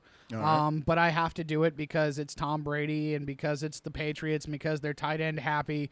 Look what Gronk and Hernandez did before Hernandez went to prison. Give me Martellus Bennett. That's a good call. And they're going to run a lot of double tights. Yep. You know, they did last year with Scott Chandler. Yeah. They did it, they had, speaking of, a guy we joked about before the show, Ben Watson. Yeah. Years ago, who's now in New Orleans. They did the thing. They do the thing consistently. They do. And, I mean, he's going to get looks despite the fact that Gronk's the obvious one. Yes. That because of the fact that Gronk is the obvious one. Right. He could possibly end up with more receptions. He could. I just think Gronk's so gross he could still scrap his way out of triple coverage. Yeah, because Gronk is Gronk. Because Gronk. So who you got? Who you got 5? 5. I'm going. Shout out to Jake. I'm going Gary Barnidge at 5. Okay. I like it. By far the Browns' best option. You've got Josh Gordon when he comes back. Yep. If he can, since he's a black guy who smokes weed in the NFL, Roger Goodell doesn't like that. So if he slips up again, tisk tisk, which is possible, he's popped. He's done. Again, Corey Coleman on the outside, rookie, their first-round pick. He's a question mark. You don't know what to expect from him yet. So what do you got? What's your safety valve if you're a quarterback who's under duress? It's your tight end. Gary Barnidge is hands down their best option. I'm going Barnidge at 5. All day long. I want to do a guy that's not that we haven't discussed yet. Obviously, you picked Kelce. Witten is, he's my guy, but he's older. He's not going to be a number 5. He's going to catch a lot of passes. He's going to get about 800 yards this season and maybe 6 touchdowns, but he's not going to be your go-to guy for fantasy every week. I'm gonna give 2 here. I'm gonna give a 5A, 5B. All right. 5A for me is going to be Julius Thomas because you've got Blake Bortles down there in Jacksonville. They've got a higher end offense with Allen Hurts and Robinson at wide receiver, and they're gonna draw a ton of attention. They got a couple of good backs in the backfield. They're actually gonna have a squad this year as far as on the offensive side of the ball. So look for Julius Thomas. The same as Gary Barnidge, he's going to be that safety valve. My 5B is actually going to surprise the shit out of you. Who you going? I'm going Kyle Rudolph. I like him. Teddy Bridgewater is becoming the quarterback that everybody thought he was going to be when he went to Minnesota. And the fact that you have a guy who's not necessarily a number 1 overall pick, he's not necessarily a high pick, but he's a solid guy. He's a good player. He's heads up. He catches the ball well. He can get downfield, and he can do the things that you want out of a tight end. I'm picking him for 75 catches this year and probably 900 yards and 6 or 7 touchdowns. He, again, along the lines of Jason Witten, but not necessarily every week. But if you need him for 1 or 2, he's going to produce. He's a lot of you could probably grab him off of waivers, but that's a hell of a call. If you can get Kyle Rudolph, I mean, you've done yourself a favor. Yeah, he's legit, and Teddy. They took Laquan Treadwell in the first round, Stephon Diggs on the outside as well, who going into a second year. But again, tight end. That's another team that's going to be offensively ridiculous. Yep. Anytime you have AP in the backfield too, you stand a chance. You stand a chance. Yep. So, and their defense is decent. Yeah. So hit us up on Twitter at No Radio Radio at Real Pissed PIST Sports, or hit us up on Facebook at Pissed Till Midnight or Facebook.com/Radio Free Radio. Give us your fantasy tight ends. Let us hear some feedback, or give us a call 757-848-5920. I also kind of wanted to work Zach Ertz in. Just throw his name into the conversation. There it goes. Yep, just because I homer. So while I eat that crow, we're going to go ahead and take a break, which means break time for all of us. Refill your glass. Tinkle, tinkle, we'll get back to you here in a few. Yep, break the seal. And we'll see you here back in a few minutes. Thanks for tuning in. It's Pistol Midnight on our station, RadioFradio.com. Hey, it's Justin from Deprogrammed. Do you like to talk about your favorite bands with your friends? Yeah, well, me too. Tune in every Tuesday night at 10 p.m. to hear us do just that. Only on our station, Radio Free Radio, RadioFradio.com.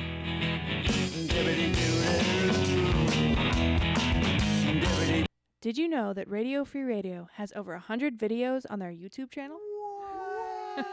It's true. Check it out. Go to YouTube and type Radio Free Radio, all one word, into the search bar and click subscribe.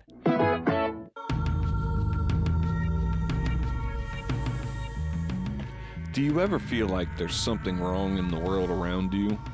Do you feel like you're being lied to? Do you think you know more than the people in charge? Join us as we answer these questions and many more. Wednesday nights, 9 p.m. on RadioFradio.com.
What's good? Hour 2, Pistol Midnight live from the WDMF studios in Hampton, Virginia. At No Radio Radio on Twitter.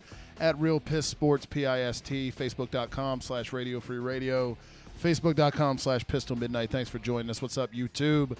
Patreon.com/Radio Free Radio. $1 a month gets you access to everything here at the station. All the shows, all the previous shows from all the shows, including us.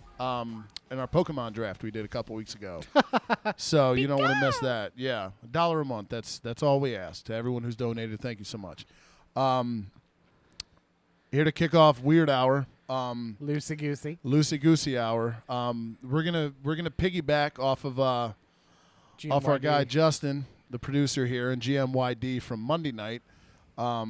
This was inspired by you guys. I would have never even heard about this had you not give us the heads up after the show last week. Crystal Pepsi, isn't it a re-release? Wasn't it out previously? Yeah, it's been out like 2 or 3 times now. This is the most recent time. Yeah. Super exciting times for us here at RFR. It is, dude. And the best part is the label. Yeah. It's so retro, man. This is it's so great. I'm a sucker for retro labels. That's the only reason why I've bought Bud Light since they came out with new cans. And why he's an Eagles fan. Hey. Oh! Cuz I also like retro success. That was a good one. Fuck you. Hey, buddy. Mr. NFL Championships. Fuck you, buddy. Yeah, it's been a while for the Birds, but we do have rings. They're just lollipops. Yeah, there's just a lot of dust on them, that's all. So, yeah, we've got James and myself. We've got a bottle of Crystal Pepsi each. Yep, here we go. What's going on? Ready? So, yep. I'm going to give you a little of this first. Oh. Get you guys in the mood. Van Halen, dude. Yes. Just a little bit of that. Can't give you too much. Yep. Go ahead. Oh. Ah. It sounds so... All right. Should we wait till the beat drops to try it? It's not gonna. I'm just giving okay. you a I piano got you. intro. Ready? Cheers, all right, buddy. Let's see how it goes down.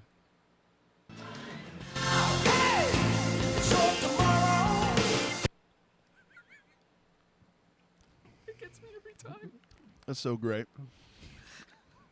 Not bad. It's more like a Sprite.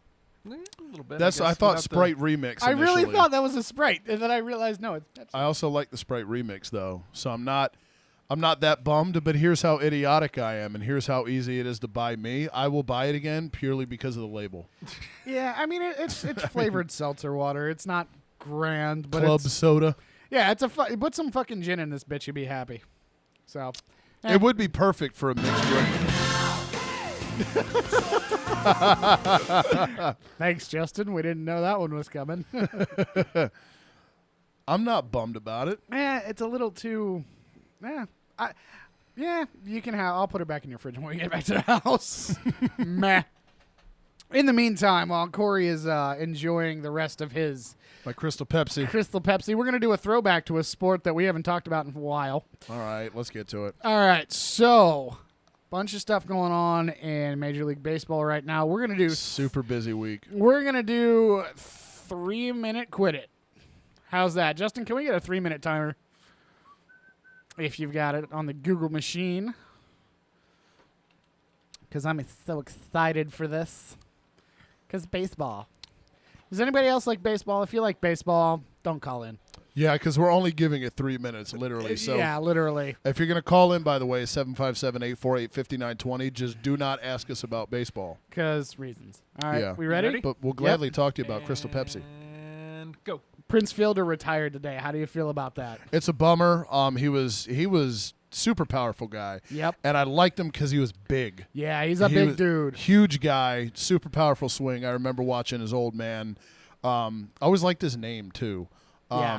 And Prince. You always feel for a guy who gets, super emotional when he's got to walk away from some. His kids are up there. Especially at that age. He's only 32. So. Yeah, he's young, and it's not that long ago that he was a powerhouse. He was in the prime of his career. Yeah, he dropped off quick. Unfortunately, like these other two Nimrods, Mr. Mark Teixeira and Mr. A-Rod himself, A-Rod is going to be playing in his last game tomorrow and then will retire at the end of the 2017 season.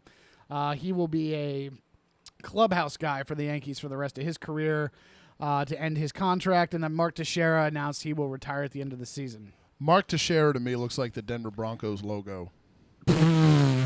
That's old White needs to be replaced. Yep, got really big teeth. Yeah. When he smiles, it's grotesque. A-Rod though, the most interesting thing to me is his legacy. What's it going to be? I think Will there be the asterisk? Right, and there should be. You can't condescend people. You can't throw people under the bus. He's a lot like Lance Armstrong in that regard, and I will always have a special place of hate in my heart for the 2009 World Series. Eat a dick. I don't care. Go Yankees. Right. Yeah, you're all a right. Yankee fan. Minute 30 left. Ichiro gets number 3,000. One of the best players of all time. He's great. He's still not the hit king though. It's Pete Rose. What's up, Charlie Hustle? Put Well, him in the Hall of Fame. God damn it. Put him in the Hall. So last, but definitely least because we all hate him. Minute 15 left. Tim Tebow wants to play in major leagues. What? Can he just go the fuck away? That was my first thought, but here's the thing: he's not going to go away anytime soon. God damn it! He's going to be going- president one day. He's going to be good, and I'd Kill take me. him over Trump. We'll get to that later. Dude, I'm not. I wouldn't take him over Trump. I would. Because Trump, I know I'm getting some kind of crazy. Tebow, I'm just getting Jesus down my throat, and that's a dick I don't want to swallow. I'll No, take thank it you. over Trump. No, I will because not. I can just tune it out. I used to date a super religious girl, and I tuned it out while I was in church, hammered.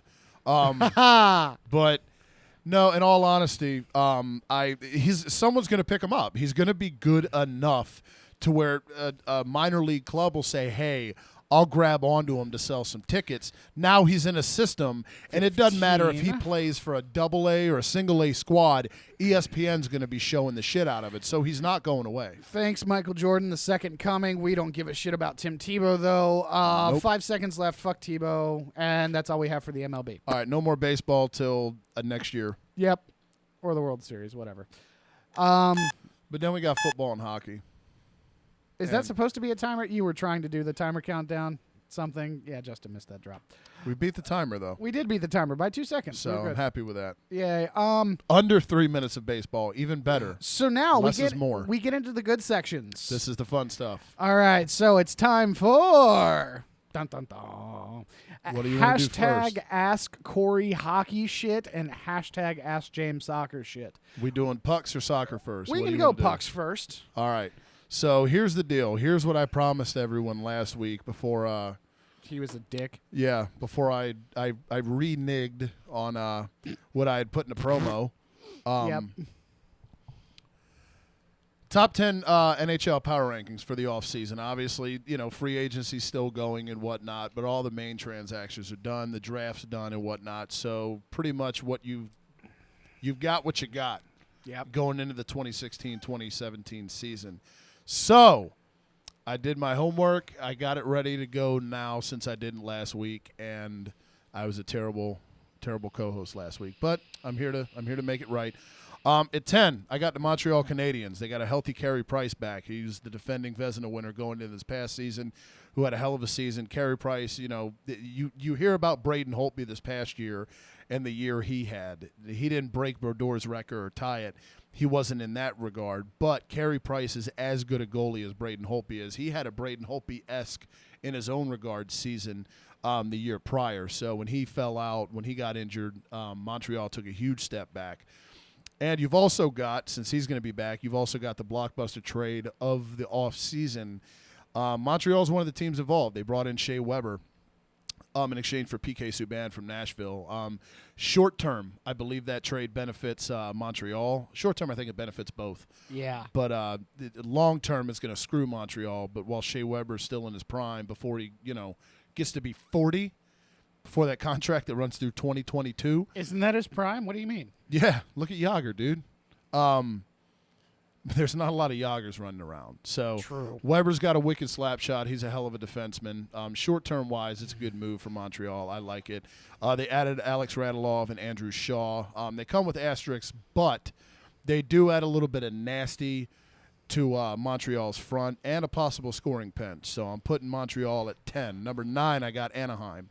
They're defending Jesus, we're Pacific. still on number 9? Yep. Well, just got number 9. They're defending Pacific champs. Yeah, I'm going to try and run through it. They acquired Jonathan Bernier from Toronto, so you've got a guy in net that you can trust now. They fired Bruce Boudreau, who's now the head coach of the Minnesota Wild, but they hired Randy Carlyle. It's a new voice, but I don't really see the improvement. It's you're swapping oranges for oranges, essentially. Whoa. Just a newer orange. Tangerines versus prunes. Exactly. So Anaheim's solid, though. I got him at 9. Number 8, I got the Blackhawks. They added Brian Campbell, who's a beast. He's on the downside of his career, though, but it does address the blue line situation for the Hawks that essentially ended their year against St. Louis in the playoffs since they were thin on defense. They could struggle early. They've got a lot of guys who are looking to come up for full-time NHL duty this year. You've got Ryan Hartman, Nick Schmaltz, Tyler Mott. Those guys could struggle early as they adjust. So, but they've got all-world talent, so they should be all right because they're the Blackhawks. Fuck them, though. Speaking of fuck them, at 7, I got the Caps. Always fuck them. They're loaded with talent. They've got the talent-wise on paper. If championships were won on paper, the Caps would be a dynasty. All right. Their big free agent acquisitions: center Lars Eller, formerly of the Montreal Canadiens. It was nice and all, but he's not the missing piece. What the missing piece is for the Capitals is what's inside, and you can't find that on a free agent wire. So if they can dig down and get a gut check in, maybe you can make it past the semis. Doubt it though. Wouldn't bet on it. Ouch. Number 6, I got Nashville, man. Okay. PK Subban. Yeah, The other that's a end huge of the pickup. Yep, the other end of the Weber and Subban trade. Such a good move for them. You get a premier player, a premier blue liner at that. You've got to allow that defense time to gel, though. Eventually, it could be one of the best in the league. And they were a playoff team last year. They came within a game of going to the conference finals out west. So they're there. PK Subban's a huge help. Pekka Rinne has to bounce back. The inconsistency, you can't have that. You can't have that a goaltender. It doomed the Stars, and it will do the Predators if that continues. Exactly. And you've also got, I just had to plug this guy, their head coach, Peter Laviolette, formerly of the Flyers, took us to the Cup in 2010. He famously, he's a Jim Harbaugh type guy. Okay. He's super feisty. He's in your face. He's great, but he wears out his welcome pretty quickly. So he's entering his 3rd year in Nashville. So we're still within the window where Laviolette's effective. So look out for the Preds. Okay. Number 5, I got Florida. They're defending Florida Panthers, by the way. Good call. Defending Atlantic Division champs. They just, as awesome as they were, and they're young, now they got deeper, too. They added Keith Yandel at defenseman, who's a former captain of the Coyotes. They added Jason Demare. So you've got now, in addition to adding better defensemen and veteran defensemen, they also have more mobility on defense as well. They added a backup goaltender in James Reimer. So if Roberto Luongo ends up getting shaky, which he's done before, you got a guy you can roll out in confidence in the playoffs to get the job done. Number 4, I got the Dallas Stars. Awesome. Yep. That makes me happy to hear. Yep. We'll get to the goalie thing in a second. Okay. They added Dan Hamhuis from Vancouver, who's a hell of a defenseman. Yes. Stoked about that one. Exactly. Defenseman is just like Chicago, like you were saying, what did them in. You've got an incredibly young defense. They're talented, but they're young. They don't have any experience. Dan Hamhuis brings that. And he played in the Stanley Cup with Montreal, Vancouver. So one of them Canadian squads. One of them Canadians. Yeah, the Riot people. Up in Canada. So exactly, he'll Shout bring out experience. He'll help out a young defense over there. But they're still rolling with the same tandem of Kari Lehtinen and Antti Niemi in net. Obviously a concern. So if they can find some, we need to let one of those guys go. Yeah, like I just agree. to say to the other guy, you're the fucking guy. If you don't do your job, you're out. You could have brought in a Bernier. You could have brought in. Don't Reimer, do it, Justice. any of those guys. Justin, pause it. Oh God. He's got the. We just to give you guys yes. We're watching all the squeamish videos from the Olympics here in a couple minutes. Once Live Corey finally reaction. finishes with hockey. Yep. Well, you do soccer all the time. Around so. 11:30, yeah, we'll be watching the videos. Yep. I've only got 3 left. I've tried to make. You're it, fine. I've tried to make it quick. 3, San Jose. They're deeper and faster. They added Mikkel Bodker, former winger of the Coyotes. He's a hell of a player. You add that to the defending Western Conference champions. What do? You get better. Martin Jones, their goalie, he's got to match his playoff performance consistently throughout the year if they're looking to rebound and get home ice in the West next year.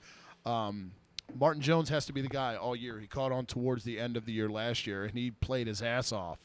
But coming out of the gate, it's his gig now, so he's got to perform up to the level that he did that got them to the Stanley Cup consistently throughout the season. Okay. Number 2, got Tampa. Okay. Yeah, well, because they re-signed Steven Stamkos. You re-signed Stamkos, and he's healthy for now. Hopefully you can stay that way if you're a Bolts fan. Blood clots are an issue. See Kimmo Timonen. Also, they got Ben Bishop back healthy. Okay, that's a big one. So you've got your number 1 goalies healthy. Long as they can stay right, they'll control their own destiny in the Atlantic Division. They'll be in the conversation for sure. And number 1. Are you going Homer? Who else but the Flyers? Oh, God I'm totally damn not. it. No, I'm not. Okay. The Antichrist, the Penguins. Oh, wow, really? Yeah, I mean, look, they're the defending champs. And that's why I wrote here, defending champs. Fuck. They were great, man. You don't even have your team on a top 10 list? I'm realistic, dude. I'm a realist. No, we're not there. We're about 2-3 years away from. That's why I like you. From where we need to be. You're one of the very few Eagles fans I can stand. I'm a fucking realist, man. I'm a fucking realist. 2-3 years though, we'll be legit. Yeah, I can see it. They're the defending champs, though. They played as well as anyone last year. Obviously, they play with incredible speed. They're obviously supremely talented with Crosby, Malkin, Phil Kessel, the HBK line, those guys. Marc-Andre Fleury will be back healthy this year, too. The only notable roster change for them, they lost Ben Lovejoy, who's more or less a role player blue liner for them. Okay. So you're looking at essentially the same squad, and you're coming into the year with Mike Sullivan as a head coach instead of just hiring him in December. To cement. Right.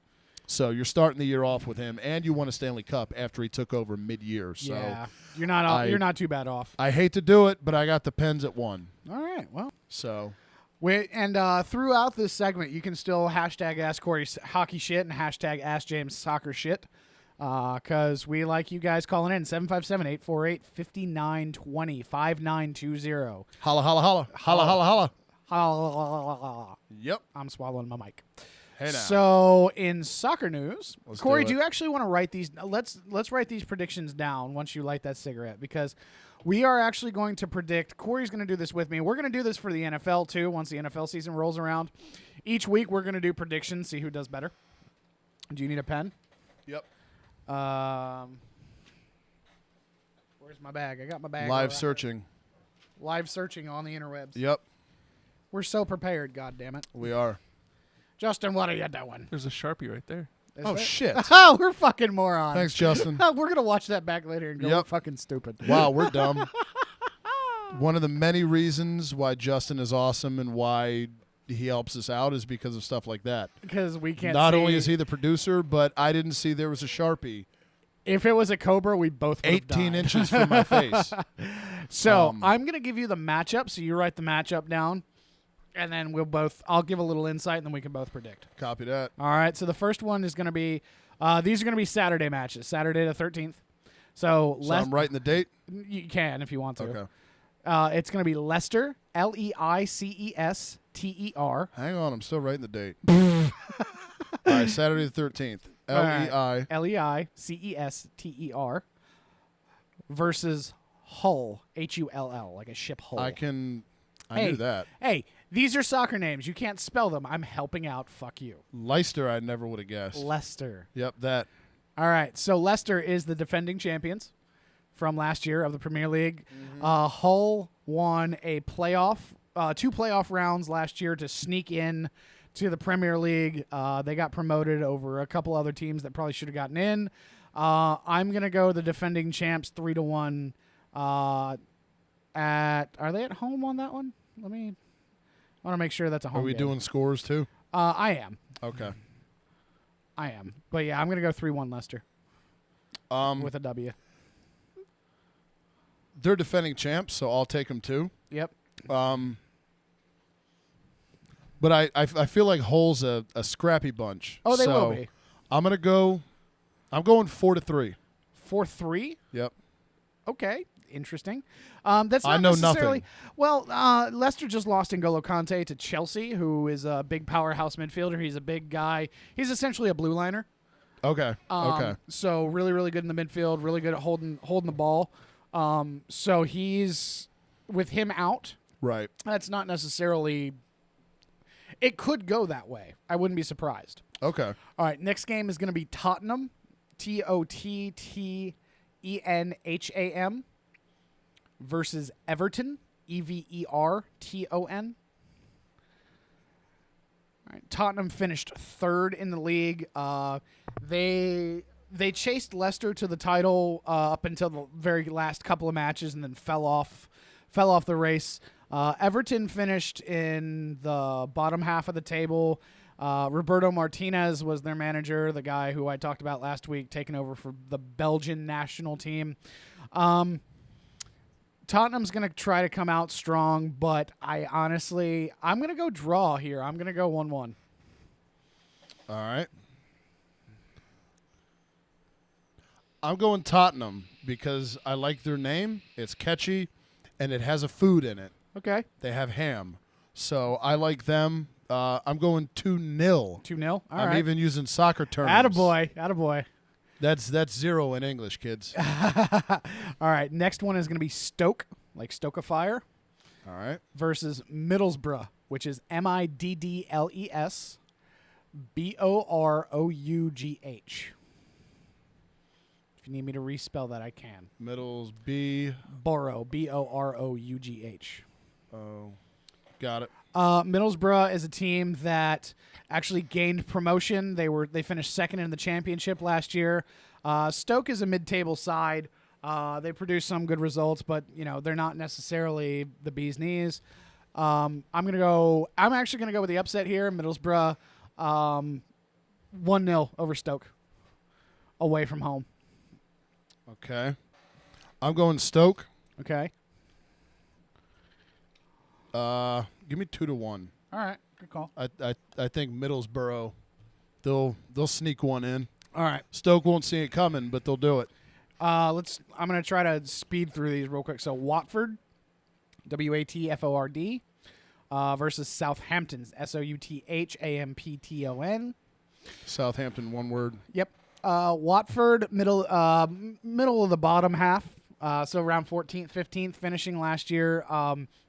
And then Southampton, they finished 6th or 7th, right there with Manchester United.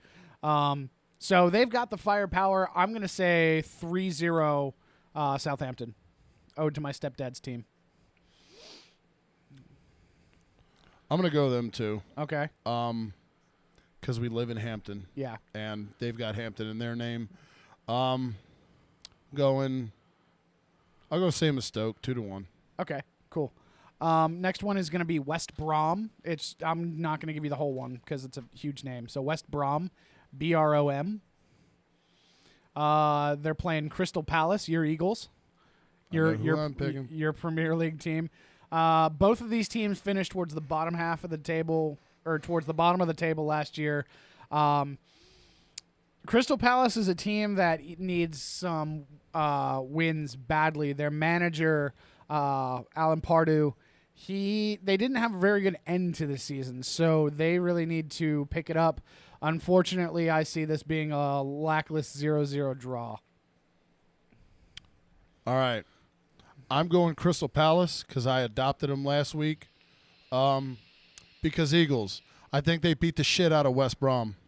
4-0. 4-0. Wow, that's gross. That's not going to happen. All right, so next one is Swansea, Swansea, versus Burnley, Burnley. Swansea finished in the bottom half of the table. Burnley got promoted. I've seen a couple people picking Swansea at the bottom of the table this year. I don't think that's going to happen. I'm going to take Swansea 2-1.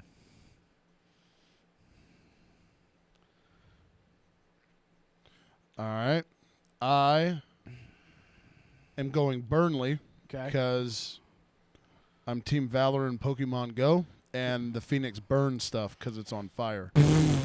So that's my logic I'm using here. Justin's cracking up. Like, Justin's beside himself. That's because of that 100% my logic. That was shit.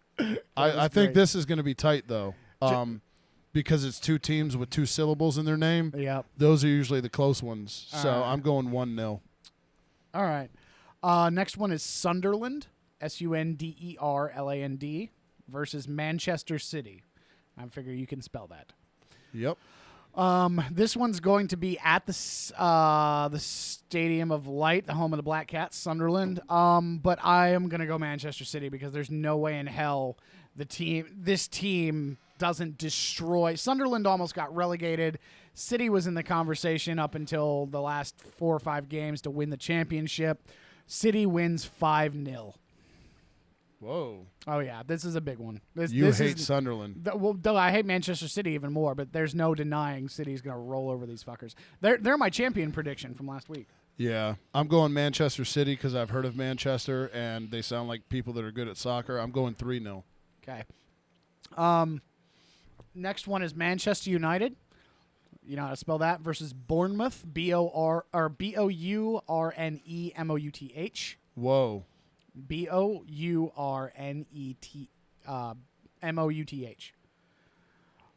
Bourne. Like Jason Bourne and then mouth. Bournemouth. Okay, gotcha. This one's going to be a lot closer than it should be because Bournemouth, they come with it every fucking game. They don't always win, but fucking they're always exciting. Manchester United 4-2. Zlatan Ibrahimovic has a hat trick for his first game as a Red in the league. I've heard of Manchester United, so I'm going with them. Sorry, Jason Bourne. You guys are losing 3-1. Okay. Next is going to be Liverpool. They're playing Arsenal. Ooh, I've heard of both of them. Yep. This is going to see what Jurgen Klopp has been able to do in the offseason with his squad to see if he can solidify them as an actual contender versus Arsenal with Arsene Wenger. These guys are considered by many to be the team to win it all this year. So this is a very, very, very early test to see how these teams do. I'm going to go with a 1-1 draw at Anfield, which is Liverpool's home stadium. All right. I'm going Liverpool because it's got liver in it, and I punish mine every Sunday because Eagles. Give me 3-2. All right, you're going with a fun one. I like it. Oh, yeah. I've heard of both of them. All right, It'll be and exciting. then last match is going to be Monday. It's going to be West Ham. Hey. West Ham United versus Chelsea. Chelsea, EY or EA? So this is a London derby, as they're called. It's kind of like it's their big rivalries. What they call them derbies. Yeah, sounds like an important game. So West Ham is moving to the Millennium Stadium, which is the stadium that hosted the Olympics in London in 2012. They're moving from their park that they were at for years and years and years. West Ham finished 6th. They've got one of the most explosive players in the Premier League with Dimitri Payet. Chelsea, they were champions 2 years ago, but fell off and ended up finishing 10th after letting go Jose Mourinho, who is now the coach of Manchester United. I'm going to go 2-1 Chelsea. Payet scores. All right. See, I wanted to go Chelsea, but you did. So that kind of makes me want to go West Ham because they're also a ham team. Yeah. And I like food. So I'm going to go West Ham because they're usually better than the ham of the East. That was fucking terrible. 3-2 is what I'm going with. Jesus, you got some high-scoring games. Yeah. I can't ever figure out why soccer ends in 0-0 draws because you have that huge net. We've had this discussion. I know that you could drive a Chevy Suburban through. Right. Here's the thing. We should figure out some sort of humiliating bet. Humiliating bet. That I'm more than likely going to lose because I based my predictions like my 7-year-old son would. Are we doing this week by week? Like whoever This has is- the best percentage What's the course? What are these games taking place over? over the course of between Saturday and Monday. Okay, so next week the bet would be paid off. Yeah, we'd Okay. do it before the show. I'd come over and we'd pay the bet. Whoever. Or during the show. Well, I don't know if we can fit that in, but because I That's want to true. get the NFL ones in there too. Yeah. So, Justin, do you have any humiliating ideas? oh God, here he goes. I don't know if this is necessarily humiliating, but it's an idea. Okay. It's ask Corey hockey shit, ask James soccer shit. I'm sure Corey has some sweaters. Yeah? Yep. You could make James wear a sweater if you win. Oh God, no. Make Corey wear a soccer jersey if James wins. Do you got soccer jerseys I, I don't could really wear? have. I got tight shirts. I've got a I Toronto don't- FC I one. don't look good in tight shirts. That's okay. Well, yeah, I have tight shirts. That I don't look good in tight stuff. What about like a referee shirt? I got a bunch of those. Dude? Yeah, I got a bunch of referee gear. All right, I'll dress up like a ref next week if All I right, lose. All right, and then I'll come looking like a fucking Montreal subplant. No, you get to wear my Ron Hextall sweater next week. God, disgusting. It's all right. I mean, I'm a Stars fan, so I'm not too offended. We can post those on the gram and the Twitter and the Yep. Facebook later. So yeah, we're gonna post all those predictions on the gram and the Twitter and the Facebook later for you guys to peruse. All of our soccer fans, I'm sure, will appreciate those picks. They'll probably lambast Corey for his 3-2 predictions. For my idiotic. I'm dressing up like a ref next week. I'm calling it. Yeah, Admittedly. so am I. Although I wouldn't be surprised if luck be a lady for the week. Let's go back to our rundown we've got going on for tonight, because now we're getting into the Olympic stuff. I know we said fuck the Olympics. Yeah, but we got to do some live reaction stuff because it'll be fun. Couple things we have to talk about before we do live reaction videos. Actually, if you guys don't mind, on the YouTube Oh. channel, William Sugg has jumped in. Awesome. Yes. And he said he wanted to send a shout out. He said he had a great discussion with James about the Jeff Fisher Nick Foles situation, and he was just curious how everyone felt about being cut on Hard Knocks on the phone. Fisher. Oh cutting yeah, the guy. because Corey and I watched that at his house before. Yeah, I personally I don't like it, and it take my affinity for Nick Foles out of it. But I understand his business, but The way he did it was just douchey. Yeah. I've gotten broken up with in 6th grade easier than that. Like, I've been let down by Passing pretty notes? Yeah, I've been let down by pretty women easier than Jeff Fisher let down Nick Foles. Just yeah, I did, however, get fired over the phone on a Saturday. on your off day? Yep. Yeah. It was 10:30 in the morning. I was drinking a beer. I was going to a concert with some friends of mine later that night. And, yep, got called at 10:30 in the morning. We didn't work Saturdays, by the way. Hey, Yeah. we don't need you anymore. Oh, okay. That sucks. Well, I'm going to need more beer then. So I sympathize with Nick Foles. And I question a lot of times, because since the Rams are on Hard Knocks this year, I'm sure it's an accurate portrayal of the way things actually go. Yeah. But you question the embellishment. You know? Hey, do this because it'll look a certain way maybe. Was Jeff Fisher more uncomfortable doing it on camera? I'm sure. In his makeshift office because they're moving. Right. Or was it the fact that he actually was embarrassed telling Nick Foles over the phone instead of face-to-face, hey, we're cutting you? Probably a mixture of both, because if you watch the video, he never, not that he would directly eyeball the camera anyway. Yeah. But it's almost, if you look at the way it's like he's trying to avoid the camera. Yeah. So I think it's a hybrid of both. Yeah, just but fuck, yeah, you need fuck to Fisher. yeah get a real get job. a real job. Exactly. All right, so get a real coach, Rams. Yeah. So a couple things Olympics to go over before, because we are going to watch all of these nasty videos live for you guys, and Corey's going to turn around and look at the Yep. screen. Justin's going to full screen it, and we're going to go, ow, gross. The weightlifting is a thing, and it's a competition in the Olympics. Yep. Obviously, we have a weightlifting video to watch later. Apparently, a Thai. So this is a guy from Thailand, not Taiwan. Yeah. Because you have to figure it out. But there is a Thai weightlifter. His family was being featured in Thailand, being he was in the Olympics, and he had a chance at bringing home a medal. He got the bronze, and then he and he was celebrating, but unfortunately his grandmother died from celebrating as well. They can't tell if it was a heart issue or if she was ill, but he won the bronze and Grandma croaked while going yay. It's not cool, man. That's, I know. That makes Martin Gramatica look not funny. I know. Fucking Martin Yeah, Gramatica. you got past Gramatica. Other Olympics news. Team USA, members of Team USA got caught in a Rio brothel. Among them, DeAndre Jordan, DeMarcus Cousins, and DeMar DeRozan. I would love to go all to of a these brothel. D guys. Yep. That means two things. I'd love to go to a brothel with Boogie Cousins. I know, right? Holy shit, man. Now, they say they got there accidentally because they thought it was just a massage parlor, but Yep. who the fuck goes to a massage parlor just for the massage? Exactly. You're and going to go then- see Ling Ling in the back after you're Absolutely. done. Oh, hello, please. $5 seconds.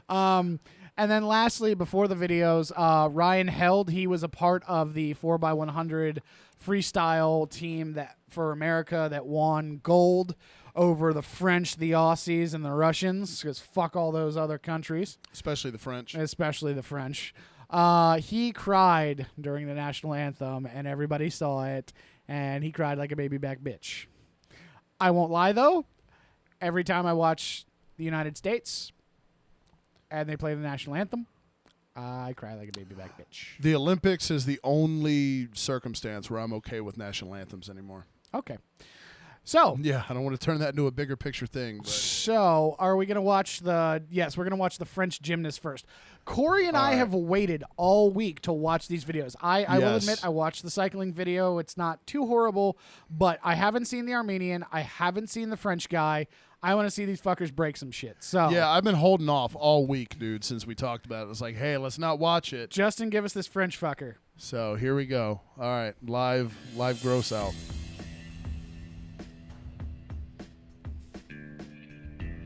He's top heavy. I don't like where this is going. I love the ominous music. Yeah. And he's really focused, so you know this isn't going to end well. Oh, shit. Oh, God. Here we go. Here we go.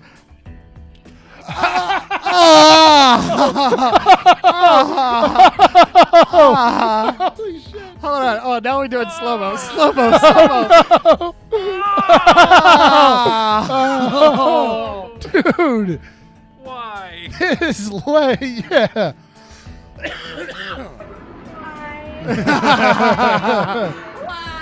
He just looks up at his own leg and then puts his arms over it like, oh, fuck. Oh, my God. That was, wow.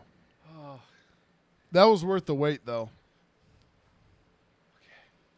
Yeah, that really was. All right, so this is the weightlifter. Yeah, this is the Armenian You haven't guy. seen this either, right? No, I haven't seen this. He breaks his Oh, God. He looks like a douchebag, though, so this is going to, good for him. Oh, here we go. Oh, shit. I've always wondered Oh, God. how this doesn't happen more often. Right? And then I know. just Oh, 3, shit. 2, snap. Oh! The coaches can't even look. The coaches can't even fucking look. Jesus Christ. Your arm is not supposed to do that.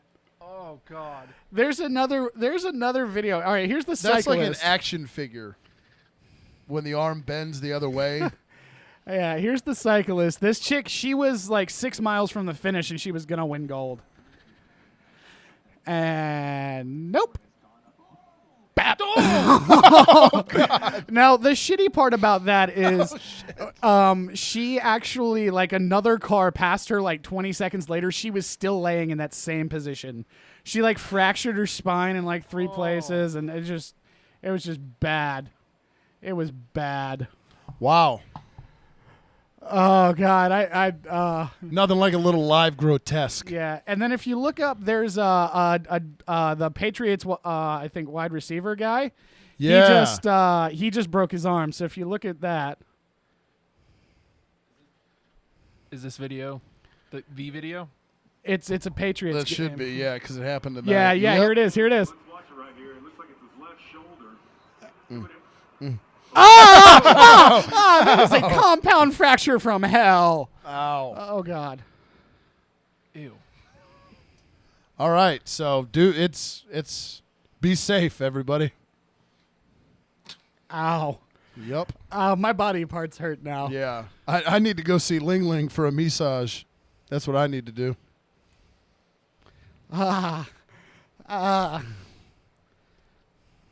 Damn. And to think that Right? Are you tingly all over right now? Yep. Yeah. I feel like the girl in Last House on the Left. Now, okay, here. Which one of those injuries would be the worst? Oh, the arm. The arm. Which arm? The weightlifter or the football player? No, the weightlifter, 100%. That's. I don't know. Compound fractures are one of those things. Like, I think the football player is the last one that got me. Because I can feel that. Like, I've broken my ankle. Like, I've literally turned my ankle 180 degrees. And I know. I want to go home. I know.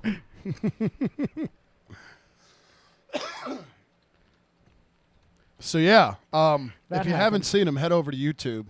Look them up on the internet because there's no excuse for you to have not seen them. We would have already seen them, but we held out to live react to the gross. So, yeah, if you haven't seen them, go check them out. I put the weightlifting one as the top gross. You feel bad for those guys, too. I 'cause do, They've worked their man. way up Yeah. And then you just turn into a human Reese stick. Oh, God. Give me a break. Yeah. Give me a break. Like, I'm plowing into that thing, man. Break me off a piece of that broken arm. Yeah. Good God, dude. All right, so we're going to do a draft now? What are we drafting? We had said one prior to the show, and then we kicked around another one. What do you want to do? I'm leaving it up to you. I'm fine either way. Let's do because we wanted to do it. Let's do the ESPN people who are probably going to die soon. Is it strictly ESPN, or is it just like in sports people that are that do we want them to die? No, or sports people we just think are going to die. In okay. general. All right, I'm going to label this one Sports Death Draft. And ironically, I get the first pick. Wow.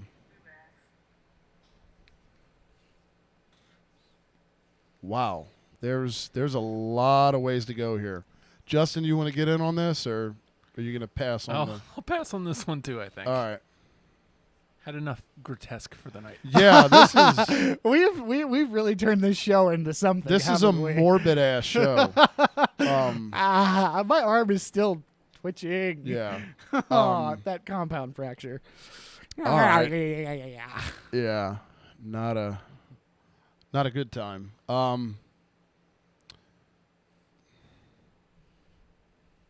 See, there's someone I want to go, but with douchebags usually last forever, unfortunately. Like, they can't get knocked off early and just do the world a favor. But in a perfect world, they would, which is why I'm taking Johnny Douchebag first. You want him to die? Maybe. No, I don't root for anyone to die. I just want him to go away. Just to go away. I mean, if that's the only option. I'm going along. You'll see the line that I'm going with this. So, person that I think is going to die soon, sports-wise, Dick Vitale. I hate that guy. I know. A lot of people do, actually. He's fucking brutal. That would fit, though. ESPN icon. Yep. Tapping out, which ironically was what I was going to piggyback on next. He may or may not have farted on the air on Monday Night Countdown last year. I don't even think he's on that show anymore, and thank God it's about time. I'm going to coach Mike Ditka.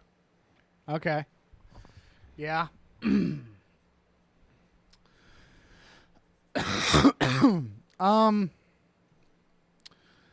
A guy that I could see randomly dying out of the blue, Stone Cold. That would suck, dude. I would cry openly wherever I was. I probably would too. I'd have a breakdown because honestly, like as much alcohol as he consumes and as like high tempo and blood pressure and everything as he is, you'd gotta think, and as much stuff as he's done to himself, or maybe, CTE issues, concussion issues. Yeah, so Stone Cold is a guy that I think could possibly go soon. And Justin, there's an honorable mention if you want to throw him on there too. All right. Who's some people in some bad shape? Yeah.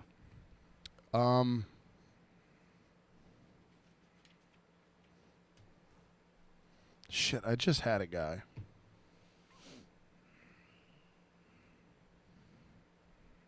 I hate when I have one and it escapes me. That happens a lot. That's a pain. That's why you should write them down on a big board. I know, but I wasn't really thinking about. I had a big board last week. Yeah, you did. Yep. Dum dum. Dum dum. We had this turned into the war room. Oh God! On the NFL draft. Speaking of which, one that I missed last week that I am angry I missed. Mm-hmm. Siri. Yep. She was down that on is my the big one. board. Because I went home that night. Yep.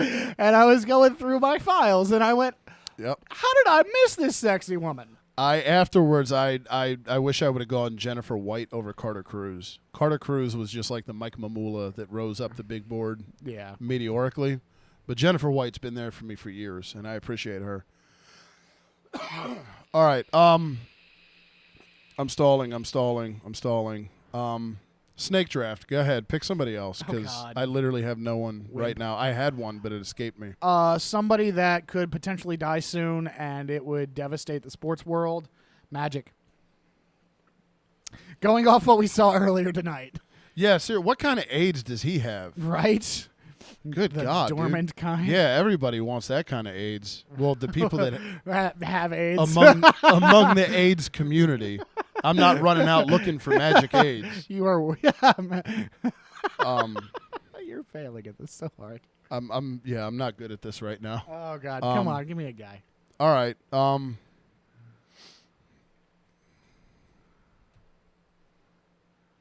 go Derrick Rose. Just because I don't like him. I'm going with people who can legitimately I don't like a him. cause to die. Yeah, You're just I don't going like with him, and he's guys you want to die. He's a wimp. I don't want him to die. I needed to blurt. Lion Norman Bates, piece of shit. I needed to blurt a name out, and his was the first one that came to mind. So. Oh God. Sorry, Derek. I'm trying to kind of hit every sport here. He's gonna outlive me. Probably. And I just took him.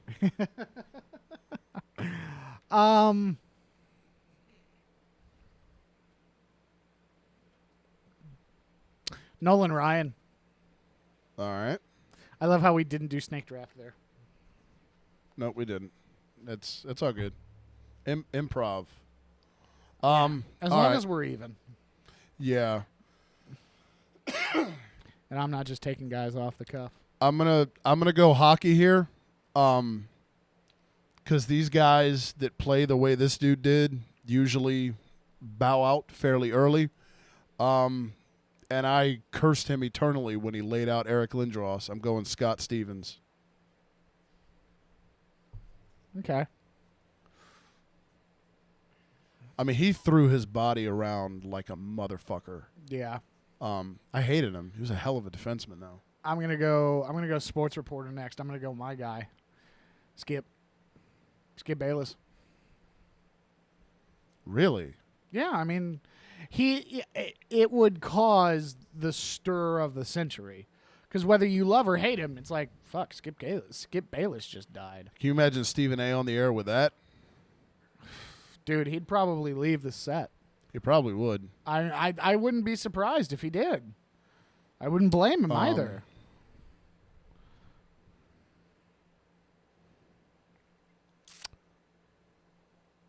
I think this one would be a huge shock. And he's one of those guys that he's old as hell, but he's still he looks younger than my parents. Okay. I'm going Coach K. Yeah. Considering he gets his hair dyed every other. Yeah, considering he looks just like the Duke mascot, and he's like 93. Seriously. Not really, but he's old. Might as well be. Wild card. You want to do Let's a do it. lady round? Yeah, let's do shorties. We like to include the women here.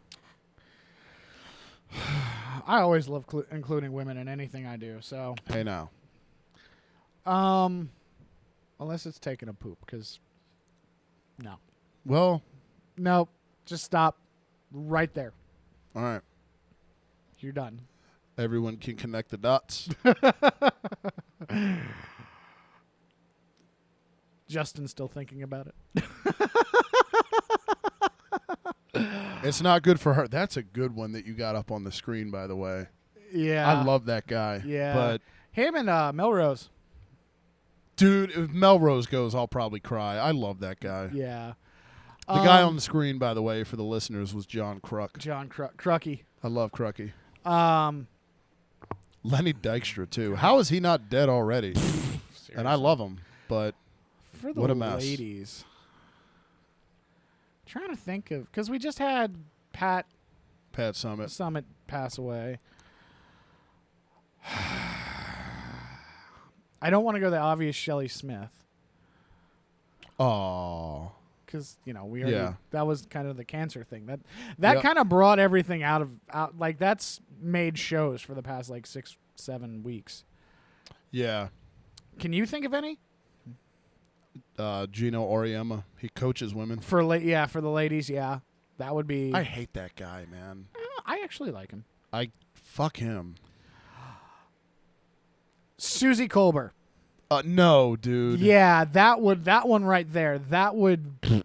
She's a Philly girl. I love Susie Colbert. She's an icon for. I love her. For. And she's still got it after all these years. What's up, Susie? Uh-huh. Joe Namath let you know on Monday night. One too many, Joe. Hey, girl. Yeah, what's up? How you not doing? I didn't officially take a lady. Take a lady. Yeah. I'm going to go... I'm going Colin Cowherd's wife. What? Just because Colin Cowherd can suck it. Jesus. You're a horrible I'm trying to person. stick with the morbid theme. This is why I love you, though. You're a horrible Mrs. person. Cowherd. You make me happy. Because he would still come on the air and somehow relate it to Tom Brady. So you want to give the listeners that rundown? All right. So the death draft. I got Johnny Manziel, Mike Ditka, Derrick Rose. So fucking stupid. Scott Stevens, Coach K, and Mrs. Colin Cowherd. And James's list actually makes sense, kind of. More than mine. He's got Dickie V, Stone Cold Steve Austin, Magic AIDS, Nolan Ryan, Skip Bayless, and the lovely Susie Colbert.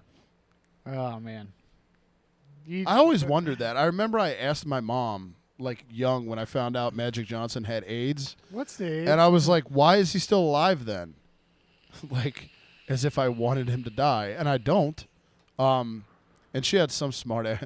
It doesn't fucking kill everyone immediately. He's been alive forever. Right. But that's fine. So yeah, Magic Johnson's he's got the Yep. lesser of the AIDS evils. Yep. Let me get a cigarette because we're there. I'm gonna stop with the AIDS talk, and we're gonna get the last call real quick. What do you got? Oh fuck! I forgot my last call. I don't even have one. You don't have one? Nope. I'm thinking as you're talking. Oh god, there was a thing. There was something. I just can't wait to wear a referee shirt next week. Which sport was it? I'm completely drawing a fucking blank here. Tennis is what it was. That's what I feel like. I mean, sure, I can go tennis. All right. Serena and Venus both got knocked out of the Olympics early, like mad early. Yeah, good. Serena and Venus not knocked out in the doubles competition mad early, and Serena got knocked out in the singles competition early. They were both favorites to bring home the gold to the good old US of A. So that's a surprising one. And if I think of mine, I'll chime in. I think it was basketball related, but I can't remember. Birds won tonight. Woot. Only fitting. That's the route I go. Twad. Carson Wentz finished 12-24 for 89 yards. Again, it's How does that make you feel? not great, but it's baby steps. Baby steps. We'll get there. Hashtag Wennsylvania. What?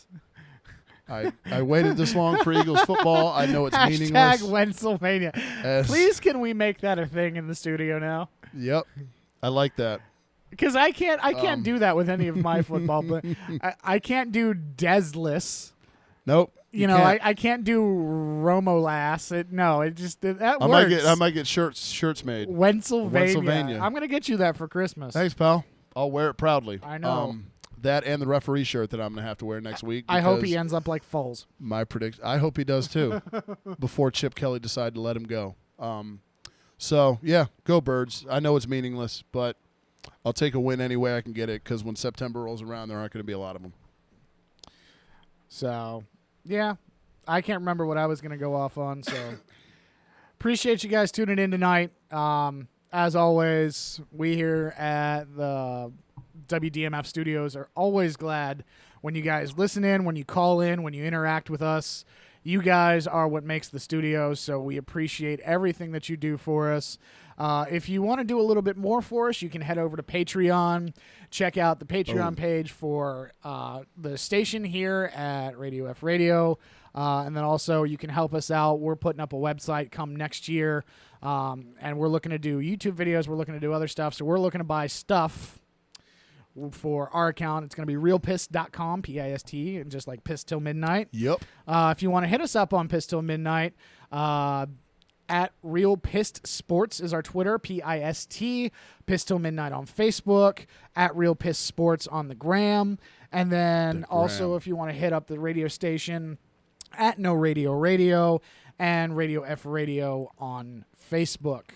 Again, as always, if you want to call in, 757-848-5920. That's 5920.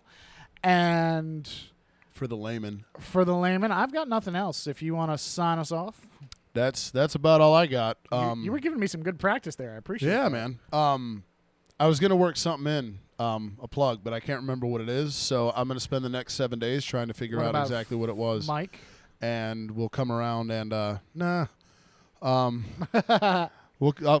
figure it out next week in my referee shirt, because my picks were terrible and they haven't even materialized Parties yet. Mini Golf. So plug that. Who? My Play-So business. Parties Mini Golf. Go golf. My guy will take care of you. Yep. If you mention Piss Till Midnight, you get a 10% discount. If you come in, just mention Piss Till Midnight, mention me, mention the radio show. Mention it to other people, man. Yes. Because someone tell the people over at 94.1 that Cattles isn't the only live local show that wants to hear from people. Yep. So it's get that out there. It's Partees, P-A-R-T-E-E-S, 3D Blacklight Mini Golf. It's on 234 North Battlefield Boulevard in Chesapeake, Virginia. So all you 757 people, come see me. I work Monday, Tuesday, Wednesday, Friday, and Saturday. My man even gave you the address. All you got to do is show up and spread the word about what we're doing here at RadioFradio.com. Thank you for listening, though. Tune in next week to see my fat ass in a referee shirt. It'll be fun, and we will do it next week, Thursday, 10 to midnight. It's Pistol Midnight on our station, RadioFradio.com. Boom.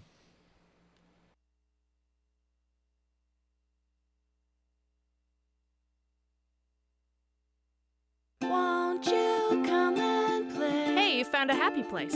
It's a game show. That's right, a radio game show where we can have a few laughs as the contestants battle for the big or not so big prize. It's an adult show, guys. Our first episode is Wednesday night at 7 p.m.